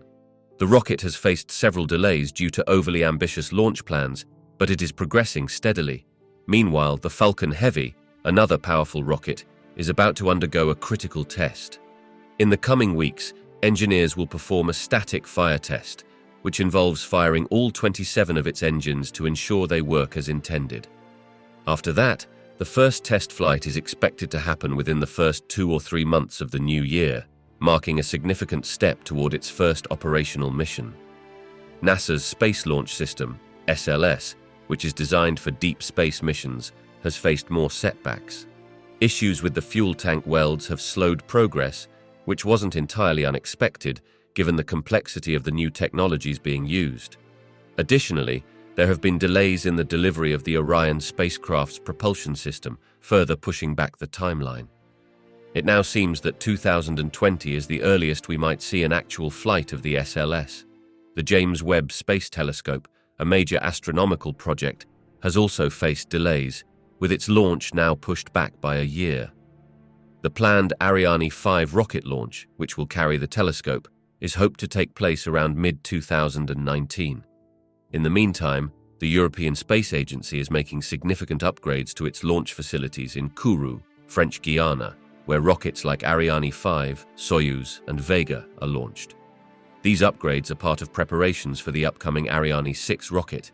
The Ariane 6 rocket, still under development, is designed to be more cost-effective and versatile to stay competitive in the growing space market. The European Space Agency, ESA, is shifting more responsibility for the development and risk-sharing of this rocket to private industry, while the public sector has set high-level goals, like making the rocket cheaper, more environmentally friendly, and flexible. This approach is crucial for competing in the global space market starting in 2020. The plan is for European industries to be ready to begin full-scale production of Ariane 6 in the spring of next year, with a focus on meeting the needs of both institutional and commercial customers. Ariane 6 will be available in two main configurations. The Ariane 62, a single payload version, will be able to carry up to 4.5 tons to a sun-synchronous orbit, which is often used for Earth observation satellites. The Ariane 64, a dual payload version, will carry up to 10.5 tons to a geostationary transfer orbit, ideal for communication satellites. This dual approach will allow ESA to serve a wide range of satellite missions. In terms of governance, ESA and its member states are giving the private sector more say in the development process, while still defining the high-level requirements for the rocket. This includes the need for a more cost-effective, environmentally friendly, and flexible vehicle that can compete in a rapidly evolving space industry. The private sector is expected to take on a larger role in the production and operation of Ariane 6, with industry partners working full speed ahead to meet these goals. Ariane 6 and Vega C, another European rocket, will ensure Europe's independent access to space, which is essential for maintaining its position as a space power. Vega C will primarily be used for launching Earth observation satellites for the European Union's Copernicus program, offering a higher capacity than the original Vega rocket, which can carry up to 2.2 tons into polar orbit. A new launch pad for Ariane 6 is under construction in Kourou, with some significant changes from previous setups. The preparation of rocket stages will be done horizontally rather than vertically. The first launch of the Ariane 6 is still on schedule for 2020, although ongoing construction at the spaceport may delay future missions. However, the upcoming Vega launch, set to send the European Aeolus satellite into orbit, is still on track for early 2018. The next big mission to look forward to is the TESS exoplanet survey. The satellite has successfully passed all its pre-launch tests and will be the first NASA astrophysics satellite launched with the help of SpaceX. The planned launch window for the Falcon 9 rocket is between March and June 2018. Another important mission, the second exoplanet hunter known as KOP, is also progressing as planned. This satellite is being managed by ESA, the European Space Agency, and is being led by the University of Bern, which designed and built the main instrument for the satellite. The satellite's structure, along with its support systems, was built by Airbus in Madrid. Before its launch, the satellite underwent extensive testing, including exposure to vibrations, loud sounds, and vacuum conditions to ensure it can handle the harsh environment of space. It's on track for a launch in late 2018 using a Russian Soyuz rocket. Meanwhile, the Bepi-Colombo mission, a joint project by JAXA, Japan Aerospace Exploration Agency, and ESA, is all set for its journey to Mercury.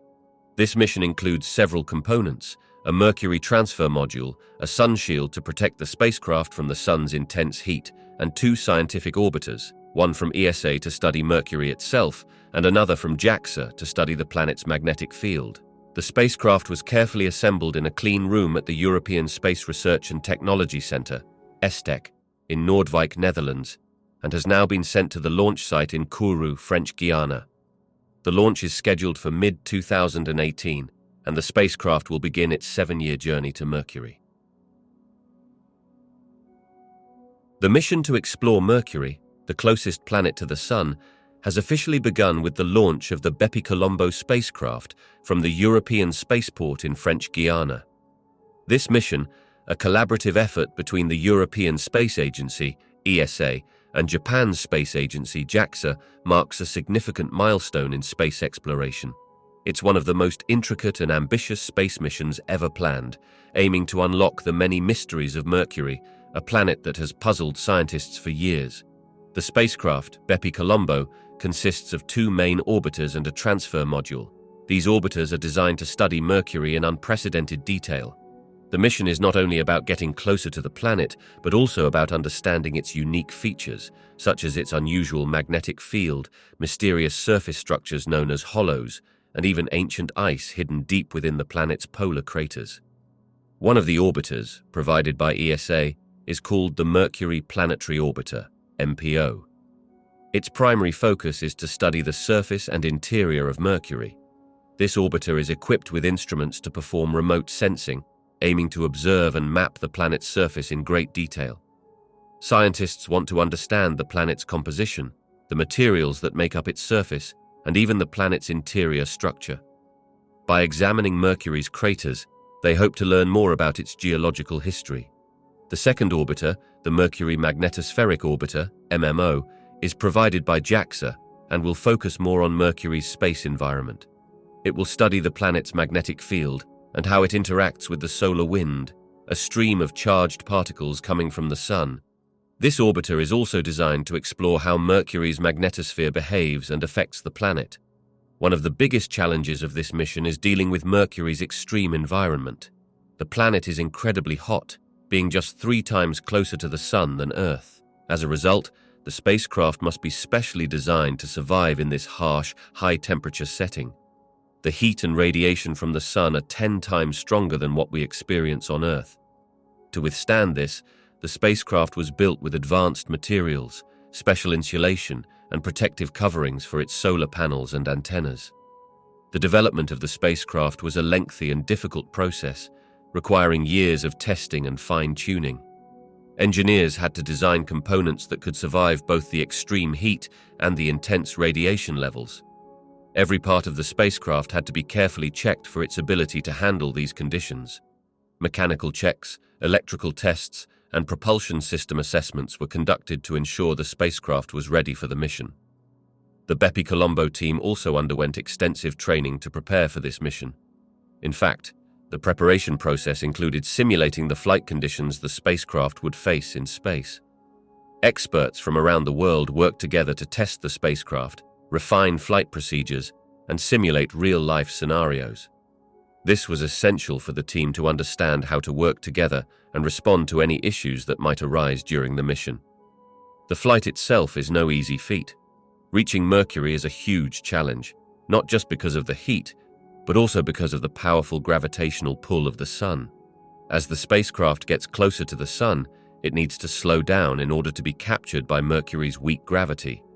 It might sound simple, but it's actually harder to send a spacecraft to Mercury than to Pluto. This is because of the massive amount of energy required to brake against the Sun's gravity and slow down enough to orbit Mercury.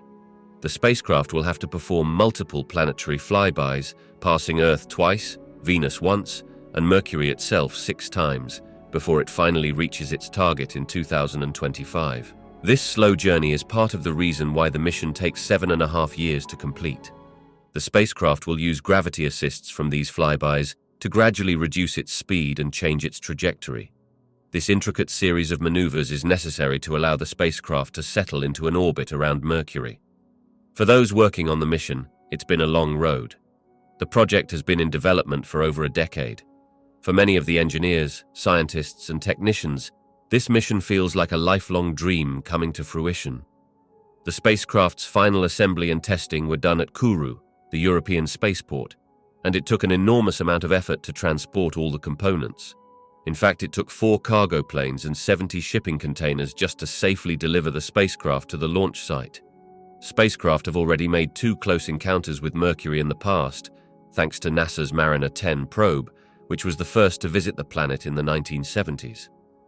Then, some 40 years later, NASA's Messenger mission came along and mapped Mercury's surface, discovering some surprising clues that pointed to the existence of water ice in the planet's shadowy craters. But even with these monumental achievements, Mercury remains a puzzling world, with many unanswered questions about its surface and environment. Now, a new mission to Mercury is set to take things further, offering new insights about this mysterious planet. This mission, named Bepi-Colombo, marks a significant advancement in our understanding of Mercury, thanks to its cutting-edge technology. It involves two spacecraft working together to study the planet from multiple angles. One spacecraft, built by the European Space Agency, ESA, will focus on studying Mercury's surface in incredible detail. The other spacecraft, meanwhile, will examine the planet's magnetic environment. This dual approach gives scientists the chance to explore Mercury like never before, combining information about its surface with data about its atmosphere and magnetic field. The most groundbreaking feature of Bepi Colombo's mission is the unique arrangement of the two spacecraft. One, known as the Mercury Magnetospheric Orbiter, MMO, will be positioned outside of Mercury's protective magnetic field within the solar wind. The other spacecraft, the Mercury Planetary Orbiter, MPO, will orbit inside Mercury's magnetosphere, allowing scientists to study the forces shaping the planet's magnetic field. Together, these two spacecraft will gather far more information than previous missions, shedding light on Mercury's surface and its interactions with the solar wind and magnetic environment. With 11 scientific instruments aboard, the Bepi Colombo mission is packed with technology designed to gather data. These instruments will measure everything from Mercury's surface features to the properties of its magnetosphere. All of this data will be stored on board the spacecraft, like a giant hard drive, and transmitted back to Earth when the spacecraft can be reached. However, the connection isn't instant. The spacecraft can only be communicated with every 16 hours, during which the data collected over that period will be sent back to Earth using a powerful high-gain antenna. While this data transmission rate may seem slow compared to your average home internet speed, it's actually quite fast for a spacecraft so close to the Sun, where interference from solar energy can cause disruptions. As Bepi Colombo approaches Mercury, it will rely on some incredible technology to stay on course. The spacecraft will use a solar electric propulsion system powered by 4 advanced ion thrusters fueled by xenon gas. These thrusters work by ionizing the gas and using electricity to propel it out at high speeds, creating thrust. This technology is much more efficient than traditional chemical thrusters, allowing the spacecraft to travel for months on end without running out of fuel. The thrusters are powered by the spacecraft's solar arrays, which collect sunlight and turn it into electricity. However, getting close to Mercury brings its own set of challenges. The planet is much closer to the Sun than Earth, meaning the spacecraft will experience a much stronger solar flux, about 10 times more intense than what we experience on Earth. While this extra energy could be helpful in powering the spacecraft's thrusters, it also raises a serious problem. The spacecraft's solar arrays could get dangerously hot. To keep them cool, the spacecraft is equipped with advanced heat management systems. For example, special white coatings and tiny mirrors cover the solar arrays to reflect some of the sun's heat away. Additionally, the solar arrays are pointed at a shallow angle, which helps reduce the amount of heat they absorb while still allowing them to collect enough energy. To protect the spacecraft even further, multi-layered insulation, thermal blankets, and radiators are used to control the temperature. If any of the spacecraft's equipment gets too hot, the mission team on Earth will receive an emergency signal, allowing them to take action and prevent damage. The spacecraft is designed to adapt and manage these extreme conditions, ensuring that it can continue to gather valuable data about Mercury. When Bepi Colombo finally reaches Mercury in late 2025, the two orbiters will separate from the transfer module, and each spacecraft will begin its scientific mission. By 2026, the spacecraft will be fully operational, and the world will be able to witness groundbreaking discoveries about one of our solar system's most mysterious planets. In simple terms, all the planets in our solar system are made up of the same basic elements, because the entire solar system shares a common chemical makeup. However, how these elements are spread across the planets is different. This difference in distribution is important to understand, especially when we study the surface of planets like Mercury. To truly understand Mercury's surface, we need to know the ratio of different elements that make it up. This is like trying to figure out the ingredients in a dish. Only by knowing the amount of each ingredient can you really understand what's on the plate. One of the advanced tools used to explore Mercury is an imaging X-ray spectrometer called MIX, which is on board the spacecraft Bepi Colombo. This device helps scientists create a detailed map of Mercury's surface by detecting the atomic composition in high detail. The MIX instrument works by studying the X-rays emitted from Mercury when the sun shines on it. It's a little like this. Imagine you're at a party wearing a shirt washed with a special detergent, and when the party lights hit the shirt, it glows. This is similar to what happens when sunlight hits Mercury. It causes the surface to glow in X-rays, which the instrument can then detect. By measuring this glow, scientists can figure out what Mercury is made of, as each element glows differently when exposed to sunlight. Essentially, the device is counting the atoms on Mercury's surface, giving a very precise reading of the planet's makeup. What's exciting about this technology is that it will allow scientists to produce the first ever X-ray images of Mercury's surface. These images will provide new information, both from a global perspective and from close-up views, about how the composition of Mercury changes across its surface. Another exciting feature of the MIX instrument is that it can also detect X-rays produced when particles from Mercury's magnetic field, known as the magnetosphere, interact with the surface. These particles, which are from the sun's solar wind, strike the planet's surface and create X-rays, which the spectrometer can measure. This helps scientists study how the magnetic field interacts with the surface, providing another layer of understanding.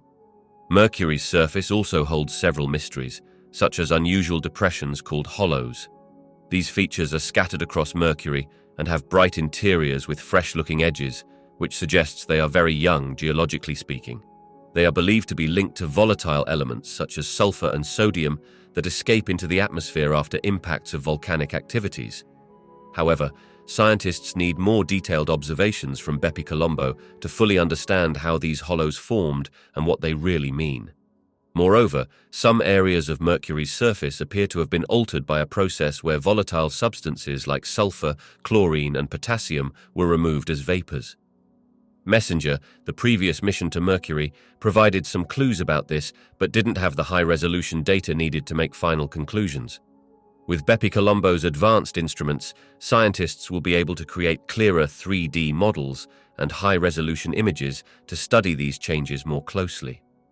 One of the key discoveries made earlier by the Messenger mission is the presence of water ice in Mercury's polar craters. In these regions, where sunlight never reaches, the temperature remains extremely cold and water ice can survive.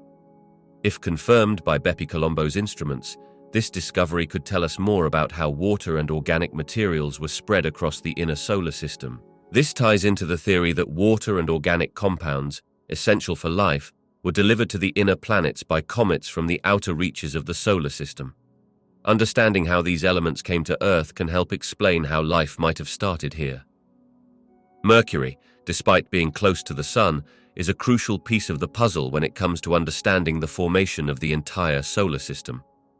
Studying Mercury gives us insight into how planets closer to the Sun were shaped, how Earth came to be, and even the origins of life. Bepi Colombo's mission, which involves a team of scientists and engineers, will help complete this picture by combining different scientific perspectives and instruments. These coordinated efforts will provide new, detailed data about Mercury, which will be valuable for understanding the history of our solar system. The launch of Bepi Colombo marks only the beginning of an exciting journey to uncover Mercury's secrets. This mission is set to provide answers to many unanswered questions about the planet's surface, its magnetic field, its history, and its potential to hold clues about the early solar system. With this valuable new data, scientists are one step closer to solving the mysteries of Mercury, and by extension, the entire solar system.